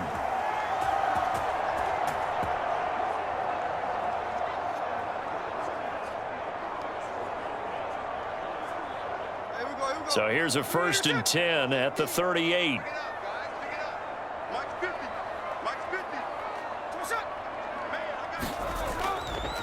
On the handoff, this is Walker. And he can only manage to get a couple. 2nd and 8 coming up. If you're looking for glory, looking to get your name in the headlines, you do not want to play nose tackle. But how about what we just saw there? The ability to hold people up, take on extra blocks, and actually slip them and make a tackle on that play. That's big time.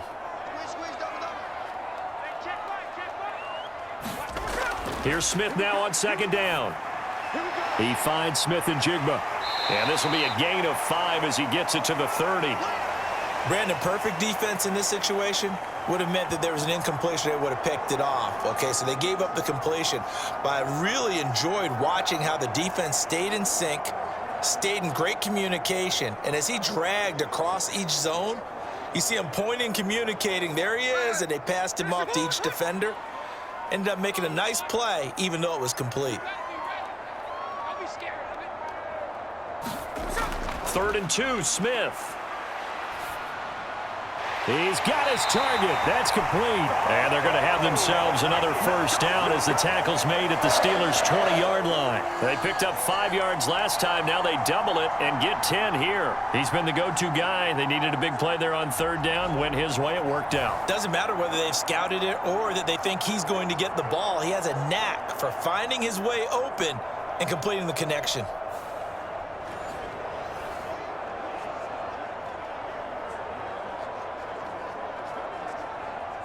Not totally home free yet, but it's looking good as they come up 1st and 10.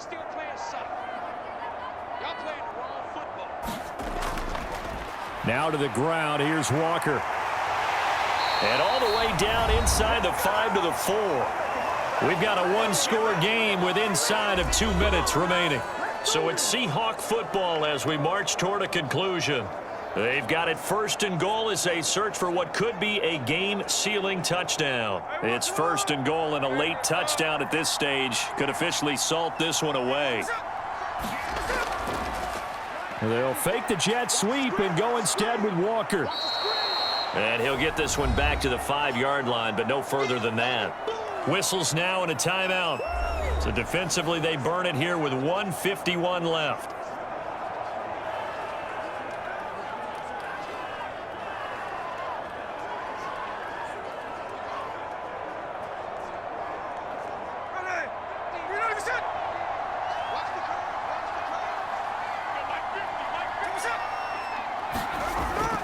On 2nd down, it's Walker.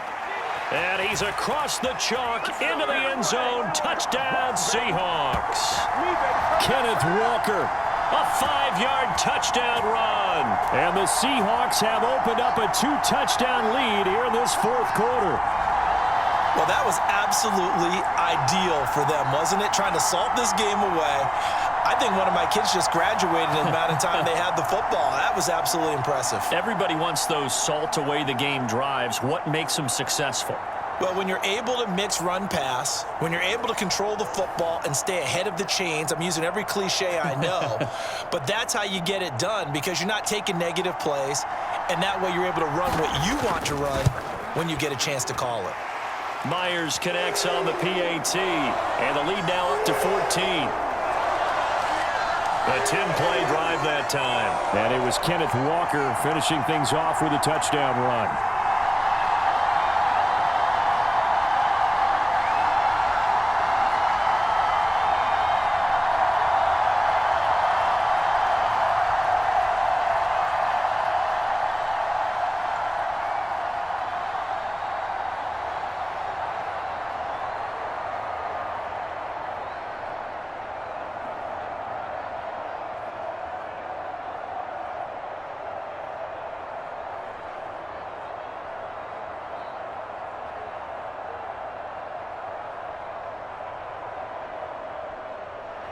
And after the touchdown, here's Myers to boot it away. Austin elects to bring this out of the end zone. And he's able to get this across the 20, but not by much as he's marked down officially at the 21. So here's Pickett and the Steelers. Down by 2 touchdowns. 1:44 to go. It's been a struggle to score all day, and now they need to do it twice here late to have a chance.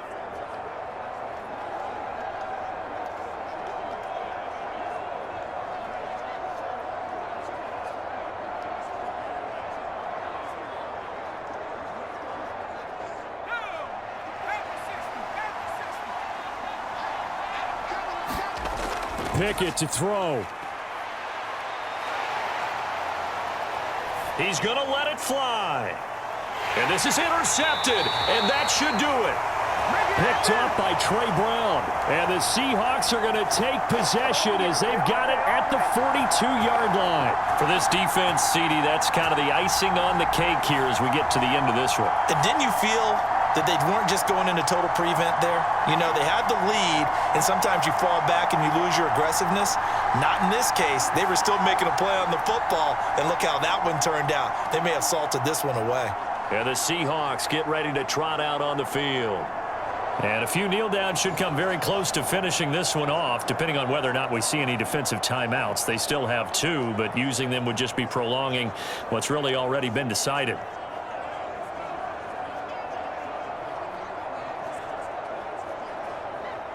So good starting field position for them here as they come up 1st and 10 at their own 42. We got to have 2 hands on the football here as they run on 1st down. And able to break 1 tackle, but then quickly brought down for a nice little gain.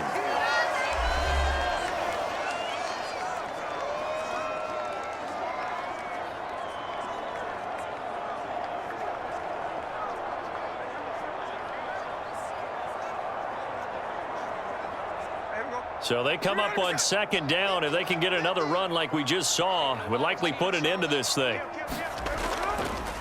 They'll give it up to the big man Walker. And he is going to have a Seahawks 1st down, and that should just about do it.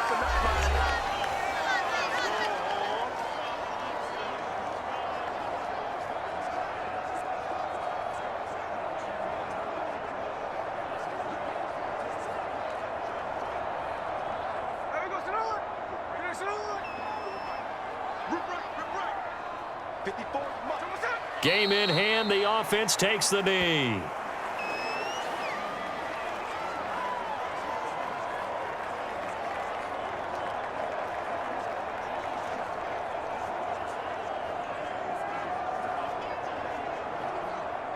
Second and 11 now.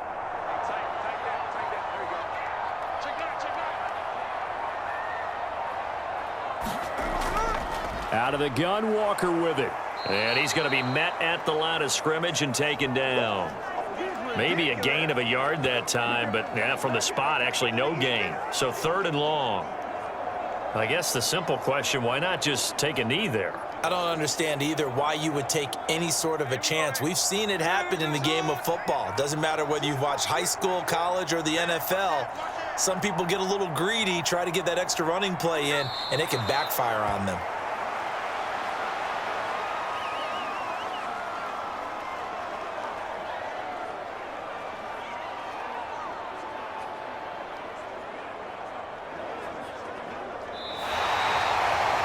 Well, that second half, Charles, a little bit different from the first. Not only did we have the lead change after intermission, but they were able to pitch the shutout in the second half and get an impressive victory. And what's the old expression? That's not quite how I saw it playing out in my head. You know they didn't expect this at all. As you mentioned, went into the half with the lead. Losing the game is one thing. Getting shut out in the second half, that's a surprise.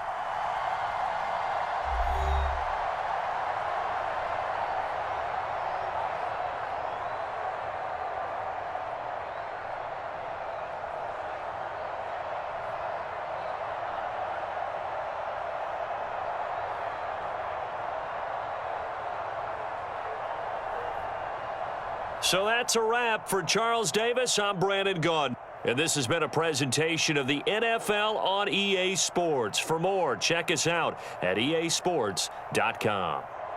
It's a win for the Seahawks here as we say so long from Seattle.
Today, from Los Angeles, California,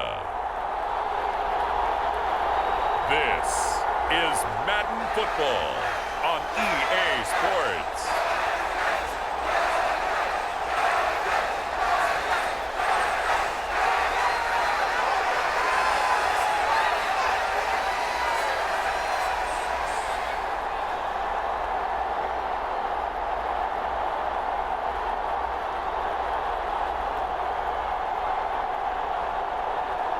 We'll see Justin Herbert and the LA Chargers taking on Tua Tagovailoa and the Miami Dolphins. From the second largest city in the U.S., Los Angeles, California, we've got football as EA Sports coverage of the NFL is on the air. Today we've got a fun little clash in the AFC as it'll be the Miami Dolphins taking on the LA Chargers.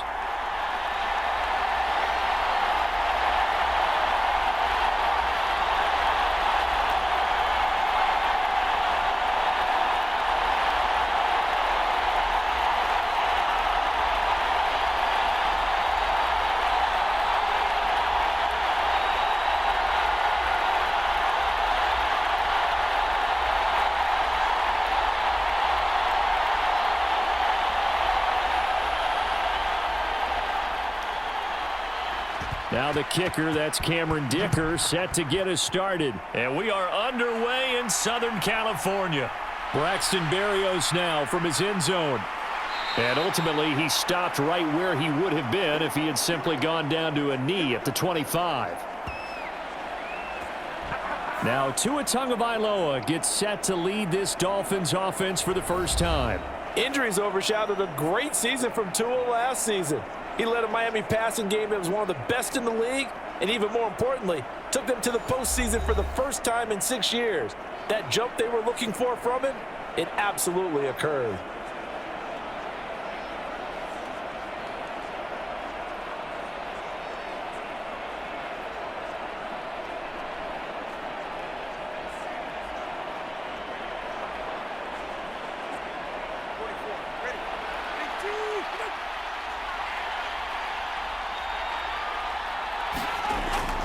On play action, here's Tua.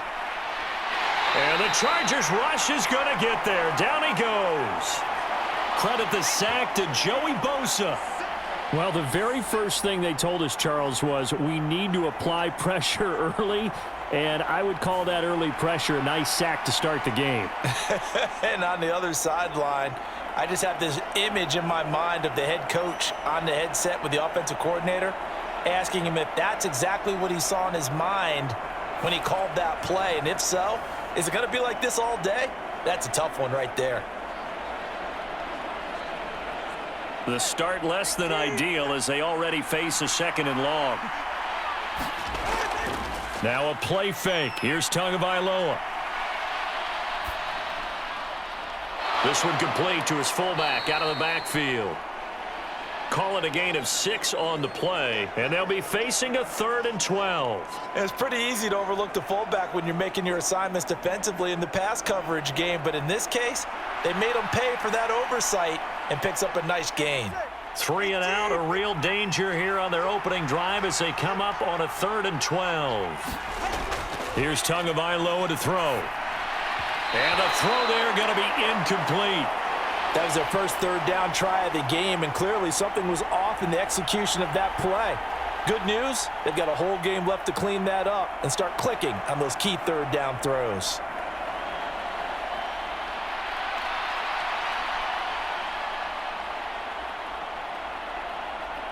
Jake Bailey on now to punt here on 4th down.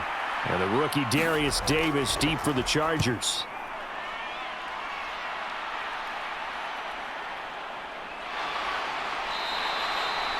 .51 yards on the punt there. And it'll be Charger football here as they take over. So the Charger offense making its way out, and at the controls is the league's 2nd leading passer a year ago. At 25 years of age out of Oregon, it's Justin Herbert. The Chargers just continue to improve and take steps forward under the quiet leadership of Herbert, who's been the most productive quarterback in league history through his first 3 seasons. Over 4,700 yards last year. He's expecting to crack the 5,000-yard mark in this season.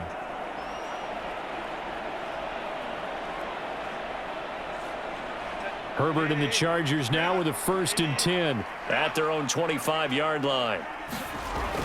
Looking to throw. That's complete to Palmer. And he gets this one just shy of the 40, down at the 39. First down yardage on the first play of the drive. Give him 14. Just the first quarter, but tackling going to be so important going forward. They've got to limit plays like that. And that's something when you see it happen early in the game and they don't get him on the ground, you can always tell that they were concerned about it going in. Because I can just tell you from my days, I remember being in college and worrying all off-season about our season open opponent, and they had a receiver that could shake and bake with the best of them. I tackled him on the first pass of the game, and the relief was incredible. Ended up having a pretty decent ball game. But if I had missed him, it would have been a long night. Well, there's plenty of real estate for him to maneuver on that run, and let's face it, it shouldn't be a surprise. He's one of the better backs in the league. Had to come into this game with the idea, slow him down, otherwise it's going to be a long afternoon. So now 1st and 10 as they've crossed into Miami territory at the 43. Now Herbert with it, looking to pass. And he will be hit from behind and run over. Wow. The sack there by Bradley Chubb. I think a lot of time when we see a sack, you say, well, you blame it on the offensive line, the quarterback, but here, maybe you just tip your hat to the defender. What a play. Yeah, and I think sometimes they just get a sense of the play before the ball's even snapped. Kind of like a sprinter anticipating the gun in a race. They're off, and guess what? The quarterback's down.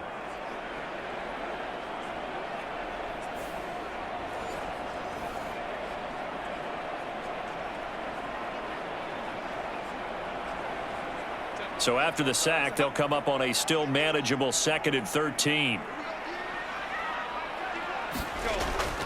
Herbert will give this one to Eckler. Dances by him. He'll get it to the 40. Broke a tackle there to get some extra yardage. But you got to give kudos to your offensive line and the guy carrying the ball because they were in a 2nd and long situation. It seemed pretty dire, but they brought it back to 3rd and manageable with that run.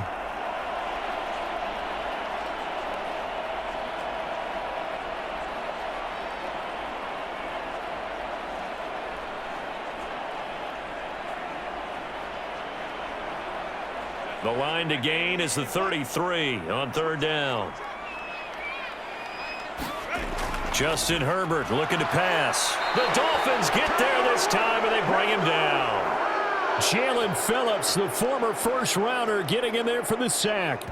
They'll make that a 2nd sack here on their first drive out defensively, and not to get ahead of ourselves, but they're on pace for double-digit sacks at this point. Well, they're going to have to find a way to tamp that down, aren't they? So if you're the play caller, you're telling your quarterback maybe some screens, maybe some draws, hard count, use your voice inflection a little bit, anything to try and slow that pressure down. Now 4th down, so the Chargers trot out J.K. Scott. Braxton Berrios deep for Miami. Out of bounds and close. The question, was it a touchback? No. They'll say it crossed out at the 2-yard line. Excellent placement. And off that bounce, Charles, I didn't know where it was going to go. It can be an inexact science as to where they place it, but they say the 2-yard line. Yeah, I don't know how they really determined that. And let's face it, at the end of that play, one side's going to be happy, the other team's going to be unhappy. It's like, what do they do, shorten the hypotenuse? I mean, how do they figure that out? You know that stuff. You're the smart guy. No, that's you, partner.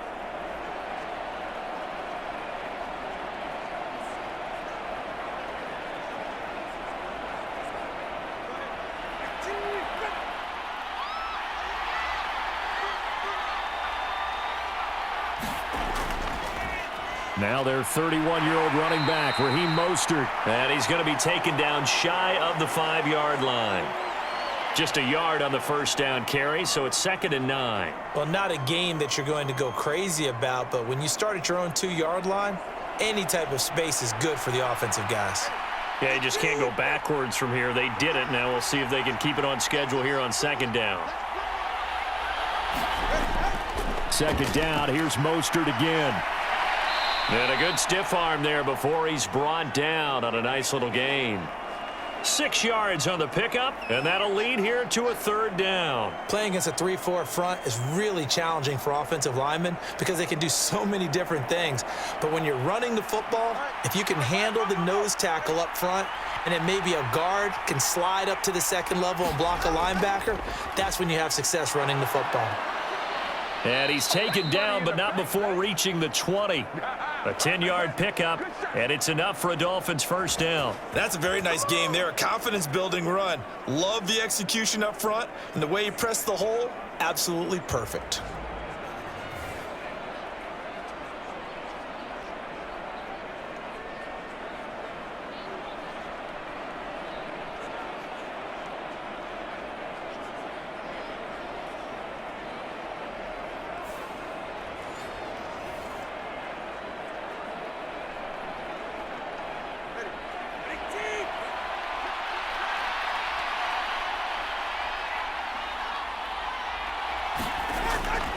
On 1st and 10, it's Mostert. And not a lot of daylight, not really any daylight inside as he's going to be stopped right at the line of scrimmage. Brings up 2nd down. Defensively, we always know that he is tough in run support, and I think the way that he gets there is he understands what an offense is going to do before the ball's even snapped. A great job of scouting prior to the game, then reading, reacting, and taking the right path to the ball carrier. On second down, Mostert. And he's going to get 7 out of this before being taken down at the 27.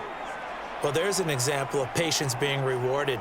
Ran the ball on first down and got stuffed. Most people would scream, throw the ball here. In this situation, they stayed with their roots, stayed with running the football, and they got rewarded. They'll come up now, 3rd and 3. They'll try and run here with Mostert.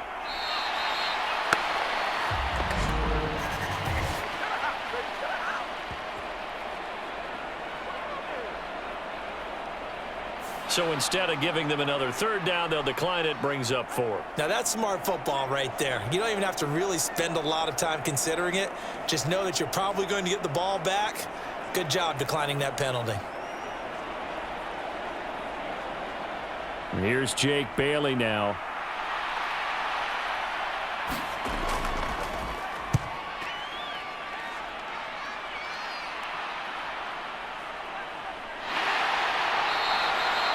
That's going to go in the books as a 55-yard punt. Well done. And it will be 1st and 10 as they take over.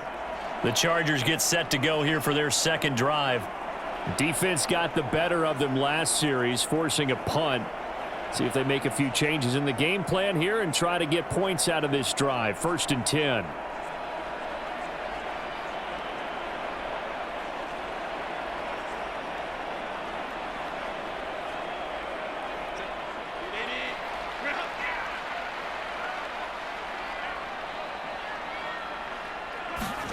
On 1st and 10, Herbert. And incomplete. That time trying to find Gerald Everett. That'll bring up 2nd down. Not sure what happened out there, but it looked like the timing was a little off on that throw. Well, you know I'm a defender, so what am I going to say? Great defense. Darn right. They did something to disrupt that timing. 2nd and 10. Herbert. Open man, it's Palmer. And he's going to get this one across the 30-yard line. Second catch for him today, and it'll wind up a 1st down.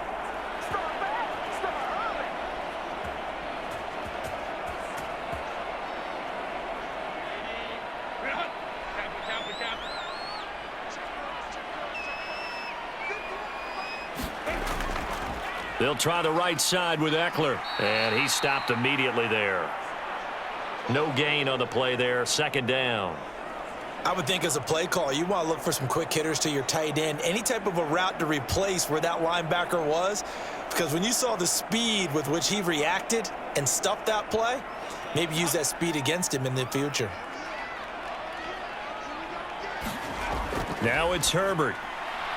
Over the middle, and it's caught. Keenan Allen. And he gets this one to midfield before he's brought down. 19 yards there on the catch and run. I don't care who you put on him.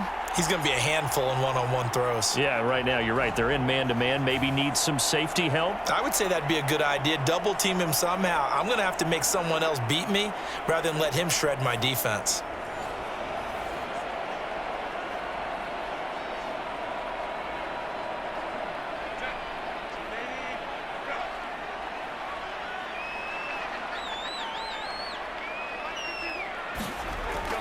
Off the play fake to Eckler, it's Herbert. Throwing quickly there, but it's incomplete.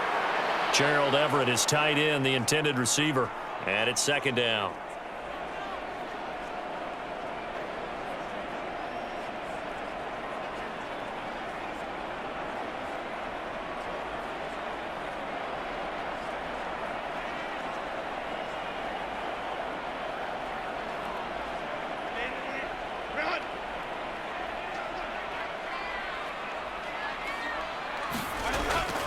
They go back to the ground now with Eckler. 4 yards the gain, and it'll bring up a 3rd down. That 2nd down play call was not to pick up the 1st down. It was to accomplish what they did to get them into a manageable 3rd down because they had incompletion on 1st down, so they were behind the sticks, so to speak. They needed to make up some ground, and they did.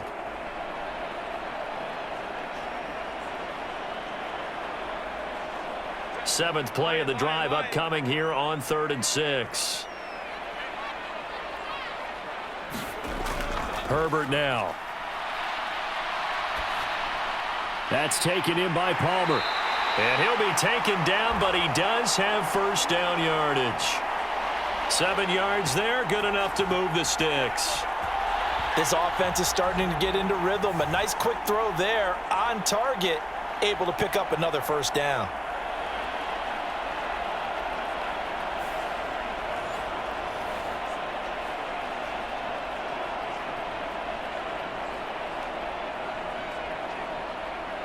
So from the 39 now, they'll come up on a 1st and 10.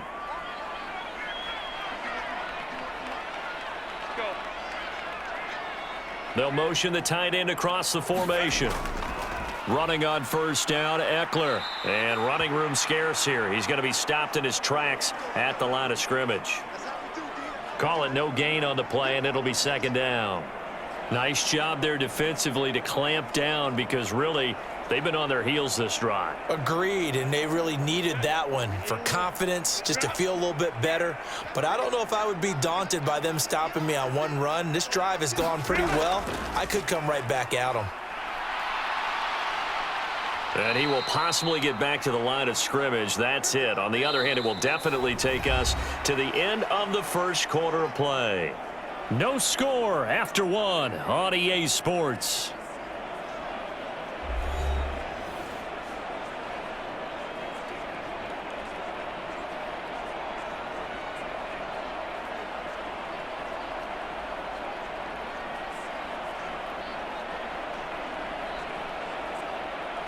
Two runs for a net gain of nothing. Now here's 3rd and 10. A shotgun snap for Herbert. Now he'll escape to his right. And he slides and covers up at the end as he's going to be able to pick up decent yardage. Pretty solid gain of 7 yards that time as he scrambled, but now they face a 4th down. That looked great when he first took off because in my mind, there was room to run and he had the marker in his sight. But I certainly didn't expect him to close so quickly, and neither did he. They got to him just in time, and now that forced him to make a decision with his 4th down call. And his kick is absolutely perfect. And the Chargers grab themselves a 3-0 lead.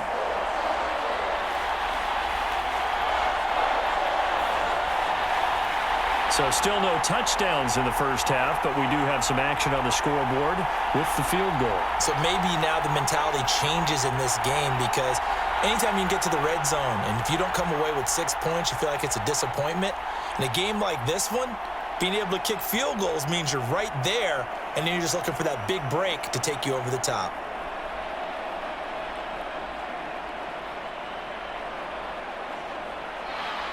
Here's Dicker now as he'll send this one away.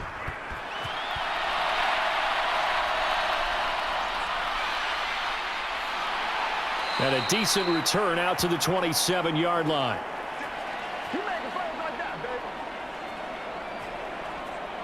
Miami set to take over. Still in the first half, but this offense has struggled. Haven't really been able to get anything going, not only in the points category, but in the yards category. We'll see if they can do better here on this drive.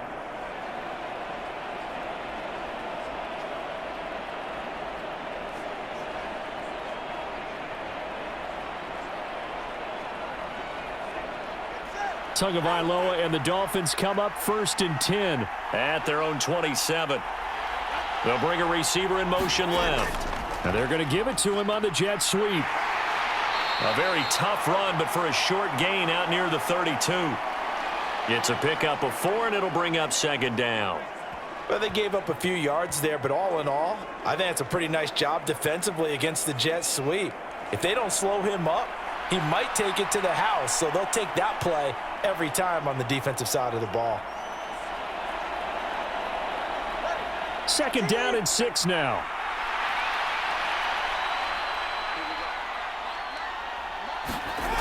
Tua going to throw.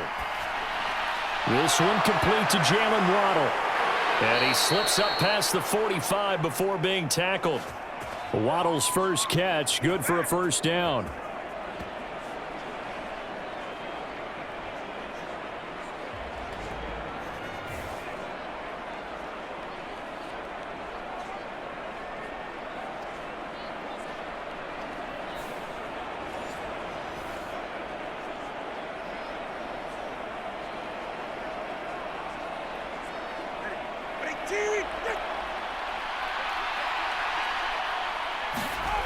Tagovailoa working out of the gun. Another catch there for Waddle.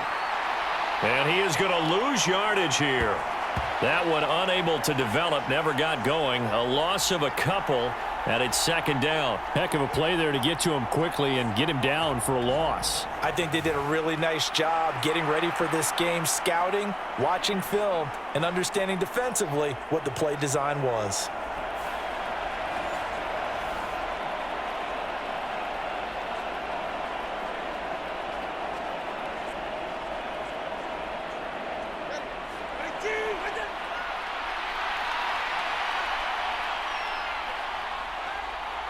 Now they'll send Waddle in motion left. And he'll get it here on the touch pass. And he's going to get across midfield and into Charger territory. And a lot of times these plays, they either go for nothing or they go for big yardage. And here, they got to the outside, turned it upfield, and ended up getting a nice little gain out of it. This offense so far on third down, just 1 for 3 thus far. This will be 3rd and 5. Again, they will throw it with Tagovailoa. And that's going to be incomplete. The contact there enough to jar that ball free, and it brings up 4th down. From a defensive perspective, they had exactly what you want anytime they want to throw the football. There was pressure on the quarterback. They were getting after him, and they tightened down on the receivers and forced the incompletion. On is Jake Bailey to send this one away. He's been a busy man here in this first half as he gets it away. And no return here. Where will they spot it? They say just outside the 20-yard line. Now the Chargers offensive unit ready to see what they can do here. And they split the uprights last time for 3. They've got the lead. They're not going to play this conservative. They're not hoping for another field goal. They're hoping for a touchdown. I'm with you on that one. I like where your head is. I like the way you're thinking because you're exactly right. Trying to sit on a lead and play that way, that doesn't work too well for most teams. Run your offense. Run what you do best. Exactly. Put it all the way down and try to increase your lead in a big way. And the best way to do it, touchdowns.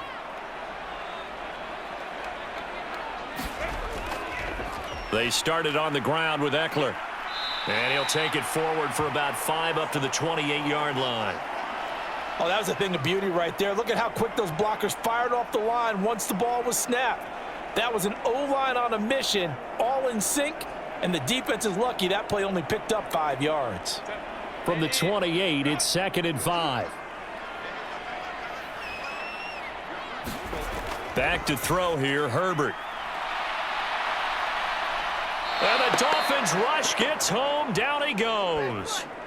Bradley Chubb. That is now 2 sacks for him here in this first half. Tell you what, he did not have much time there to scan the field before he was ducking and covering. Did it appear to you, as it did to me, that the defensive front won their play really quickly? Meaning the guys in front of them had almost no chance to block them. They were on him in a hurry.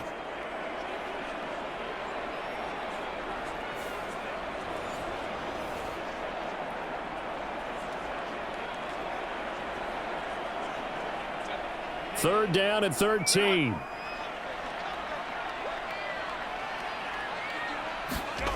Here's Herbert.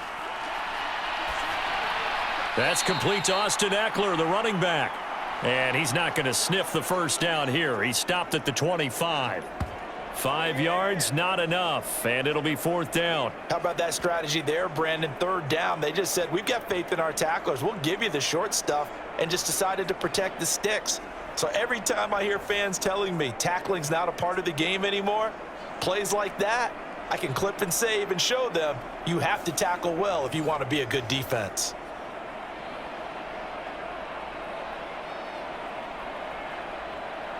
On 4th down, J.K. Scott ready to punt it away. 46 on his first kick. This one in that neighborhood as well. Fighting him off. That'll be put in the books as a 53-yard punt. And it'll be Dolphin football. Out comes the Dolphin offense now as they get set to take over here. So far, they've had 3 drives, 3 punts. Not good. Not good indeed, because you've got to have something to show for being out on the field. Now, sometimes if you have a game where neither side has scored, 3 punts isn't a bad thing. But when you're trying to set the pace, get up on top in a game, you've got to show better offense and find a way to put some points on the board. Tua and the Dolphins now with a 1st and 10 at their own 26. Off of play action. Tagovailoa. Short throw hauled in by Croft. They'll wind up getting just a yard, and that will bring up 2nd down. I know exactly what's going to be said about that play from the defensive perspective. What's that? That's why I tell all you guys we need more than one tackler to the ball. He broke the first tackle. Luckily enough, there were more people there to get him down. Now 2nd and 9. Here's Tua. Oh, he tried to fit it in on the slant, and it's intercepted. Picked by Kenneth Murray. And he's able to get it back to right around the 27. That throw, Charles, over the middle of the field, and a few too many bodies in there got picked. That's a normal situation, too, isn't it? No matter how hard you try and spread the field sometimes, there's always going to be a traffic jam, it feels like, towards the middle. And if there's any type of a missed throw, or maybe the ball's tipped, or just too many bodies in the area, an interception can result.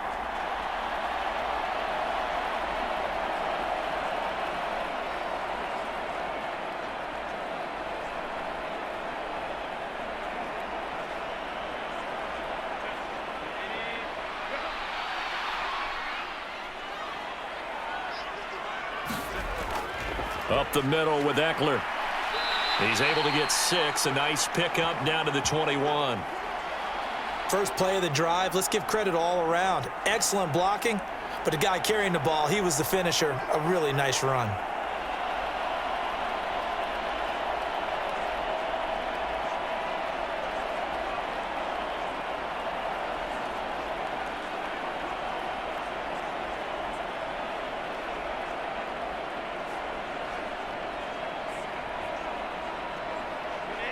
This 2nd and 4.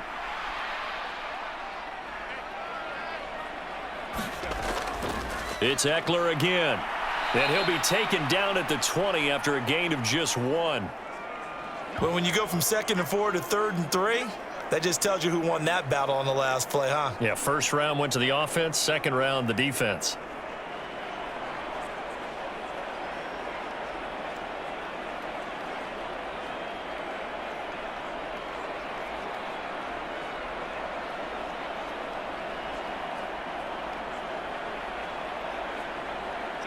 Third and 3. Play action. It's Herbert. Work in the middle of the field, and he's got a man complete.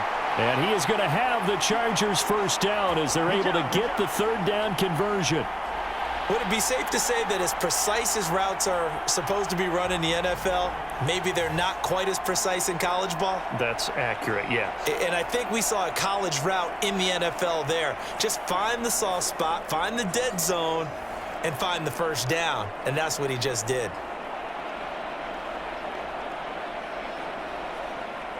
So not quite a 1st and goal. It's 1st and 10 from the 10.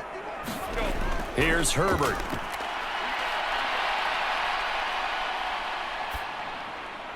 And this will be caught in the end zone for a Chargers touchdown.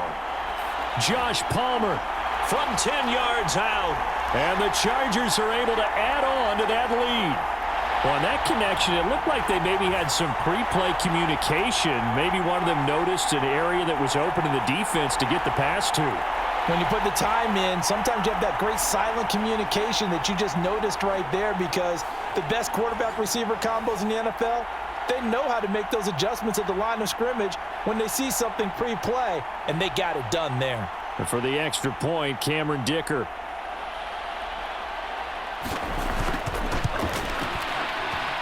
It's up and good, and that'll increase their lead to 10-zip. Just a 4-play drive that time. And it ends with a touchdown pass to Josh Palmer.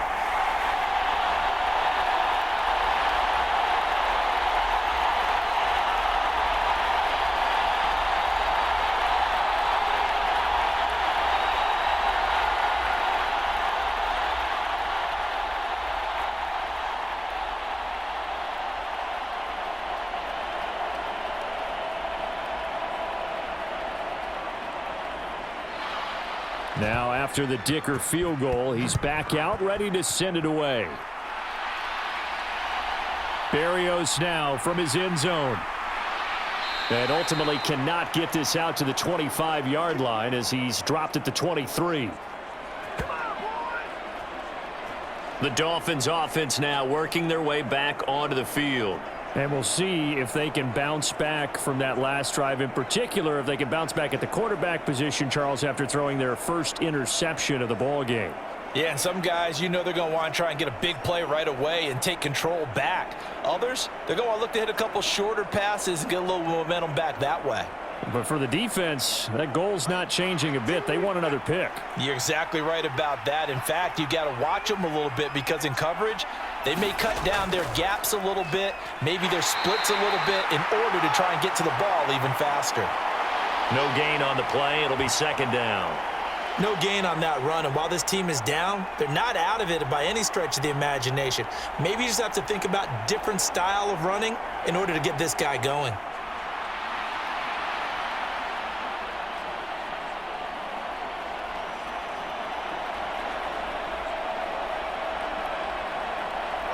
Here's 2nd and 10. Now Tua. That one caught by Tyreek Hill. And he's brought down, getting this one up to about the 35. Tua to Tyreek for the Miami first. Well, this hasn't really been a first half to remember on either side of the ball, but I think this kind of makes this an important drive. You'd love to get this back to a one-score game if you can, and that's good work there to get some yardage here and pick up the first down. Now a pass hauled in downfield. And all the way in for a Miami touchdown. Tyreek Hill, 65 yards. And the Dolphins are back within a score. And they just ran the fly route there, didn't they? You broke it down perfectly. He ends up catching that one and taking it all the way into the end zone. Well, thanks. It was pretty simple to break down, though. I mean, that's just a guy going, running on the go route, making a play. Speed, Kills. speed, speed. And what does it do? It kills. There you go. Jason Sanders now for the extra point.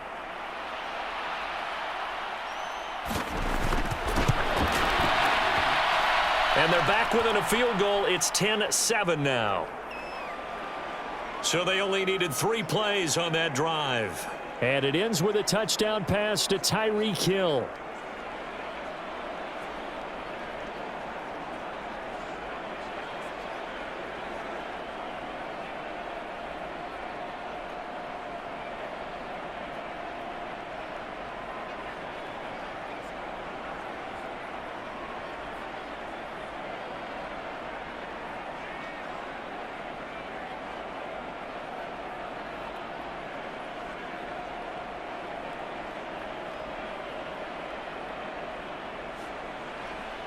Now after the touchdown, ready to kick it away is Sanders.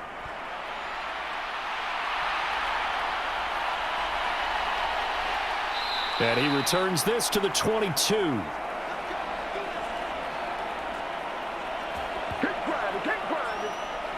The offense heading back out as we take a closer look at Austin Eckler. We're in the second quarter. They've got the lead. The lead, though, not so much because of the ground game, because of their air attack, Charles. So what they're seeing so far is the possibility of things loosening up later in the ground game.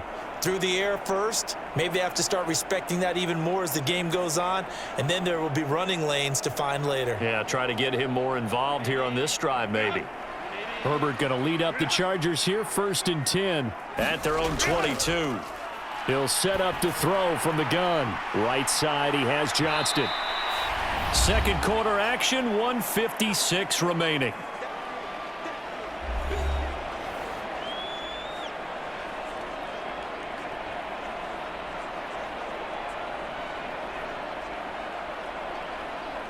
Now a 2nd and 6.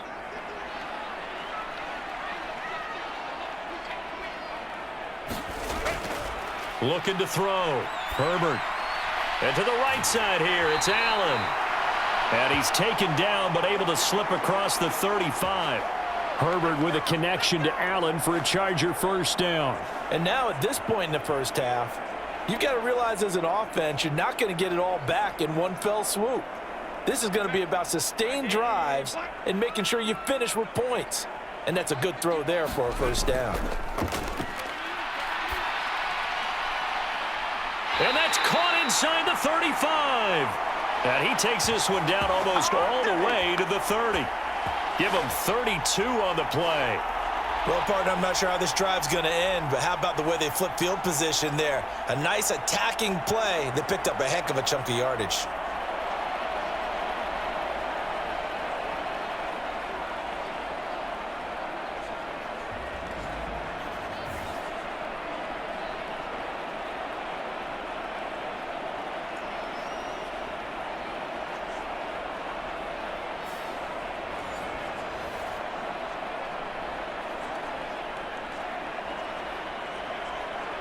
So the big play changes the complexion of things. Here's 1st and 10 just outside the 30. Herbert back to the air. Finds Johnston. This will be stopped about 2 yards shy of the marker. 8-yard gain, 2nd and 2. The Chargers going to signal for the first of their timeouts as the stoppage will come with a little under a minute to go in this first half.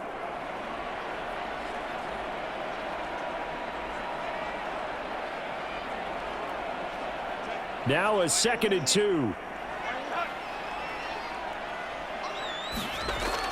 Again, he'll drop to throw. A quick throw knocked away and incomplete.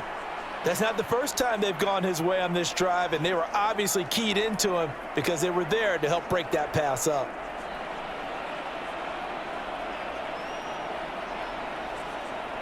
After the incompletion, here now, 3rd and 2. Out of the gun, Herbert. That is caught. And brought down, but not before they get it inside the 10 to the 7. Now the Chargers will use the second of their timeouts as they get the stoppage with a little over 50 seconds to go in the first half.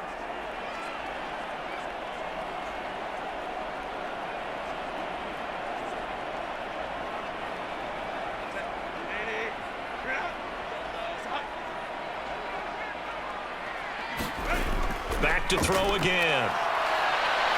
Escaping the pressure right. And he'll take this beyond the line of scrimmage as he slides to a halt. He'll get 5 out of the scramble. It's 2nd down. They made a nice effort to stick him with a loss for that play, but it's going to take more than that to keep him from advancing the ball. Should be an entertaining battle anytime he tucks and runs over the second half of this contest. So the ball position now at the 3. Here's 2nd and goal. Eckler fighting, but he won't get too far. Maybe a yard, that's all, down to the 2. Call it a gain of a yard as they get a little bit closer here. It's 3rd and goal.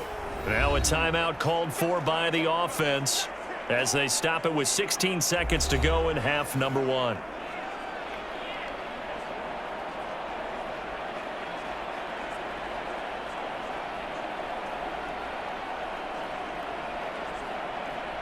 Stonewalled on 2nd down. Now let's see what they can do on 3rd and goal from the 2.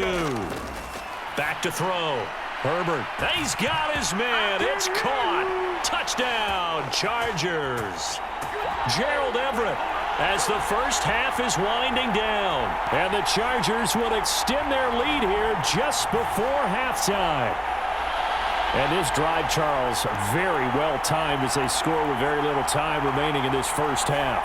And I'm reminded that they get the second half kickoff as well, so they can break this one wide open before the other guys have a chance to possess the football. Dicker down to tack on the extra point.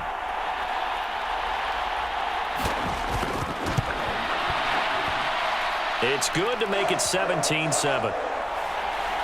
A good drive that time as they go 9 plays in all. And it winds up with a touchdown for Los Angeles.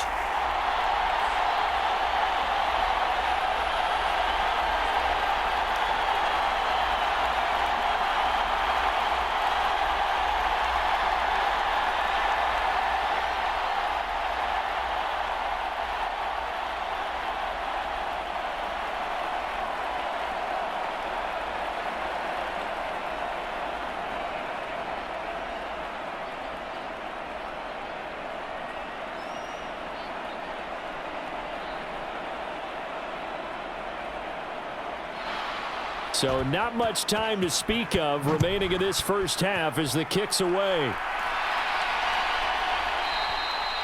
And not wanting to risk anything here late in the half, he'll just take a knee, and they'll bring the football out to the 25.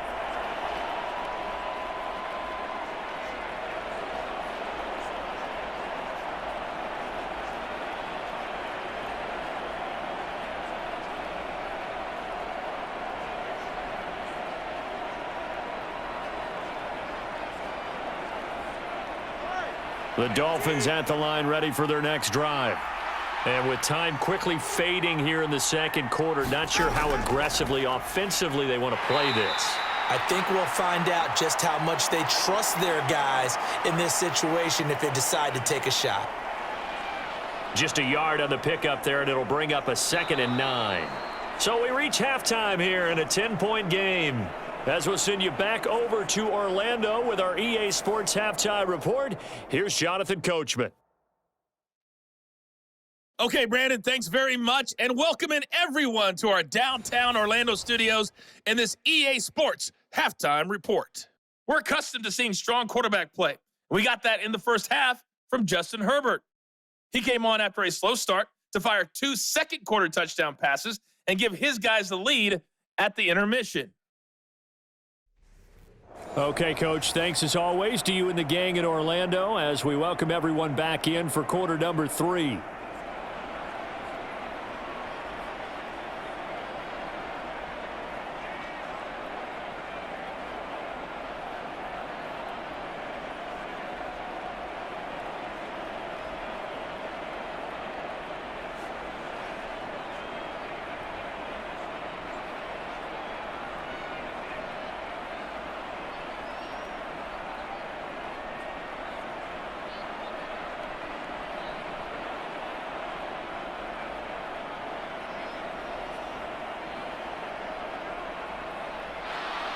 A 10-point game, 17-7 the score as we get back to it on EA Sports. And he'll take it up past the 25 to the 26-yard line.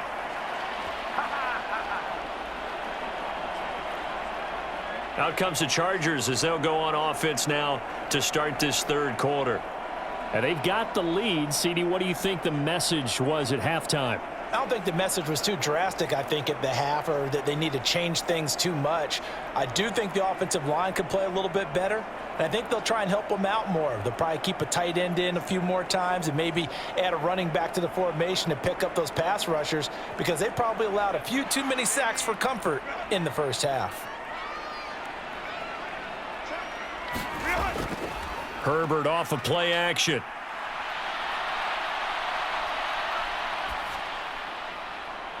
He finds his target, Allen. And they're going to have this across midfield and inside the 45. The second quarter starts off with a bang as they snag over 30 yards. Another big play right there, and this is where, as an offense, you can really put the hammer down. You've got a double-digit lead, but those other guys, they've been hanging around. A touchdown here could put this game out of reach, and that's a strong step towards getting it done.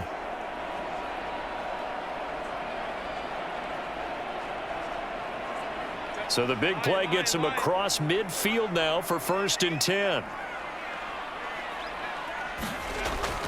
Eckler now between the tackles. Able to slither by. And he's tackled a yard short of the marker. Good gain of 9 on 1st down. And there we saw one of the downsides of blitzing during a rundown because sometimes you get out of your gaps. You don't fit the run quite as well because you're headed towards the ball carrier with abandon. Just need a yard here. 2nd and 1. From the shotgun, here's Herbert. Now a quick throw there, but it's going to be incomplete. Not his best throw there, but where we sit right now in the third quarter, he's had a pretty good game throwing the football. He certainly has, and it's not exactly at the point where we're doing 4-minute offense yet, but they've got to think about, I'm not going to say milking the clock, but understanding clock management here on out. They tried the throw on 2nd down, unsuccessful. Now it's 3rd and 1. They'll try to pick up the first with Eckler. And this time not quite to the 30. It'll be down at the 31-yard line. They only get 2 there, but on 3rd and 1, that's all they needed to keep the drive alive. 3rd and 1, partner. No need to be fancy there. Just use some force and move forward and pick up the first down.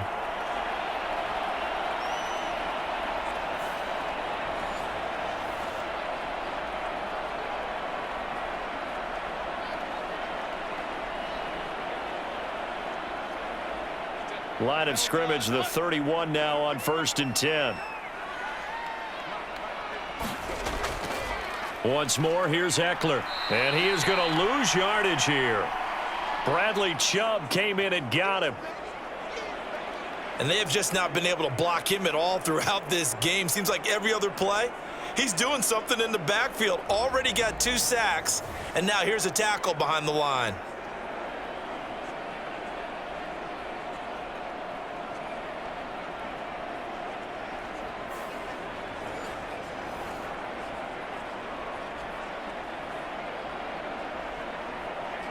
That loss of 3, a rare stumble on a promising drive. Here's 2nd and 13. They'll run out of the gun with Eckler. And he'll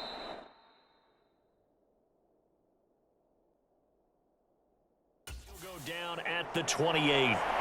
56 yards rushing for him now to this point. Well, you certainly have to give a little credit here because they're playing this game now at their pace. This is ball control football. Sustained runs, taking their time, and making it work. They got to get it to the 21 here on 3rd down. Operating from the gun, Herbert. And complete. Spiller out of the backfield. And inside the 20 before he's brought down. The Chargers passing game rolling a bit here. They've got another first. I'm not sure that was necessarily a safety valve or a check down throw on 3rd down. Sometimes just try and find the open guy and get him the ball. He did exactly that and found a way to pick up a first down.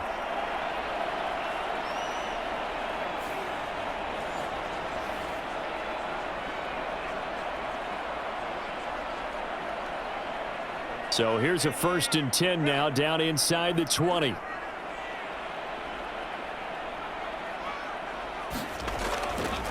A handoff, it's Eckler. And they'll lose yardage here. Knocked back to the 19-yard line. He'll lose a yard there, and it's 2nd and 11. That was well played there defensively. 2 tight ends in the formation, which essentially gave them 7 blockers up front. Hard to imagine with all that size and beef that they could let a tackler through, but that's exactly what happened. A loss resulted.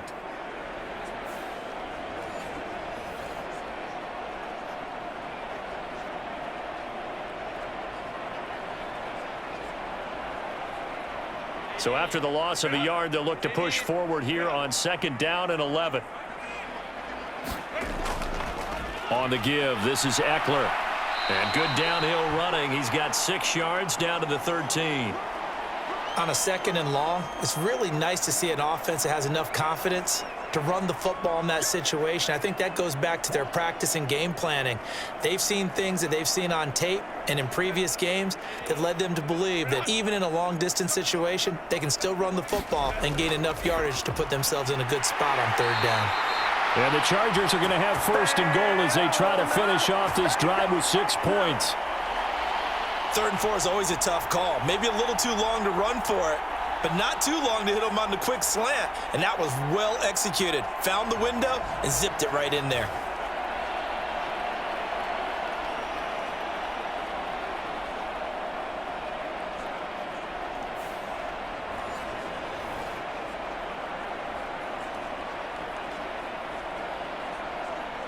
And they've got 3 tight ends here on 1st and goal to add some extra mass.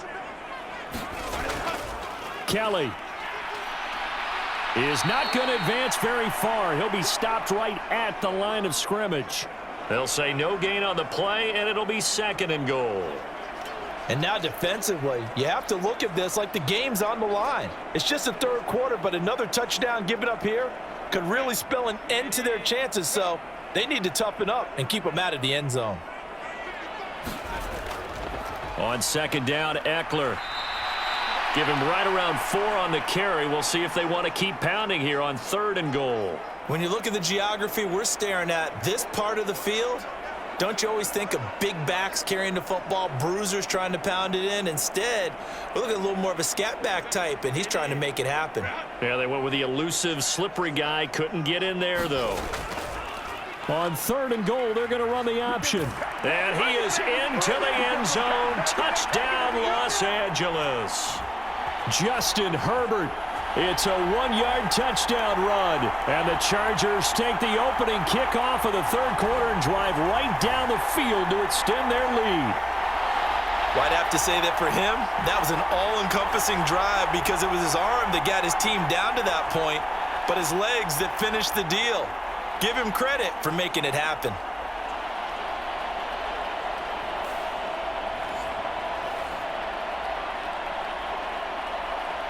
Extra point try now from Dicker.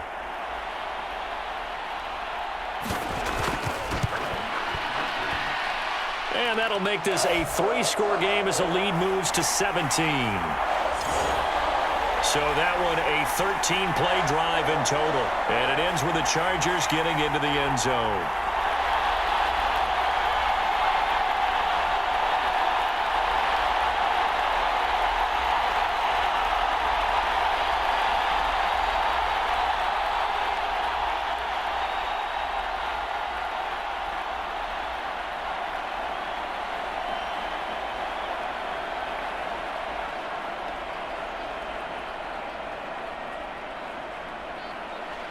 So after the touchdown, here's Dicker out to kick this one off.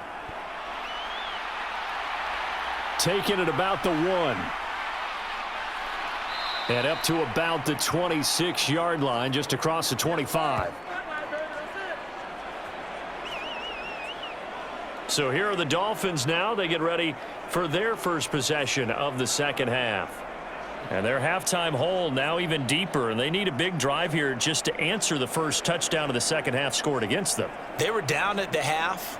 Now, as you mentioned, they're down a little bit bigger, but no time for discouragement. Just got to get back to it, right? Put your shoulder against the boulder and start pushing and try and get back to where you were to start the half. Tagovailoa and the Dolphins come up 1st and 10 at their own 26. He'll look to Mostert to start things out. Officially, it's a 1-yard loss. That's going to bring up 2nd and 11. This defense is just flat getting after it. They have not given up much of anything in the run game. Case in point right there.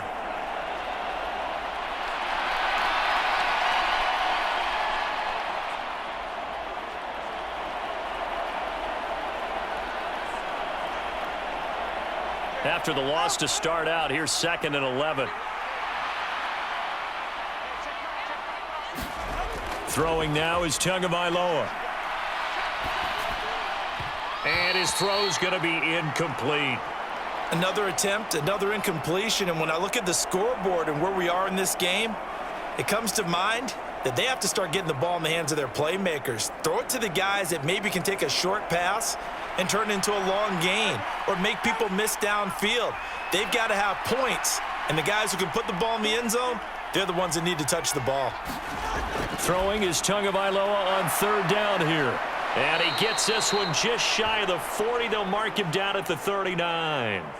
That one good for 13 and a Dolphin first down. And that's well executed there on 3rd down. And I love the confidence that they had to let their tight end try and find some space in the middle of the field, right in their quarterback's line of vision. And QBs love to make that easy throw, and they hooked up there for a first down.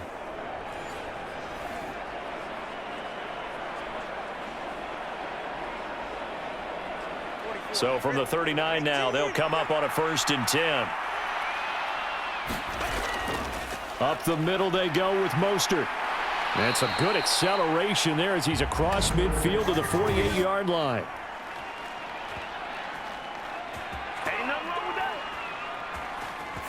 He was trying to clear the way, the big fullback. Instead, he gets a hold. And you don't see that very often on running plays from those guys because usually they're the lead blocker.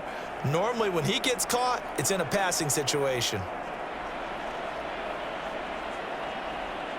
They're backed up here with a 1st and 20 now after the holding penalty. Looking to pass. Tua. Quick hitter to Jalen Waddle. Call it a gain of 12, but of course not a first down due to the previous penalty. Even against double coverage, he found enough of an opening for a noticeable gain. 2 guys on him, yet he finds a way to uncover downfield for the completion.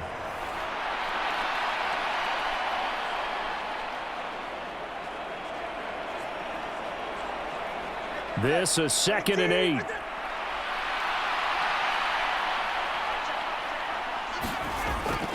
A run with Mostert up the middle. Bust through the tackle. Still going. And all the way in for a Miami touchdown. Raheem Mostert. 60 yards. And the Dolphins get a bit closer. Well, I guess when you look back on it, it was just a matter of time until he popped a big one like that. And, you know, at halftime, you and I discussed it. They had done a nice job on him in the first half. But there were a couple of occasions where it felt like he might wiggle out of traffic and take it to the house. Finally here in the second half, that got done.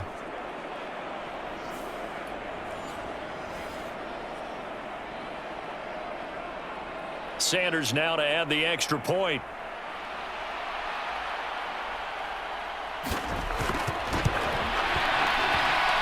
It's up and good, so they claw back into it. 24-14 now. So that drive spanned 5 plays. And it was capped off by a touchdown run from Raheem Mostert.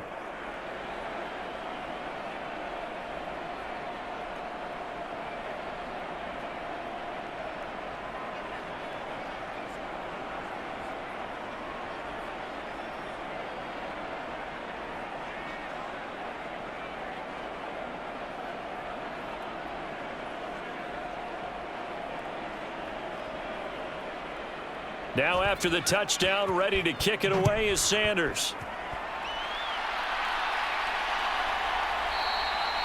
And Davis content just to bring this out to the 25-yard line. And now out on the field, here comes Los Angeles. They were able to extend their lead with an opening drive touchdown here in the third quarter, but that just got matched a moment ago. So we know that what they discussed at the half worked. Now, what are the counters to that, right? You don't just run the same things over and over. Some do, but many will also show something and then come back with something else to keep the defense off balance. Herbert and the Chargers now with a 1st and 10. At their 25-yard line. They'll try and start this drive in the air. Allen's got it over the middle. And that's good for a pickup of 10 yards. And that'll leave him with a second and just a few inches left.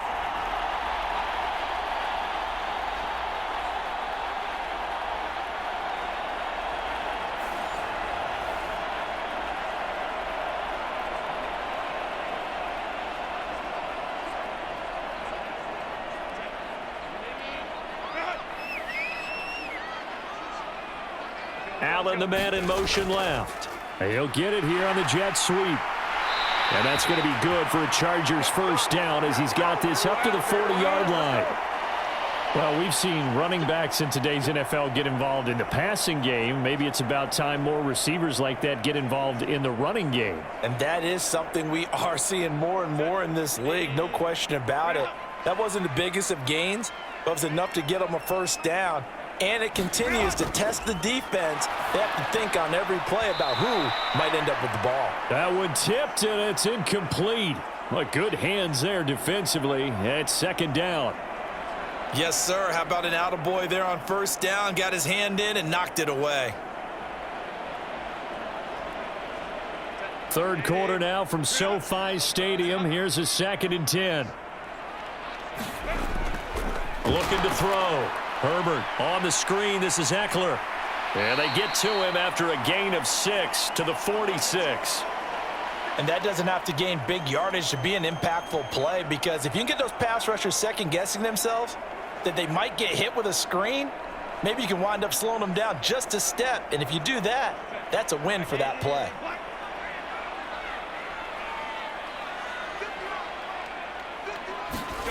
From the gun, Herbert on 3rd down. Pass taken in by his big tight end. And he's able to take it across midfield before going out of bounds. Give him 6 yards in the first down. 3rd and 4, he did just enough, and I mean just enough to move the chains. And that's all you're looking for, right? Just want to keep the drive moving. You don't need the big play there. Just get to that marker that you described, and he was able to do just that. There's a throw over the middle. It's taken in by his tight end. And he's got this down to the 35. 13 yards as they've got the connection working. His second catch in a row, 1st down. That's tough to play zone defense when they can just curl up right there in front of you. Yeah, absolutely. Well, we talk about finding the soft spot. Defensively, how do you make sure they don't find the soft spot like they did there? Tough to do, because what they normally will do is run routes that'll pull you out of that spot that they want to get into. That's what we call not taking the cheese, right? Don't go for the mousetrap. But it's hard to do because when you see a guy cutting that in that direction, you tend to go towards him.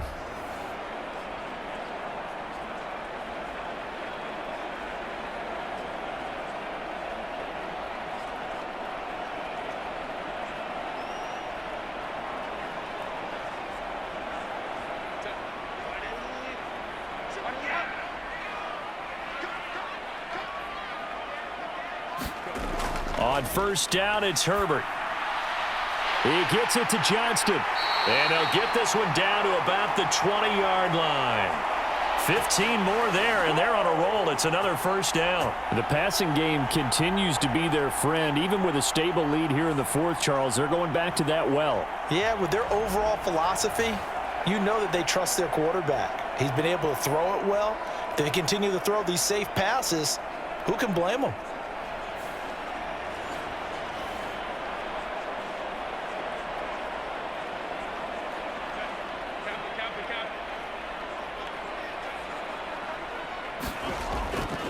Herbert will give this one to Eckler. And he's only going to get a yard from the 20 to the 19.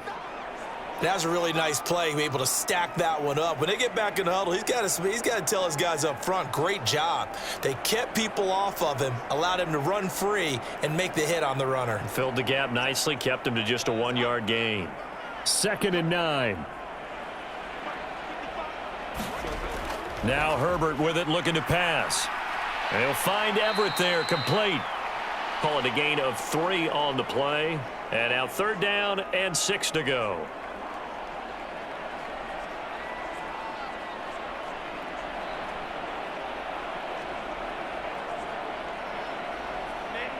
They are in need of 6 yards here if they hope to move the chains. They'll fake the handoff. Now Herbert. Pass incomplete, but the flag in the backfield, and this might be a roughing call.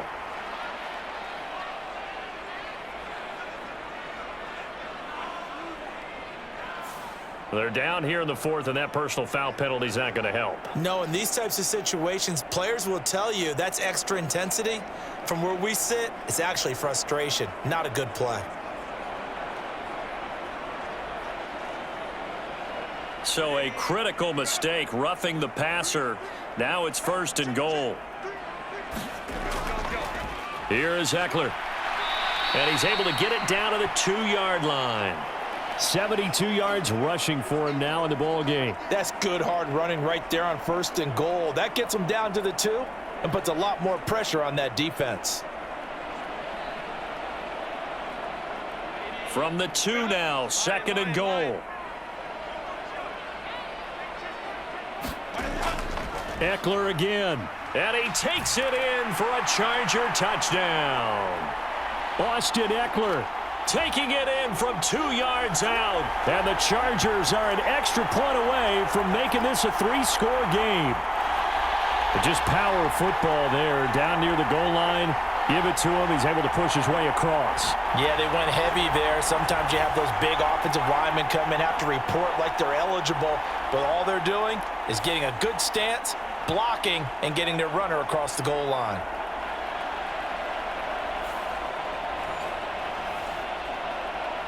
Dicker now to tack on the extra point.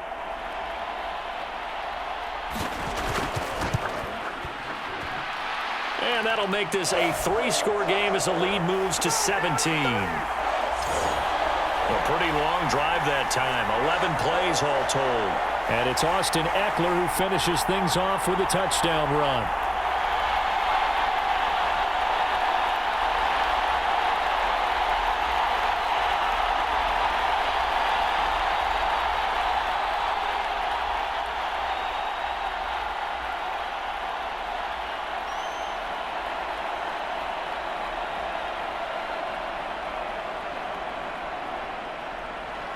Here's Dicker now as he'll send this one away.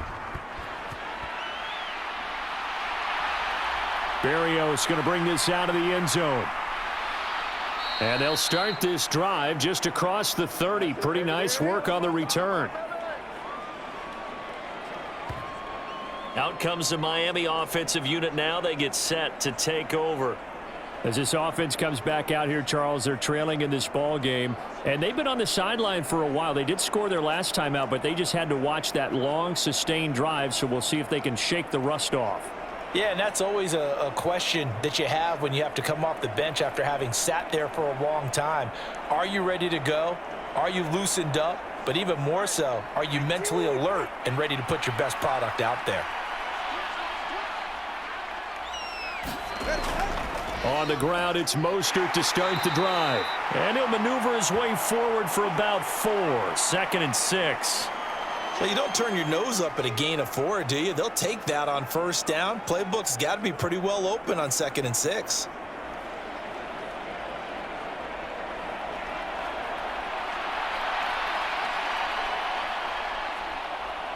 Line of scrimmage, the 24. This is 2nd and 6. Here's Tagovailoa to throw. He'll get this into the hands of Braxton Berrios. And he'll be taken down, but not before he gets into enemy territory.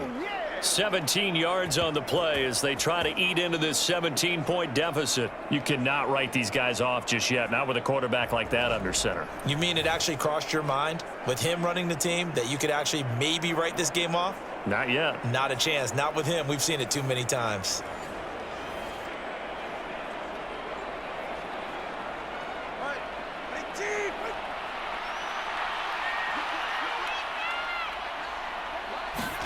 Tua now on first down. And he'll complete this one to Berrios. It'll be a gain of 5, and it's 2nd down.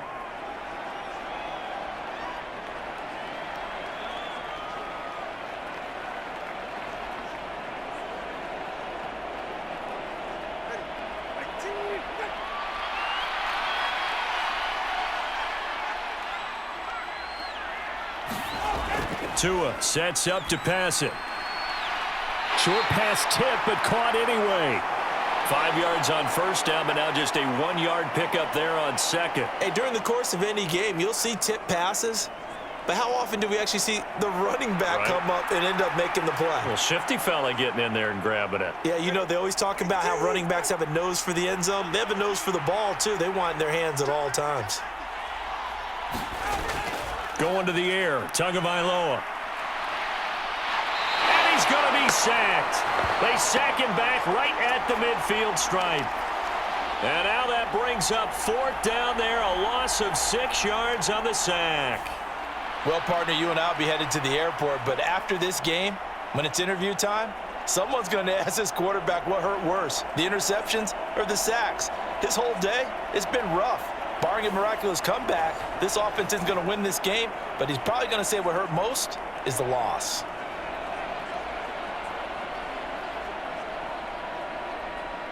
All right, they're going to try and keep hope alive here on 4th down. They're going for it. They're going for it. Here's Tua with it.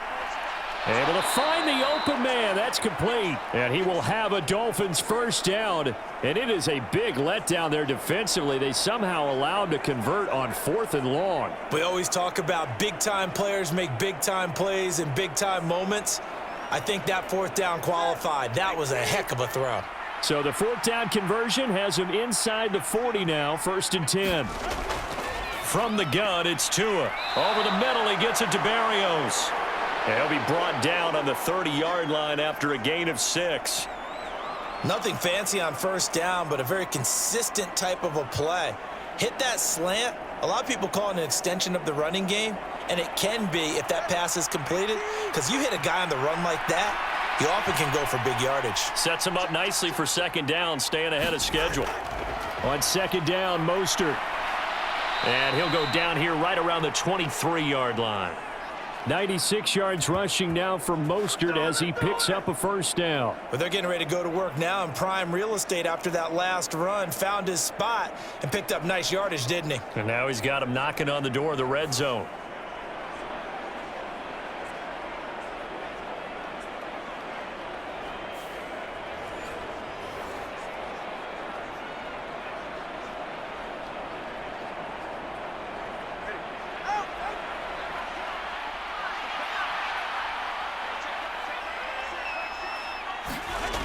On first down, Tagovailoa getting this out to the flat. Mostert. So the completion good for 6 yards, and that'll bring up second down.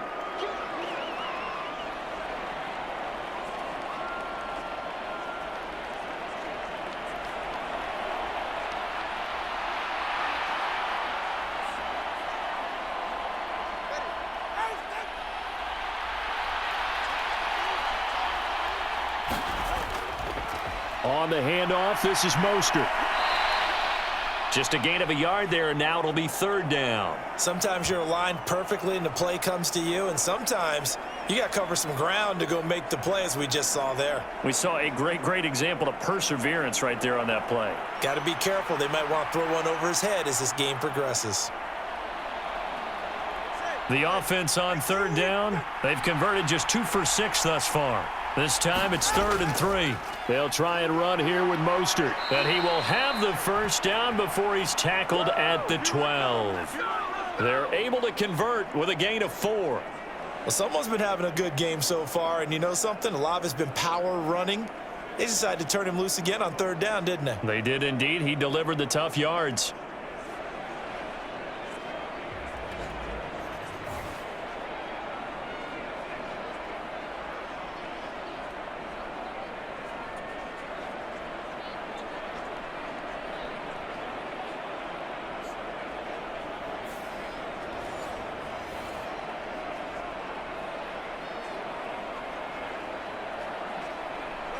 From down at the 12, it's 1st and 10.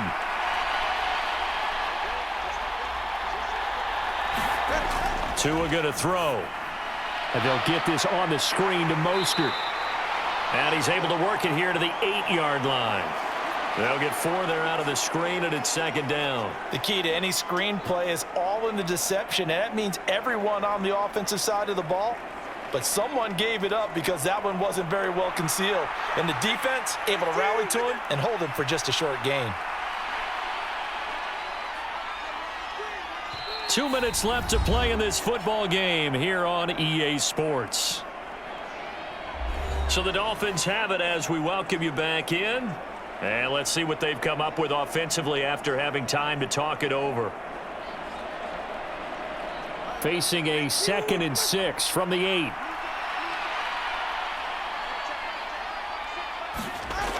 Tagovailoa working out of the gun.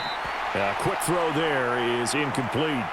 Well, the trials and tribulations of being a quarterback in this league, it's tough. It's got to be wearing on him out there. Well, he has been sacked a number of times. He had an interception, so I'm going to give him a skosh of credit for hanging in there and trying to make something happen, despite the amount of pressure he's been under this entire game. On third down, he'll drop to throw. To the end zone, but knocked away and incomplete. Give them credit for excellent coverage, tight coverage. They're doing a lot of things that we talk about in basketball. They're causing disruptions in the passing game. And as long as that continues, it'll be tough for them to gain any momentum throwing the ball downfield. A field goal does you no good, so they're going to stay out there and go for it on 4th. Got to try it here. He's back to throw. And it's intercepted at the goal line. Picked off by the linebacker, Eric Kendricks. And the Chargers are going to get the ball back on the turnover as they hold on 4th down. Well, field goals probably aren't going to cut it at this point. This was touchdown or bust, and unfortunately for them, it turned out to be bust. Yeah, they're feeling like they've got to force the issue here. Maybe take some chances they wouldn't have earlier in the game. But give credit to this defense. They've really stood tall throughout, and they come up with the interception in the end zone. Here's the Los Angeles offense as they get set to take possession. Well, they don't really need the points here, Charles, given what we're looking at on the scoreboard, but they've scored on 3 consecutive possessions, 3 consecutive drives, and I'm sure that they would like to keep that streak going here and continuing to pour it on. And things have gotten that way in the NFL, haven't they, partner? Because in the old days, people would, they'd get off the gas a little bit, right? But now, people continue to accelerate. But we'll see what they decide to do as they come out for this one. But the way that this game has gone, they've got to be awfully happy with their execution overall. Call it a gain of 4 on 1st, and that'll make it second down. I have to chuckle to myself a little bit, Brandon, because right now, I could be in that huddle with that offensive line. I know exactly what they're saying. If you call a pass play here, We're going to call timeout. Run the football. We've got control of this thing. Get him behind us and let's go. Their time to shine. And he'll be taken down at the 20 after a gain of just 1. That's it. That's what you want. Straight ahead positive gain. Just keep that clock ticking.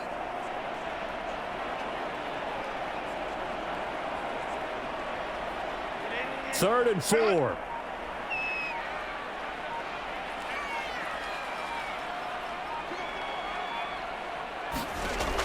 Back to throw here, Herbert. He's got his target. That's complete. And he is going to have the Chargers first down as they're able to get the third down conversion.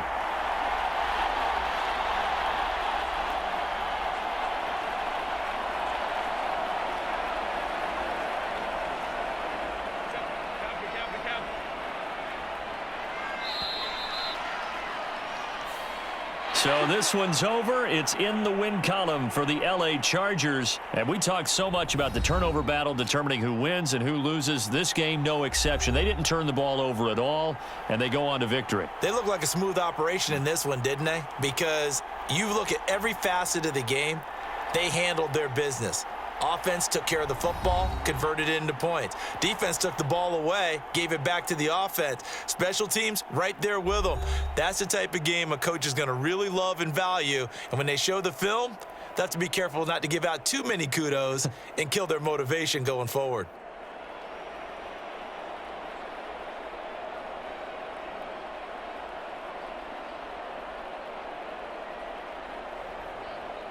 So that'll do it for my partner, Charles Davis, and the best darn crew in the industry. I'm Brandon Gaudin. This has been a presentation of the NFL on EA Sports. With that, we say so long from Southern California.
Tonight, from Las Vegas, Nevada,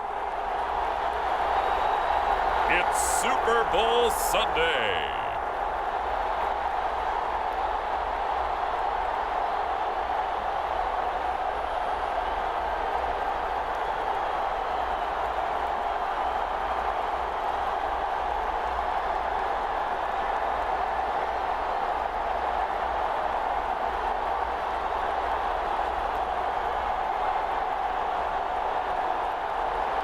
We'll see Jalen Hurts and the Philadelphia Eagles taking on Patrick Mahomes and the Kansas City Chiefs. EA Sports coverage of the National Football League is on the air. Tonight, it is all on the line. We play for the Lombardi Trophy, as it'll be the AFC champion Kansas City Chiefs taking on the NFC champions, the Philadelphia Eagles. Alongside Charles Davis, I'm Brandon Gaudin. Charles, we don't like to throw around the word dynasty loosely, but for the Chiefs, it applies. I mean, they're looking for their third title now in 5 years. And with the way this league is configured now, it absolutely applies. I think you're totally on target. Remember, they lost a Super Bowl in there too. So to be back for the fourth time in 5 years in today's NFL, That's pretty incredible. Meanwhile, for the Eagles, they're trying to pull off what only 3 teams have done before, go from Super Bowl losers to Super Bowl champions. Last team to do that, the Patriots, Super Bowl 52 and 53. Before that, you've got to go back to the Dolphins in Super Bowls 5 and 6, and the Cowboys in Super Bowls 4 and 5.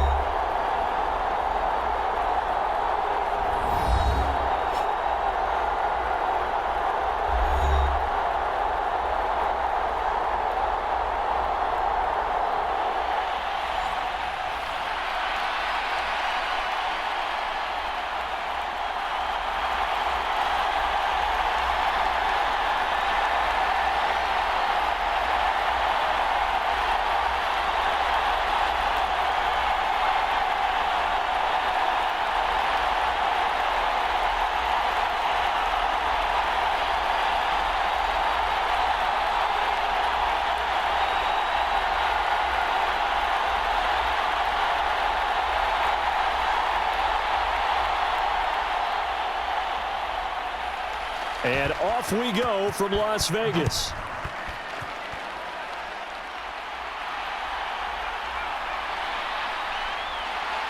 And beyond the 20, but not by much. In fact, just a yard pass there to the 21.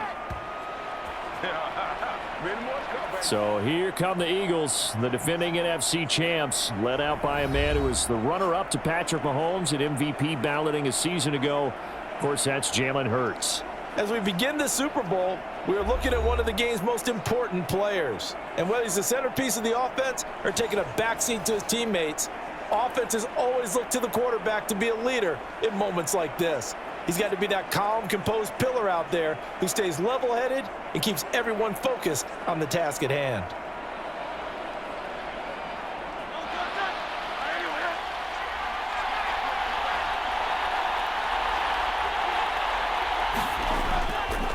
And they'll run the option to start the drive. And not the start he was hoping for there, as he'll maybe get back to the line of scrimmage, and that's it.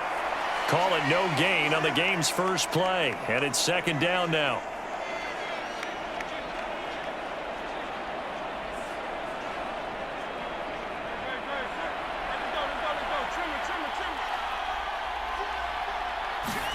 Throwing is Hurts. Complete to Zacchaeus. So just 3 yards on the completion there. 3rd and 7 now.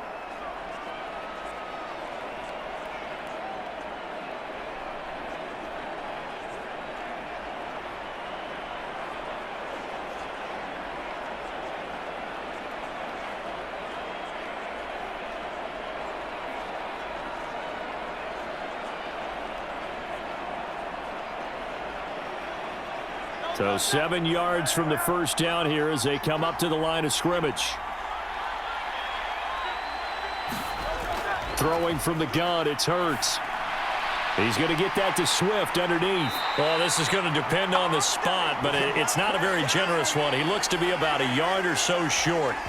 It's a gain of 6, but not enough, as they'll be forced to punt on their first drive of the game. Obviously, they didn't get everything they wanted on that completion, but they put themselves in a spot where you've got to at least think about going for it. I know where we are on the field, but still, you've got to think about it, don't you?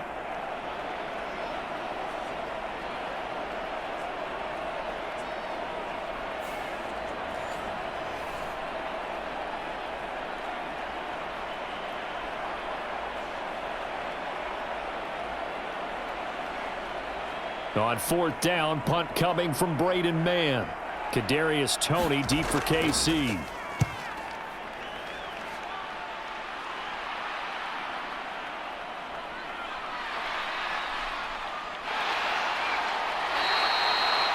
A good return there, 17 yards. And it's Chiefs football, 1st and 10. So here come the defending champs, led out by the reigning MVP of the National Football League, a 2-time winner now in Patrick Mahomes. And no doubt he's living out a dream right now he's had dating back to his first days of playing football as a kid. But he certainly can't get lost in the moment right now. There's still a Super Bowl to be played, and his offense, they're looking to him to be their leader. You can take it all in when it's over. Right now, you've got the biggest game of your life to win.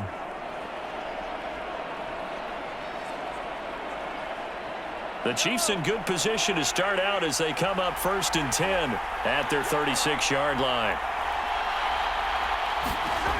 Now Mahomes. Man open, that's Marquez Valdez-Scantling. And he slips up past the 45 before being tackled. Nice way to start the drive, a gain of 12 and a first down.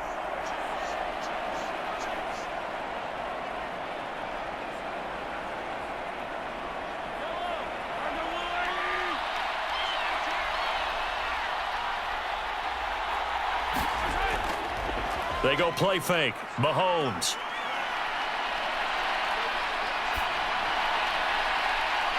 Looking left side, and it's complete.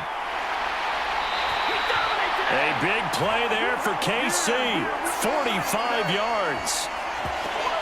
Well, after the standard 2-week layoff, you always wonder how's your offense going to respond and come out and play here in the Super Bowl. Well, they got a great answer right there and almost a sigh of relief on that side of the field because now they've got to feel like they can use their entire playbook and game plan for this one.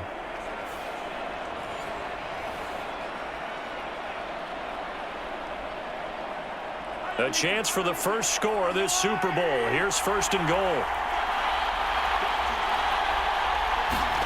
To throw, it's Mahomes.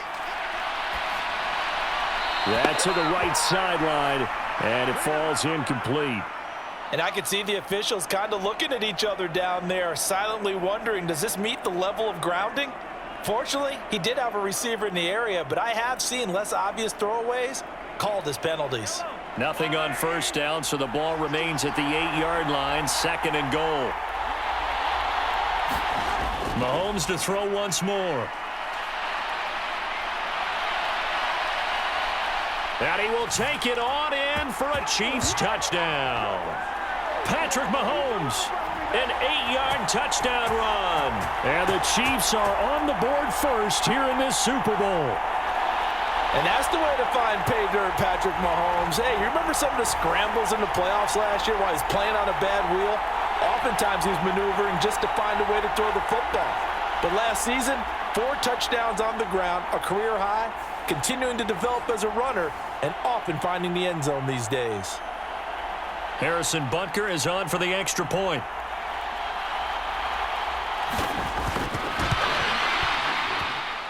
And his kick is good to make it 7-0 KC. So that drive, 4 plays. And it was all capped by Patrick Mahomes using his legs to get in the end zone.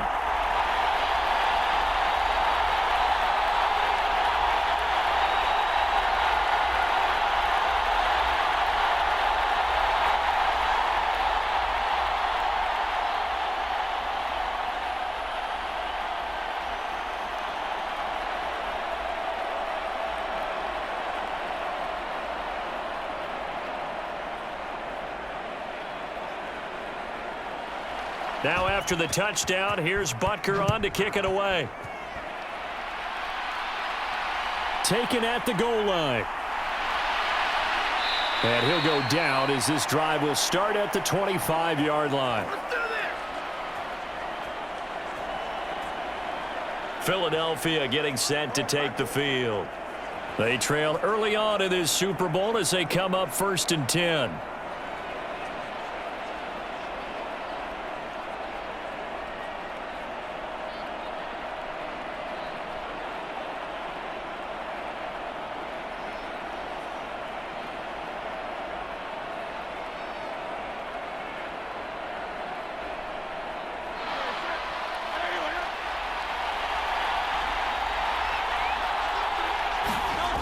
Here's Hurts to throw. That's caught by the big tight end, Dallas Goedert. He'll be dropped after a gain of about 6 across the 30 to the 31. There's a completion to the tight end, and I think that we're looking at something out of central casting, frankly. Absolutely. I mean, size, the hands. Speed. I mean, can flat out run. You put that whole package together, you light up the eyes of an offensive coordinator, don't you? They go with a former Lion. It's DeAndre Swift. And he is going to be stopped cold behind the line of scrimmage. It'll be a loss of a yard, and that's going to lead to a 3rd and 4 coming up. It's a tough one right there. He ran right into the teeth of the blitz as the linebacker was freed up in order to stuff that one for a loss.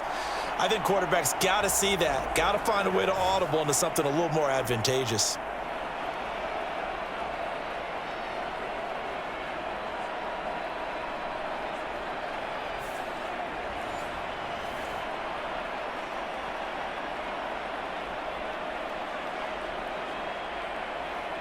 This now a 3rd and 4.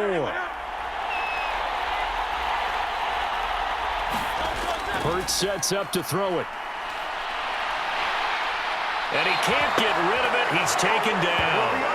That's George Karlaftis, who fought his way through the line to bury him. Okay, was it a breakdown in protection? Did the running back not pick him up? What does it really matter? Sometimes it's just a great play made by the defense. Big-time sack.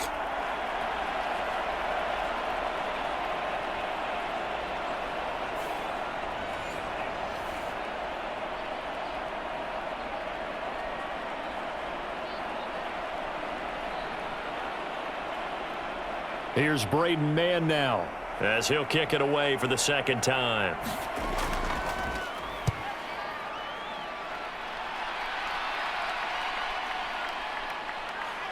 Pushing through the contact.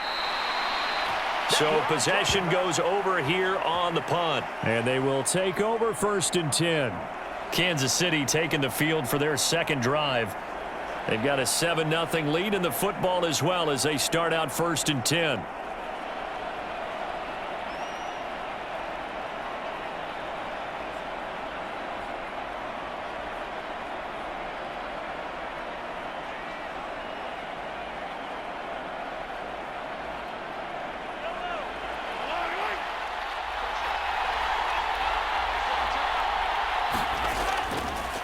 Now a 7th-round surprise from a year ago. It's Isaiah Pacheco.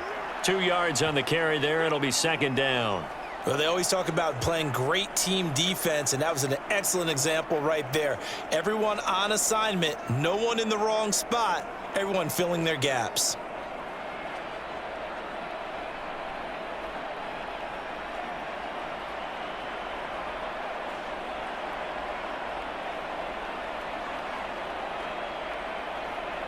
So from the 26-yard line, here's 2nd down and 8.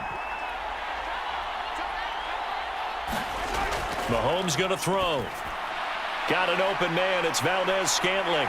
Into space at the 45.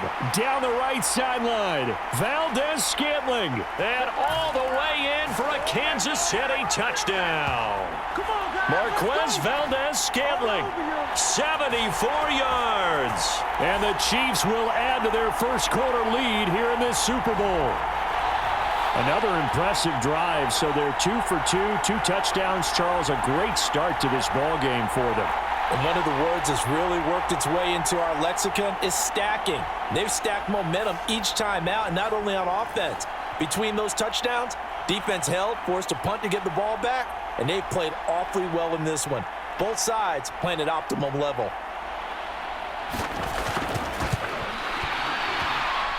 Extra point by Butker is on target. And that'll make the score 14-0. The long touchdown pass gets them 6 on a very, very tidy 2-play drive that time.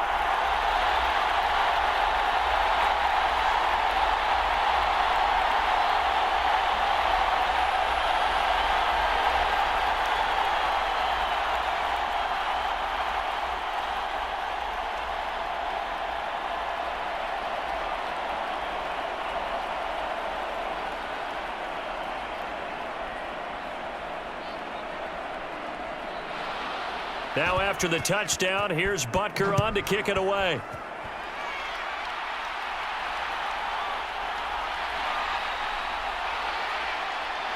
And he won't quite make it to the 25.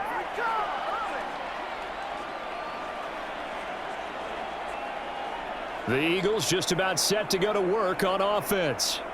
They trail early on in this Super Bowl as they come up 1st and 10.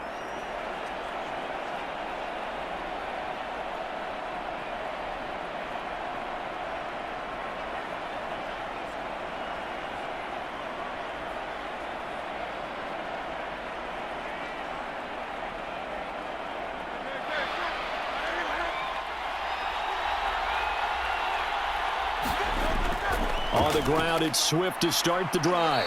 And he's able to plow forward up to about the 29, just shy of the 30. Give him 5 on the carry there, and it'll be second down. Well, you're down early. How do you get back in the game, maybe establish the run? I think they're trying to do that. Now, I'm with you on that one, and what I like about the message is that there's no panic from the head coach. He's already told his offensive coordinator, let's run the football, let's get things settled down a little bit and find our way back into this game. And he'll get it up near the 35, right at the 34 here. 2 straight runs of 5 yards, 1st and 10. But, partner, if the defense isn't going to adjust and they keep giving them those 5, 6, 7-yard runs over and over, they're likely to run it the whole way to the end zone. They'll be more than happy to take the yardage available and save some of their other plays in the playbook for another time. On 1st and 10, it's Swift. And the result here, a pickup of 8. Leaves him with 2 to go on 2nd down. And once again, leverage wins. The offensive line, lower than the defensive front. They moved them and found some good space for the guy carrying the ball.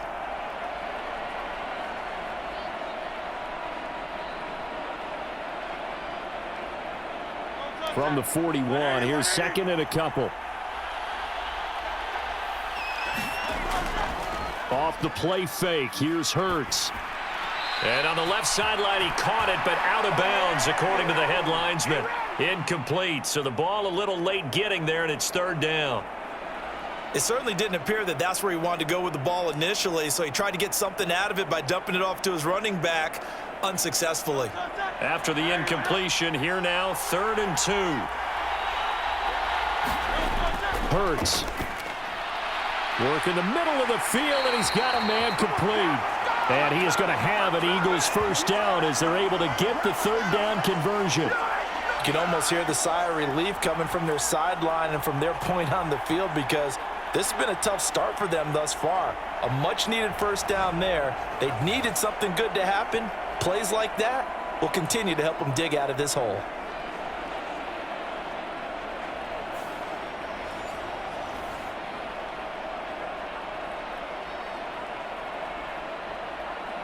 So now 1st and 10 in Chiefs territory at the 48-yard line. Back to the running game with Swift. And he edges forward, but only gets a pair of yards out of it. And it's 2nd down. Ladies and gentlemen, that is a force of nature at the defensive tackle position. Yes, he's as big as they come, but still plenty agile. And he's able to make a nice play there to swallow up the ball carrier.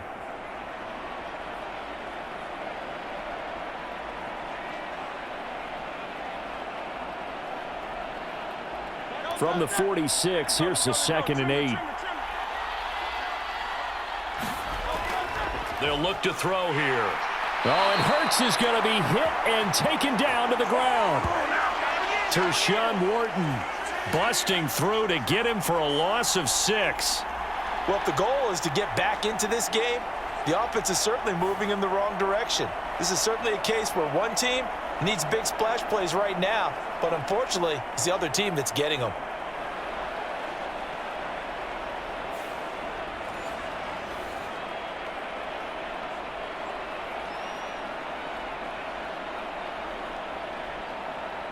So after that sack, Hurts and the Eagles, tough spot here, 3rd and long.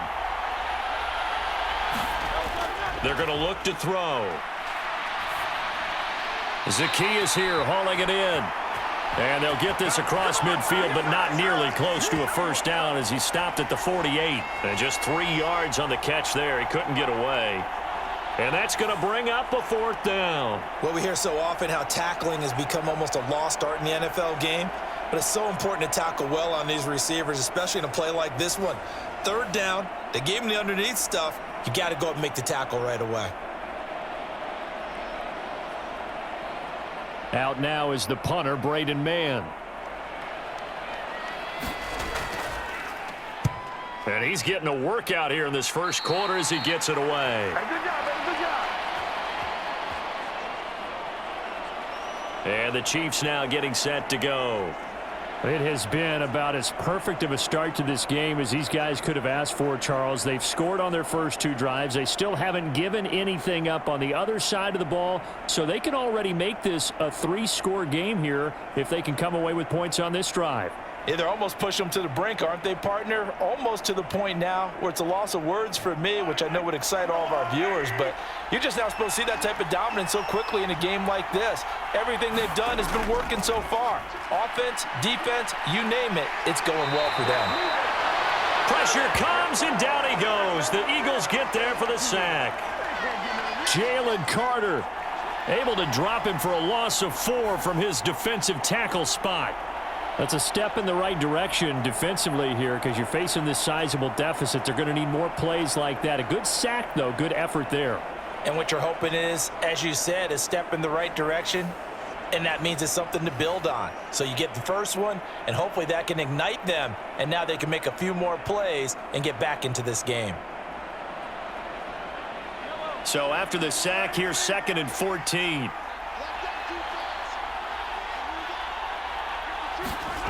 Here's Mahomes to throw.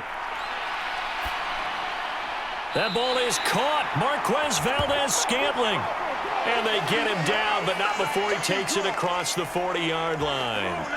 Over 100 yards receiving for him now in this Super Bowl.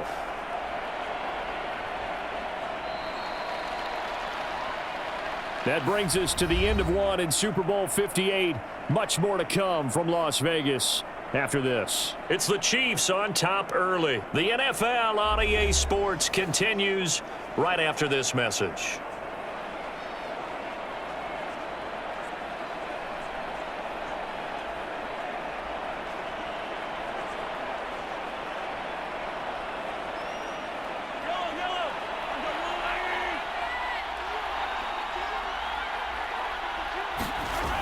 Mahomes now on 1st down. A dump down to McKinnon.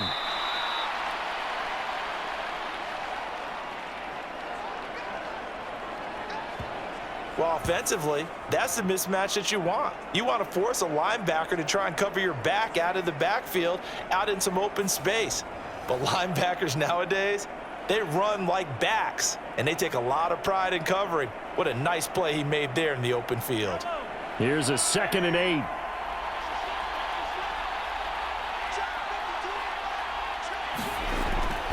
They go play action. Now Mahomes. Now he'll escape to his left. And he will slide to a stop. He does have the 1st down. A nice pickup there of 11 yards, and it'll move the sticks. I can't be sure how much of that was planned pre-snap, but it certainly opens up some avenues for their offense. And if he can stay a threat to break off those kind of runs, it'll pull defenders away from coverage and open up some choice throwing lanes for him moving forward.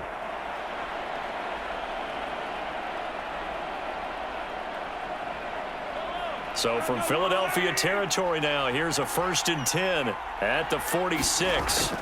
Mahomes now to throw. Throw left side complete. That's Rice. So give him 5 yards there on the pitch and catch, and that'll make it 2nd down. Well, if you do read man coverage, Brandon, the drag route's a pretty good one to run against it because you're running away from people on it. 2nd and 5.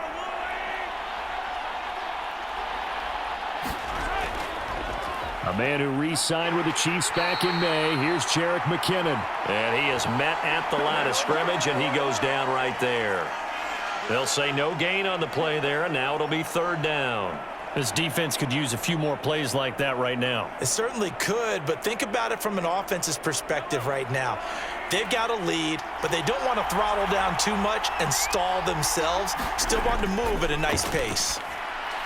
Pass taken in by his big tight end. And he has another 1st down as they'll get the ball down to the Eagles' 31-yard line. Give him 10 yards there as this offense is on a roll. This drive continues to plunge forward. We often hear the phrase sure-handed tight ends, and he certainly fits into that category. Plus, he's got a quarterback who knows to look his way when they need a big pickup. And on this play, he finds him for the 1st down.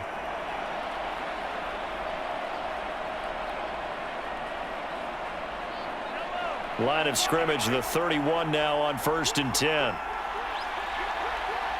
In motion right is Tony. Now here's a fake on the jet sweep as he'll go instead with Pacheco. And he's going to get this one down to the 30. Credit him with a 1-yard gain there to make it 2nd and 9. Oh, there's plenty of traffic waiting for him up the middle. But give him credit, he tried barreling through anyway. They're fortunate to get a yard out of that one.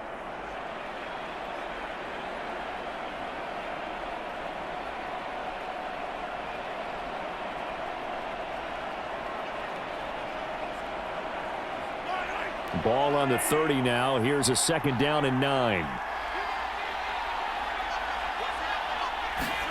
Looking to throw is Mahomes. And time finally runs out. He can't get rid of the football, and he's taken down. Jalen Carter. That is now 2 sacks for him here in this first half. How about that, partner? His 2nd sack of the game, and that puts him in some pretty good company. 17 guys have had 2 sacks in the previous 52 Super Bowls, but only 3 have had the record number of 3 sacks in this game. And we've got the list here. If he gets another one and everyone behaves nicely, we might just list those out for him.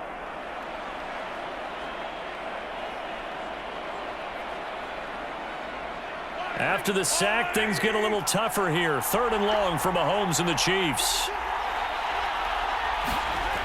Now back to throw. This one to the right, caught by Valdez-Scantling. And his bid for the first down coming up short as he's tackled at the 25. It'll be a pickup of 13, but it'll still lead to a 4th down. There's another example what defensive coaches constantly preach, not allowing any run after the catch. They give up a few more yards than they wanted to, but they were able to get him down quickly and force a 4th down.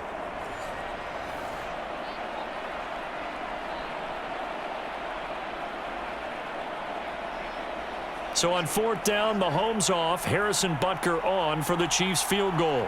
Right hash mark of 42-yard attempt.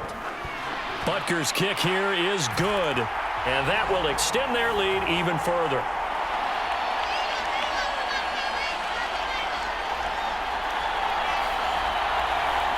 So 3 points there, and they continue to build this first half lead. Yeah, every little bit helps, and the more that you can put together drives and start controlling the tempo, controlling possession, finishing with points, the better off you're going to be.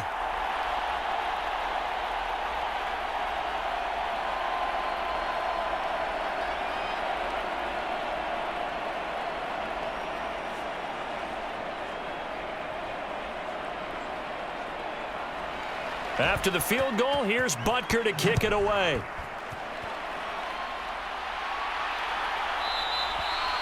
And the drive will begin at the 25 as Scott is going to stay in the end zone. The Eagles offense now gets set to head back onto the field. And we don't want to call this desperation time, especially in the 2nd quarter, but you're down. You don't want to. Well, no, but let me finish. Okay, my bad. You're down 3 scores already. You've done nothing offensively, nothing on the scoreboard. That's not a good combination.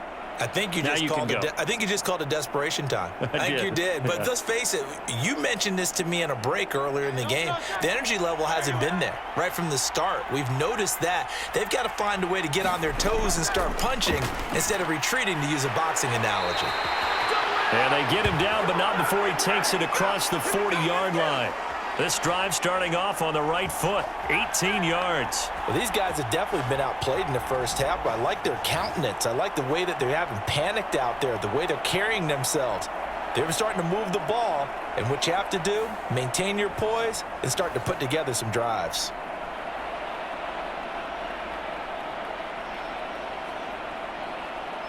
One play has him up past the 40 already, and another 1st and 10. Back to throw. And he can't find anywhere to go with it, and he goes down. Michael Dana just would not be denied. That's a loss of 7. He continues, Charles, to be under constant pressure, and these sacks, they're starting to pile up. And if they want to have a realistic chance in this one, they've got to change their blocking assignments. They've got to do a better job to keep him upright. If he's going to be on the deck constantly, they've got no chance to win this game.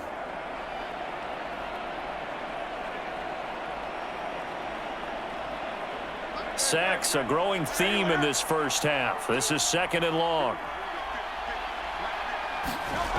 Another try after the first down sack. Hurts. They get 14 back, but it leads now to a third down.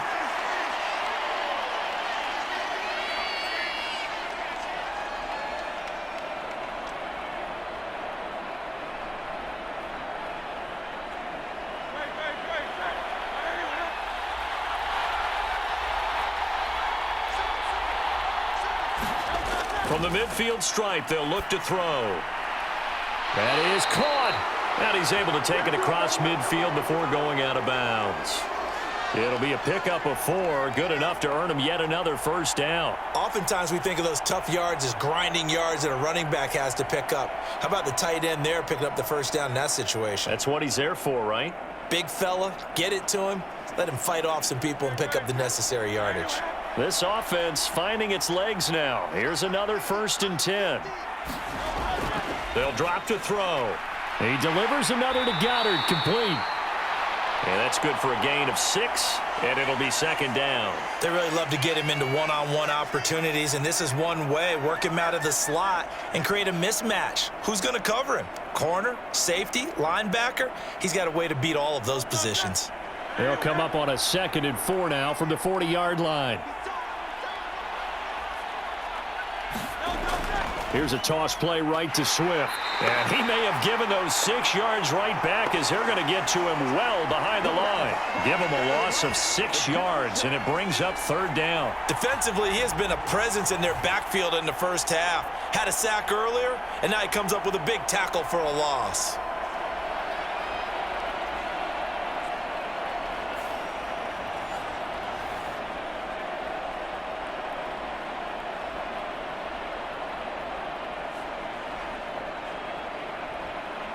The offense on 3rd down tonight, 2 for 5 to this point. This is 3rd and 10. Back to throw here. He's got his running back out of the backfield. And he'll be brought down with a first down as the tackle's made at the Chiefs' 25-yard line. Great way to convert on 3rd down there, 21 yards the play. If your sympathies lie with the defense, you understand how tough it is for linebackers to run with a guy like this. He's going to slip out of the backfield and then work in the middle of the field. And sometimes those defenders get preoccupied with other people moving, and he finds open space and makes a nice play.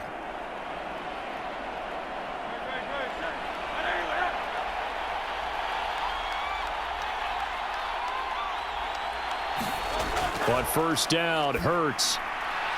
That is caught. It's the tight end Goddard. And they've got it inside the 10 at the 8. 17 yards on the play as they try to eat into this 17-point deficit. Now that's the kind of big play you'd like to see. This first half, it hasn't gone their way, and they could use a shot in the arm, something to perk them up a bit. And they get one here in the passing game.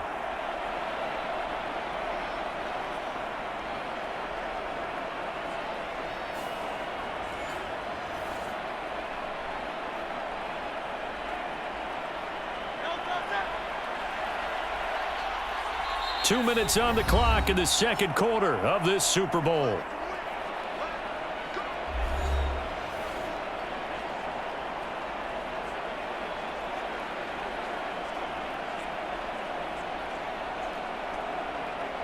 This is 1st and goal and a golden chance to get a score back here before halftime. They'll set up to throw. Now a battle for the football. It's caught. It's a touchdown. Devontae Smith from 8 yards out. And the Eagles are on the board here in this Super Bowl. A lot of people might call this backyard football. Sometimes just understanding who you've got out wide and who you're going to throw it to. Give him an opportunity to go up and make a play, even when contested. Looks like that one worked out pretty well. The trust factor in effect.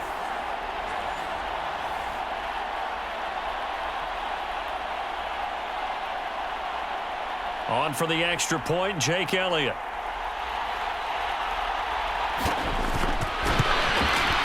And it's 17-7.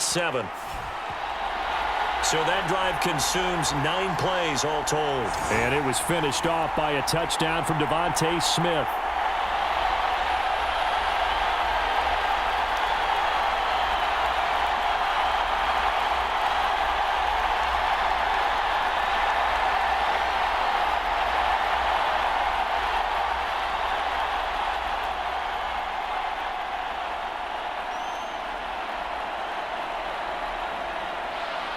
Now after the touchdown, here's Elliott on to kick it away.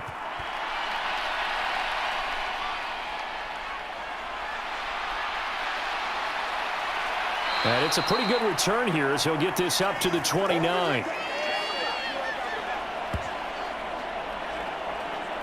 Another drive coming for KC, and we'll see Marquez Valdez-Scantling once again. Making his presence felt early in this one. First half, already over the century mark. How about the yards per completion, too? That's a pretty darn good number there. Number of catches, but he's shredding defenses, getting big yardage with each and every one of them.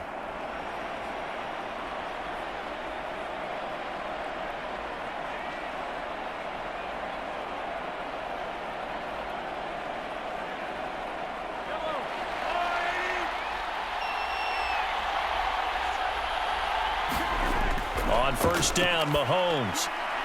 Throwing left side here, and it's complete. And they'll get it up just short of the 45 at the 44. 15 yards is the pickup there, and the drive starting very nicely. First down. They sure put the coverage guys in a stress on that one. They thought they were going deep. Ends up curling inside for a nice chunk of yardage.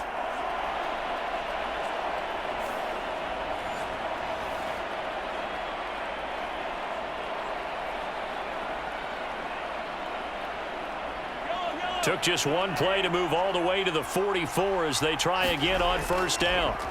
Throwing now is Mahomes. Eagle pressure, too much this time. Down he goes.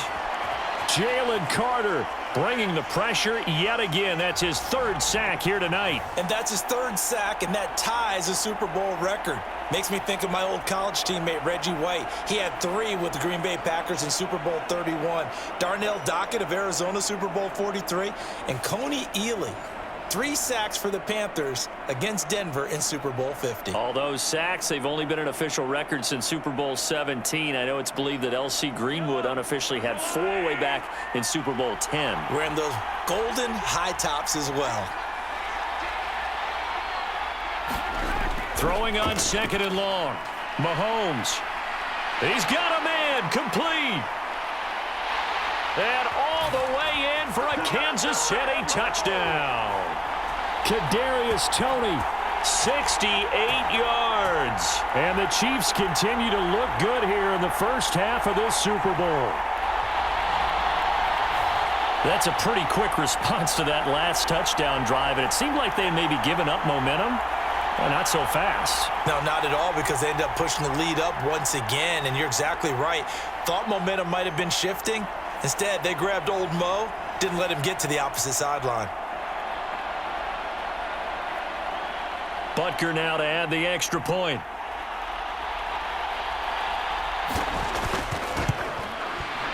And that'll make this a 3-score game as the lead moves to 17. Scoring summary, 3-play drive. And it's Kadarius Toney who caps things with a touchdown reception.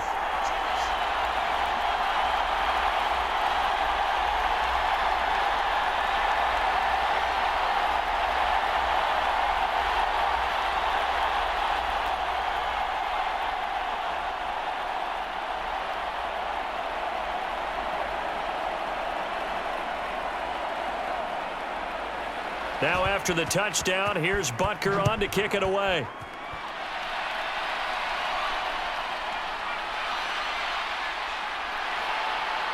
And makes it across the 20 as his guys will set up shop at the 23-yard line.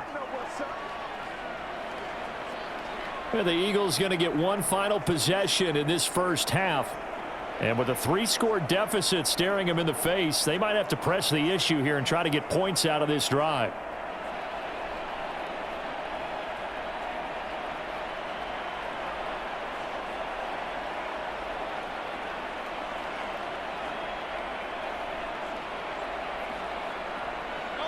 30 seconds remain in this first half as they come up here 1st and 10.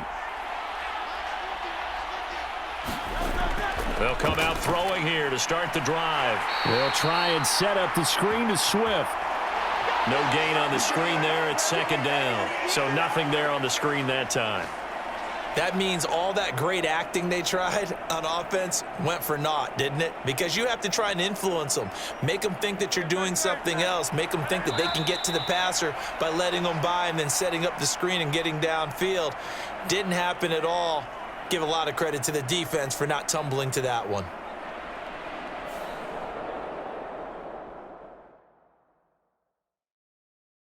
All right, BG, thanks very much. And welcome one and all to our beautiful new downtown Orlando studios for this EA Sports Halftime Report. This one is maybe not exactly in the bag yet, but there is definitely a big mountain to climb in this third quarter. The teams are already back out there, so let's not waste any time as we'll turn it back over to Brandon Godden.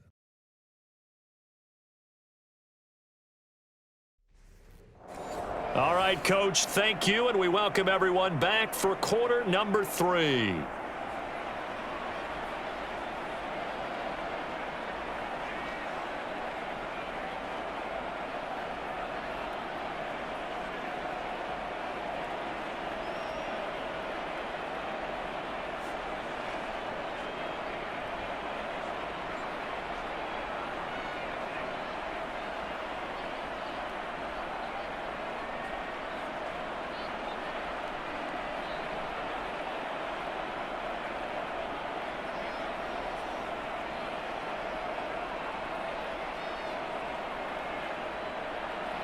These two teams sat through a longer than usual 30-minute wait, but we're back in action here in this Super Bowl.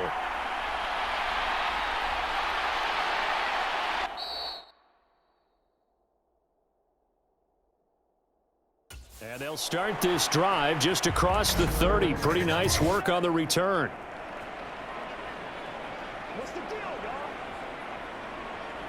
So holding will scratch off some of that return. And I know fans get frustrated when they see penalties of this sort on kick returns, but it is difficult to do it right against these moving targets at full speed. Hard to do. The holding penalty negates a good return as they'll start just past the 20. From the gun, they will run with McKinnon. And up to the 35 before they're able to knock him down. First down yardage on the first play of the drive, 14 yards. But they've certainly been successful throwing it around in this game. That's allowed them to move the ball on offense. But I've got to tell you, to watch them run the football and successfully, I'm not taking sides. But to see the ball in a running back's hands, oh, that's football for me.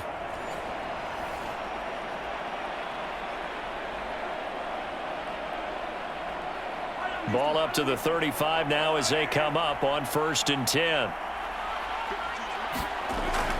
Now here's Mahomes. And that'll be caught by Tony. And he slips up past the 45 before being tackled. Just his second catch of the game so far. This one moves the chains. And while we may be looking at the scoreboard, this offense certainly is not, because they're showing no signs of backing down, even with a 3-score lead here in the third quarter. I think they keep taking their shots. They've seen blown leads happen throughout this league. They don't want to fall victim to it themselves. Back-to-back good plays have them on the move on 1st down. Pacheco gets it up the gut. And nothing much materializing there on the 1st down run. He'll get a couple, and that's it. Well, sometimes as a running back, you've got to be able to improvise when the hole's not where you expect it to be. But in this case, there wasn't any improvisation that he could do that was going to work. Kind of like if you're trying to be a comedian on open mic night at the Improv and you run into a tough crowd. Ball on the 47-yard line. Here's a 2nd and 8. They'll set up a throw. He finds McKinnon, complete. And that'll be good for 8 yards to the 45. So a decent gain there, but not their 4th consecutive first down like they had on the first 3 plays. You sound almost disappointed there. You want to fire the offensive coordinator on that one or what?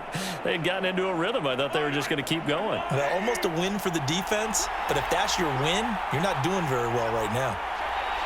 The slot man in motion right. They'll try for the first with Pacheco. And he'll maybe get back to the line of scrimmage, but no more than that. They'll be marked inches short. No gain on the play, and that's going to lead them to 4th down. Offensive line really didn't give him any room to maneuver on that play. Things closed pretty quickly, didn't they? And how about the wrap-up at the end of that tackle? Left no doubt there would be no additional yardage to be found.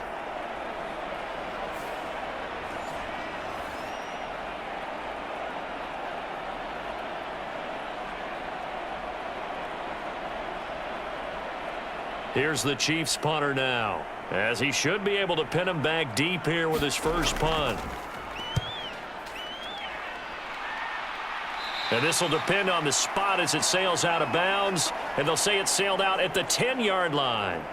And for an offense that is struggling, this is not where you want to start from. Great punt. Fantastic punt. And for all those who wonder, what do punters do during the course of practice each and every day? The best ones do what we just saw there. Work on positioning the football and helping their team.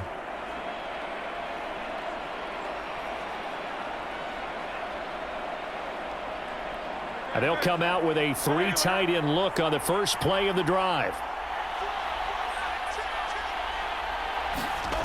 From the gun, it's Hurts. It's a short one here, complete to his tight end. And he's taken down, but able to get this up to the 20-yard line. 10 yards there and an Eagle first down. And you start to think if it's going to happen for these guys, it's got to start with this drive. Down 3 scores, they need to start making some inroads. And that'll help the cause there as they pick up good yardage and a first down. Swift going to try up the middle. A beautiful fake. And he's taken down but able to slip across the 35.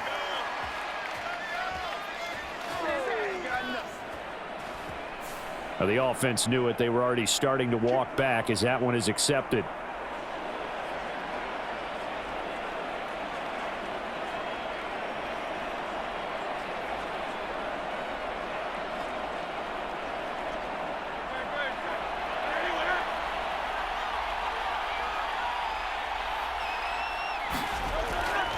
They run out of the gun with Swift. And this is going to be an Eagles first down as he gets this up past the 30. Running lanes were at a premium in the first half, but he's able to find some room there, and he's hoping that that's a precursor of a big second half. Get in there and get what you want, G. Get in there and get what you want, boy. Line of scrimmage, the 31 now on 1st and 10. Now a toss for Swift left side. And not much of an opening there as he's only going to get this to about the 32.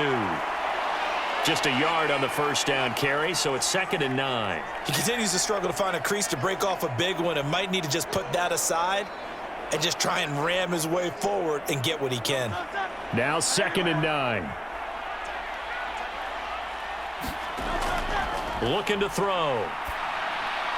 This short throw caught by Goddard. And they get him down, but not before he takes it across the 40-yard line. 5th catch of the afternoon, and that gives him a first down. I got a kick out of that one, partner. You and I talk often about trying to hide receivers in certain situations, but a guy of his size can't really hide him. But the tight end drag route, definitely an effective way to sneak him across the formation for an easy completion and a first down. A handoff, Swift running to the left. And he's across the 45. It'll be 2nd down. Oftentimes we praise an offense for their variety of being able to hit people with the run in the pass. But in this game, how about what we're seeing from the safeties? They are all over the field. Doesn't matter if they threw it or if they're trying to run it. I don't think we've ever awarded an MVU, most valuable unit, but you're right. It might go to them in this game. I like that. MVU. Well done. 2nd down. Here's Hurts. He'll try and set up the screen. It's complete. And he'll get it down to the 47 here. 7 yards there and a first down. For a second there, I thought that might break big. Screen pass. Looked like it was coming together. Looked like there was an opening. Still, ended up with a solid game.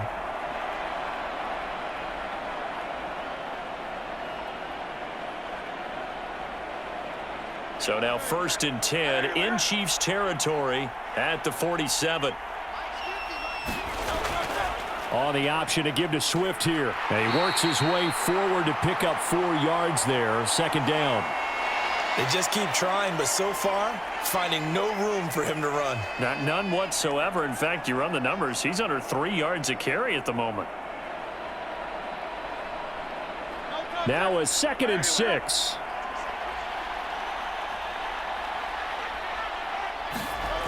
Throwing is Hurts. The quick throw knocked away. It's incomplete. Receiver coaches preach to their guys all the time. Separation, that's what's going to make the play successful. That time there was very little, and I think they were actually fortunate that it was only knocked away and not intercepted. And the line to gain here is the 37 on 3rd down. Now they'll throw here out of the gun. He's got his target. That's complete. And he'll be brought down with a 1st down as the tackle's made at the Chiefs' 26. A nice pickup of 17 yards.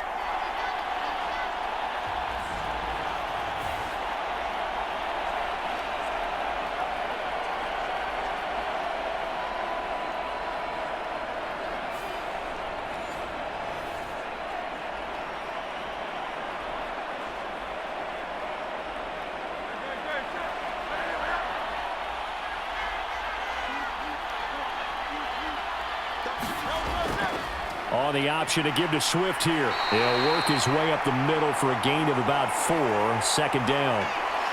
But that call makes sense because they've been throwing it well on this drive, and once again they show passing formation, showing the shotgun. Then they ran out of it. That's a nice play by them defensively, though, to hold it to a short gain. From the 22 now, here's 2nd and 6. Throwing from the gun, it's Hurts. That's going to be caught. And all the way to the 2-yard line there before crossing over out of bounds. That'll put him at 66 receiving yards now for the game, and he's got a 1st down. And I'll tell you what, this offense is playing a little bit of keep away right now. They've come out here in the 3rd quarter, possessed the ball for quite a while, and they keep on converting. Nice pitch and catch there to set up the 1st and goal.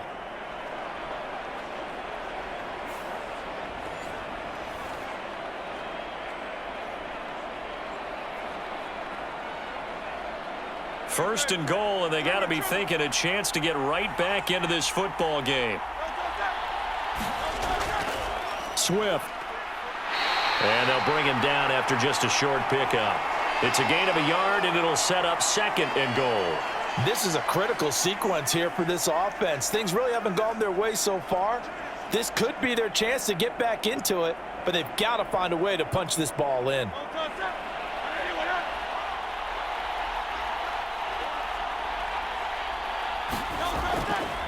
One more time with Swift. And this time he is in. Yes. A touchdown run there from a yard out. And the Eagles are able to cut into that deficit.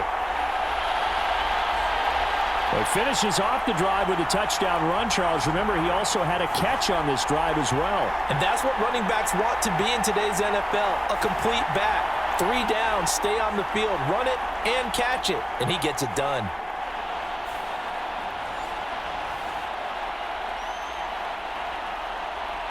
Elliott on for the extra point.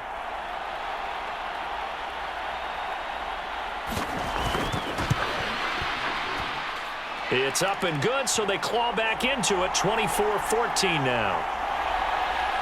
So that drive spans 13 plays. The result, Philadelphia in the end zone.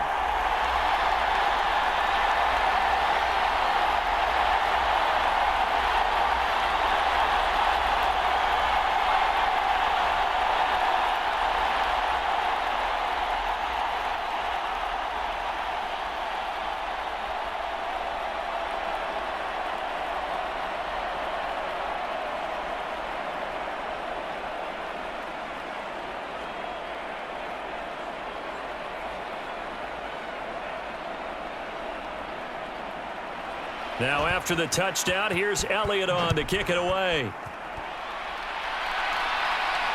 This taken in at the goal line. And he takes this near the 25. Just a little pass there. Call it the 26.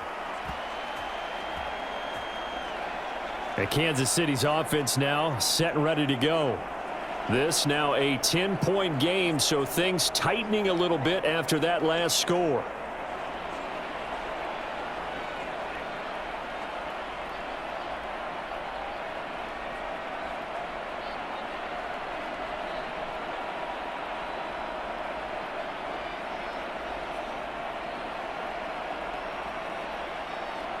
Mahomes will lead the Chiefs up 1st and 10 at their own 26.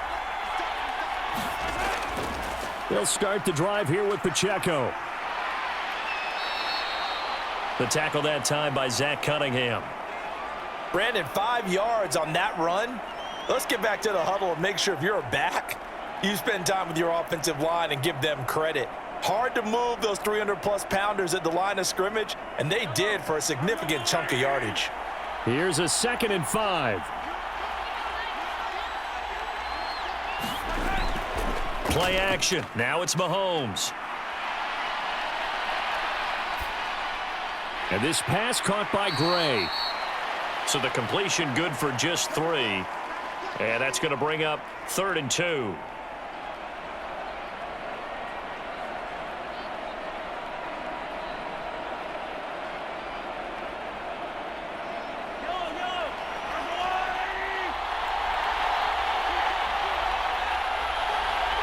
Valdez-Scantling in motion right. Mahomes taps this forward. It's a jet sweep. He's going to be a yard short. Needed 2, but only got 1. 4th down. A nice play design there with the touch pass. Looked good at the start, but bottom line, the defense was ready. And they did a nice job scouting, didn't they? Not just scouting, but now executing once they saw the play for real after having worked on it all week in practice. They drilled on the play, then they drilled him. Here's the Chiefs punter now, as he'll punt it away for the 2nd time. And he gets this away, and look at this. This is a good one. And this will hit just beyond the goal line as it's into the end zone for a touchback.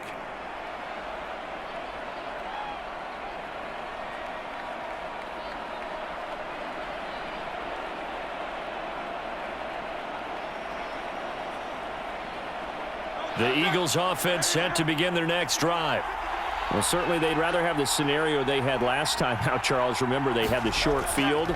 They took it in the end zone. Now this is going to have to be a longer, more sustained drive if they want to get points. Yeah, a little bit more of a quick strike opportunity last time by where they were on the field, and you're exactly right about that. But now, backed up a little bit. What's that old expression we love to use? Time to matriculate the ball down the field and try and do it again.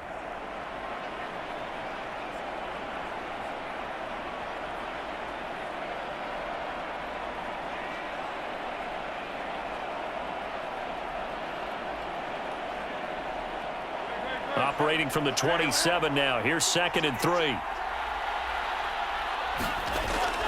They'll look to throw. Got his man complete over the middle. It's Brown. And they work this well upfield across the 45.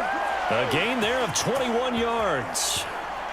This possession means so much for them. They've got to focus on this drive and find a way to make this a one-possession game. Yes. Got to get a score. Yeah, so good with a field goal. Don't necessarily need a touchdown.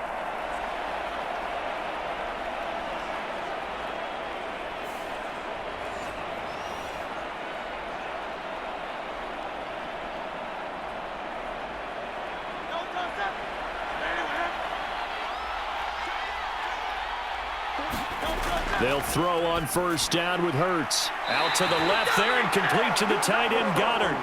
And taking it across midfield and just shy of the 40.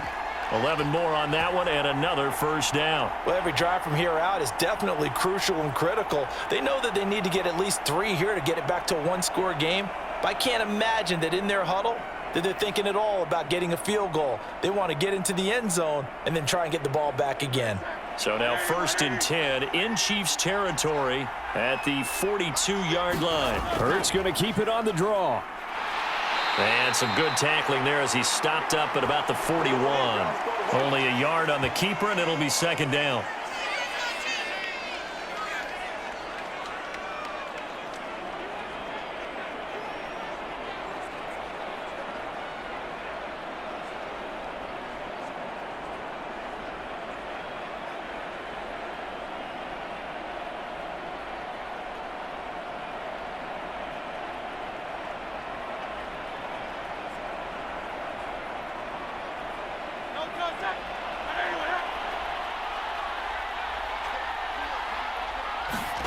Here's Hurts to throw. And he can't find a receiver, and he's brought down. Michael Dana His second sack of the night. I remember throughout my career hearing defensive coaches always say, guys, you got to earn the right to rush the passer. And they put themselves in a great spot with this big lead, and they know they've got to throw the ball. These pass rushers have to be salivating. It is pin your ears back time indeed.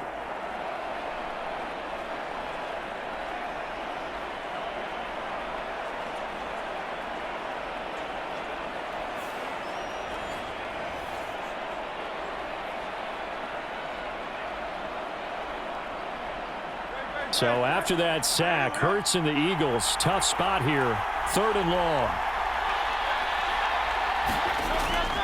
He'll look to throw. Complete to Zacchaeus. They get a big amount back, 18 yards, but they'll still look at a 4th down now. Boy, they had a lot of real estate to make up there, but what a big-time play for them. Nice completion, excellent gain.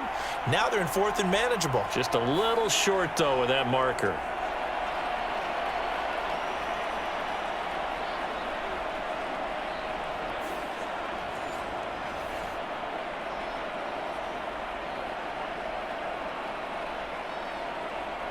So now one of the biggest kicks of the night is forthcoming. From the left hash, this will be a 52-yard attempt. The kick by Elliott is good, and this is back down to a 7-point game.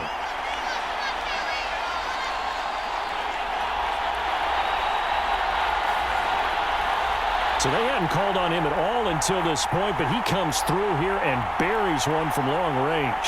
Yeah, that's awfully impressive because usually kickers like to get that first one out of their system in the first quarter, sort of get them into the flow of the game, but to come in this late and knock it down from long distance, give him a lot of credit.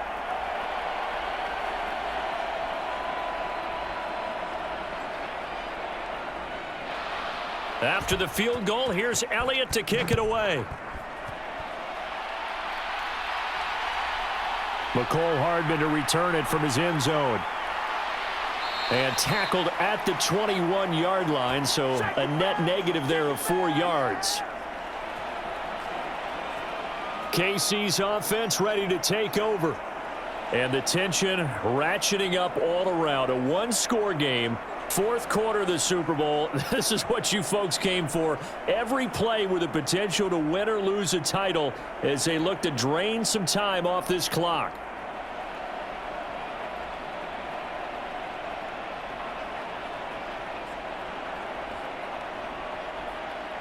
Mahomes will lead the Chiefs up 1st and 10 at their own 21. Here's Pacheco to begin the drive. And he'll manage to pick up about 4. It's 2nd down. End result of that one, a nice 4-yard gain, so you can use that to set up your play-action game, or you can come right back and continue to run the football because as an offensive play caller, you're on schedule and feeling pretty good about your next couple of calls. From the 25, here's 2nd and 6. They go draw play to McKinnon. And he's going to be hemmed in and brought down right at the line of scrimmage. No gain on the play there, so they're left with a 3rd down and 6. Now, that's a mountain of a man that just made that stop, isn't it? But he's more than that. This guy's nimble and quick. More than a space eater. He just made a great play there. The Chiefs on 3rd down. They've only converted once in 4 tries. This will be 3rd and 6. Able to find the open man. That's complete. And they nearly get this all the way to midfield. Mark him down at the 49. That's a 3rd down conversion of 24 yards there. Nice play. And that pickup of a 1st down, that's going to leave a mark because they really needed to stop them there, didn't they? Oh, so frustrating. Defensively, you're a play away from getting that football back here down late. Tough. Now they've got to find a way to create a turnover or a takeaway. Otherwise, this one will probably get away from them. So signs of life in what's been a dormant offense in this 2nd half. Here's 1st and 10. Mahomes going to throw. Short throw hauled in by Kelsey. And this will be stopped at the 44. That one good for 7 yards.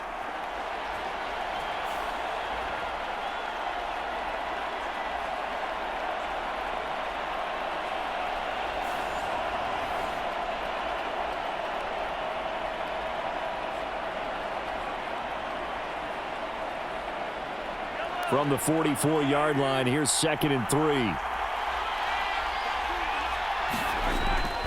They go play fake. Mahomes. And look at this. They get the turnover they needed. It's intercepted. Picked by Kevin Byard. Their passing game has been spectacular this afternoon. Finally, a win for the defense. You think maybe there was an adjustment there. Finally gained a measure of, I don't even know if you call it revenge, but got a play done against him, and that's been difficult for them all game long. Here's the Philadelphia offensive unit now as they head out to take over possession. And it's quickly becoming now or never time in the Super Bowl, trailing by 7 here in the 4th. A pivotal moment in this football game.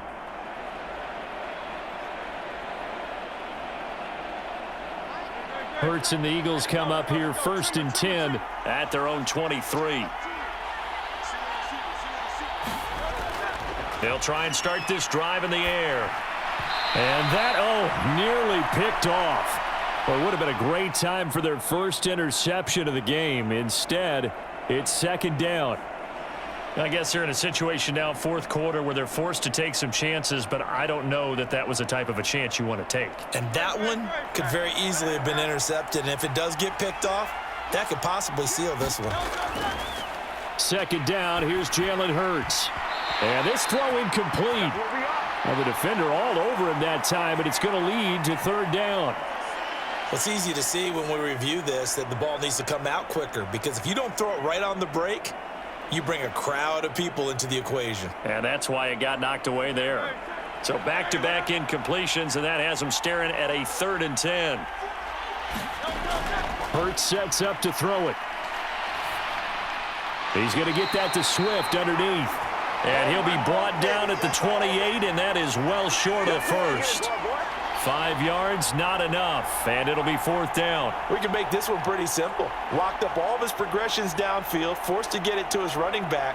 But how about the way they ran to the football and knocked him down to force a 4th down?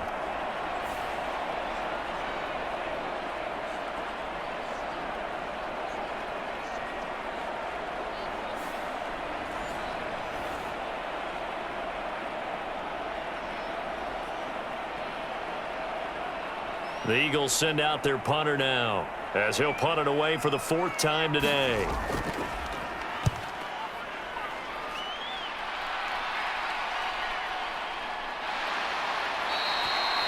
That'll be a 48-yard punt, 1 yard on the return. And out will come the offense as they take over. Here's the Kansas City offense now as they get set to take over. They're holding on right now to that slim advantage in a 1-score game, and you hear a lot about 2-minute offense and 4-minute offense. Obviously, the 4-minute offense applies here. How do they run that effectively? Yeah, really what the 4-minute offense is you're just trying to grind the clock. So you want consistent gains, steady gains. Doesn't have to be big plays, but it has to be plays that gets first downs and keeps the ball away from your opponent. But certainly throwing the ball is in the mix here. It certainly is. Just make sure that you're careful with it. And again, get those first downs, keep possession of the football. Yeah, this will leave them a yard short. Nice pickup of 9 yards on 1st down. An ex-teammate used to tell me all the time, I hate experienced quarterbacks because no matter what, you really can't hide what you're doing. And I think that right there, he knew right away where the blitz was coming from, where his primary guy was going to be, and he ended up going to a secondary target for a nice game. I was just going to ask you, that wasn't the primary target. He's so good at that, isn't he? I think he knew right away that he wasn't going to get to his primary guy. I think he read that as soon as he got to the line of scrimmage, knew where the pressure was going to come from, and said, I know how to beat that, and that's what he did. But they didn't accomplish their goal. They didn't get a stop there, gave up another 1st down. They have all 3 timeouts in their pocket. I think defensively, you've got to start thinking about using them here. I was just going to ask you, at what point you think now's the go time? I think now's the go time. I don't think you sit back and wait because they can take a lot of time off the clock between plays and run 3 to 4 and really put you in a stressful spot.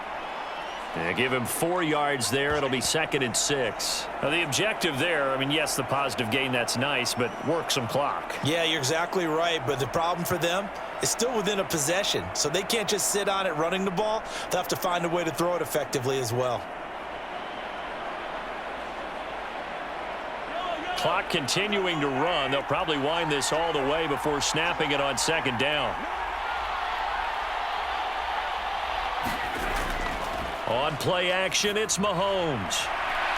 Oh, that one sailed a bit, but the catch is still made. 22 yards there, a first down. And these guys certainly are not hiding what their intention is. They're absolutely showing it. They're definitely not going to sit on this lead here in the fourth quarter.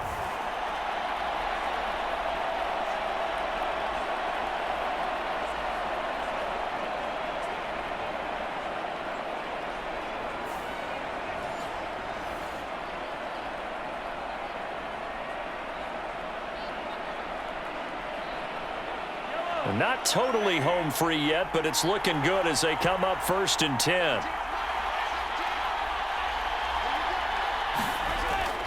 Straight ahead they go with McKinnon. And down inside the 35 he goes to the 32-yard line.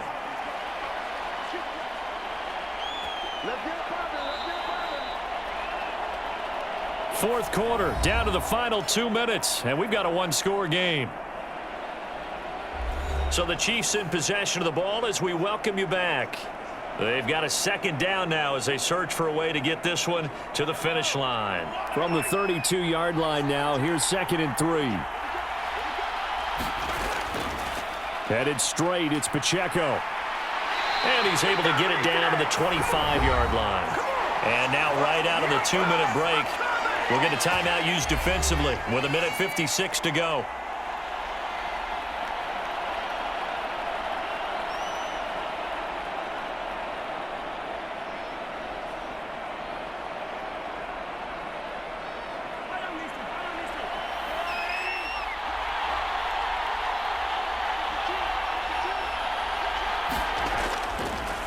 Points of contact necessary at this stage as they'll run on first down. Now the Eagles will use the second of their timeouts. That'll leave them with just one remaining in this fourth quarter of play.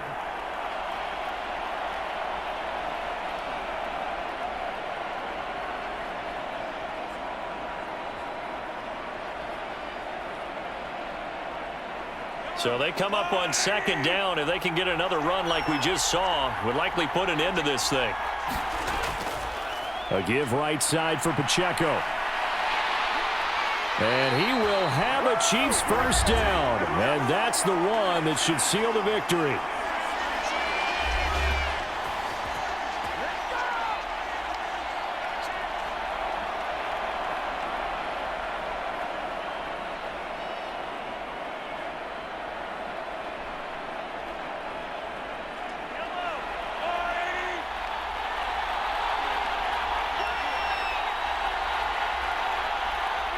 And they'll indeed take a knee.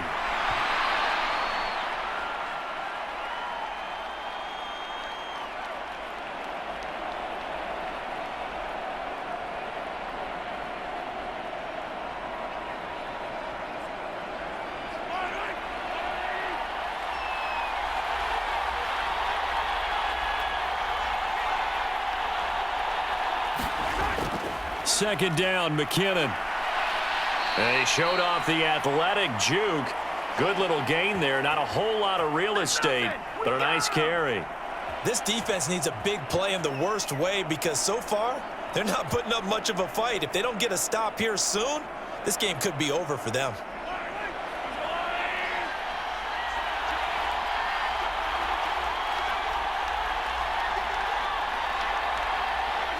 Time for this one final knee to put a bow on this title bout.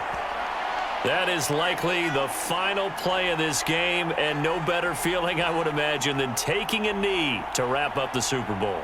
Culminates everything. The championship is theirs. And just think, the last play they had in practice before this game began was doing this, practicing taking a knee and winning a Super Bowl. And they get to do just that.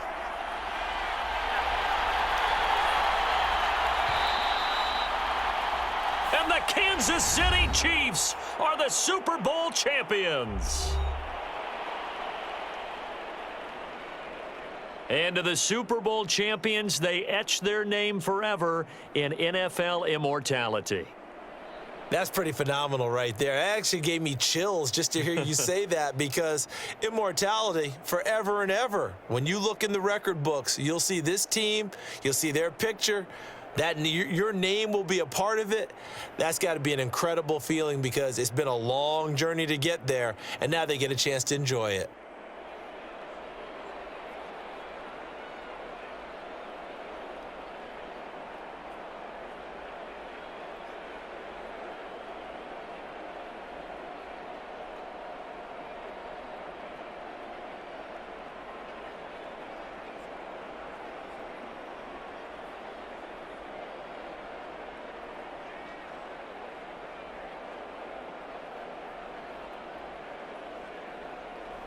And they are the Super Bowl champs. The Lombardi Trophy is theirs, and so are bragging rights for an entire season. And what a season it has been. Feels like we have been there every step of the way. Our entire crew doing a wonderful job. Thanks to my broadcast partner, Charles Davis. For all those guys, I'm Brandon Gaudin signing off. We'll talk to you next season right here on EA Sports.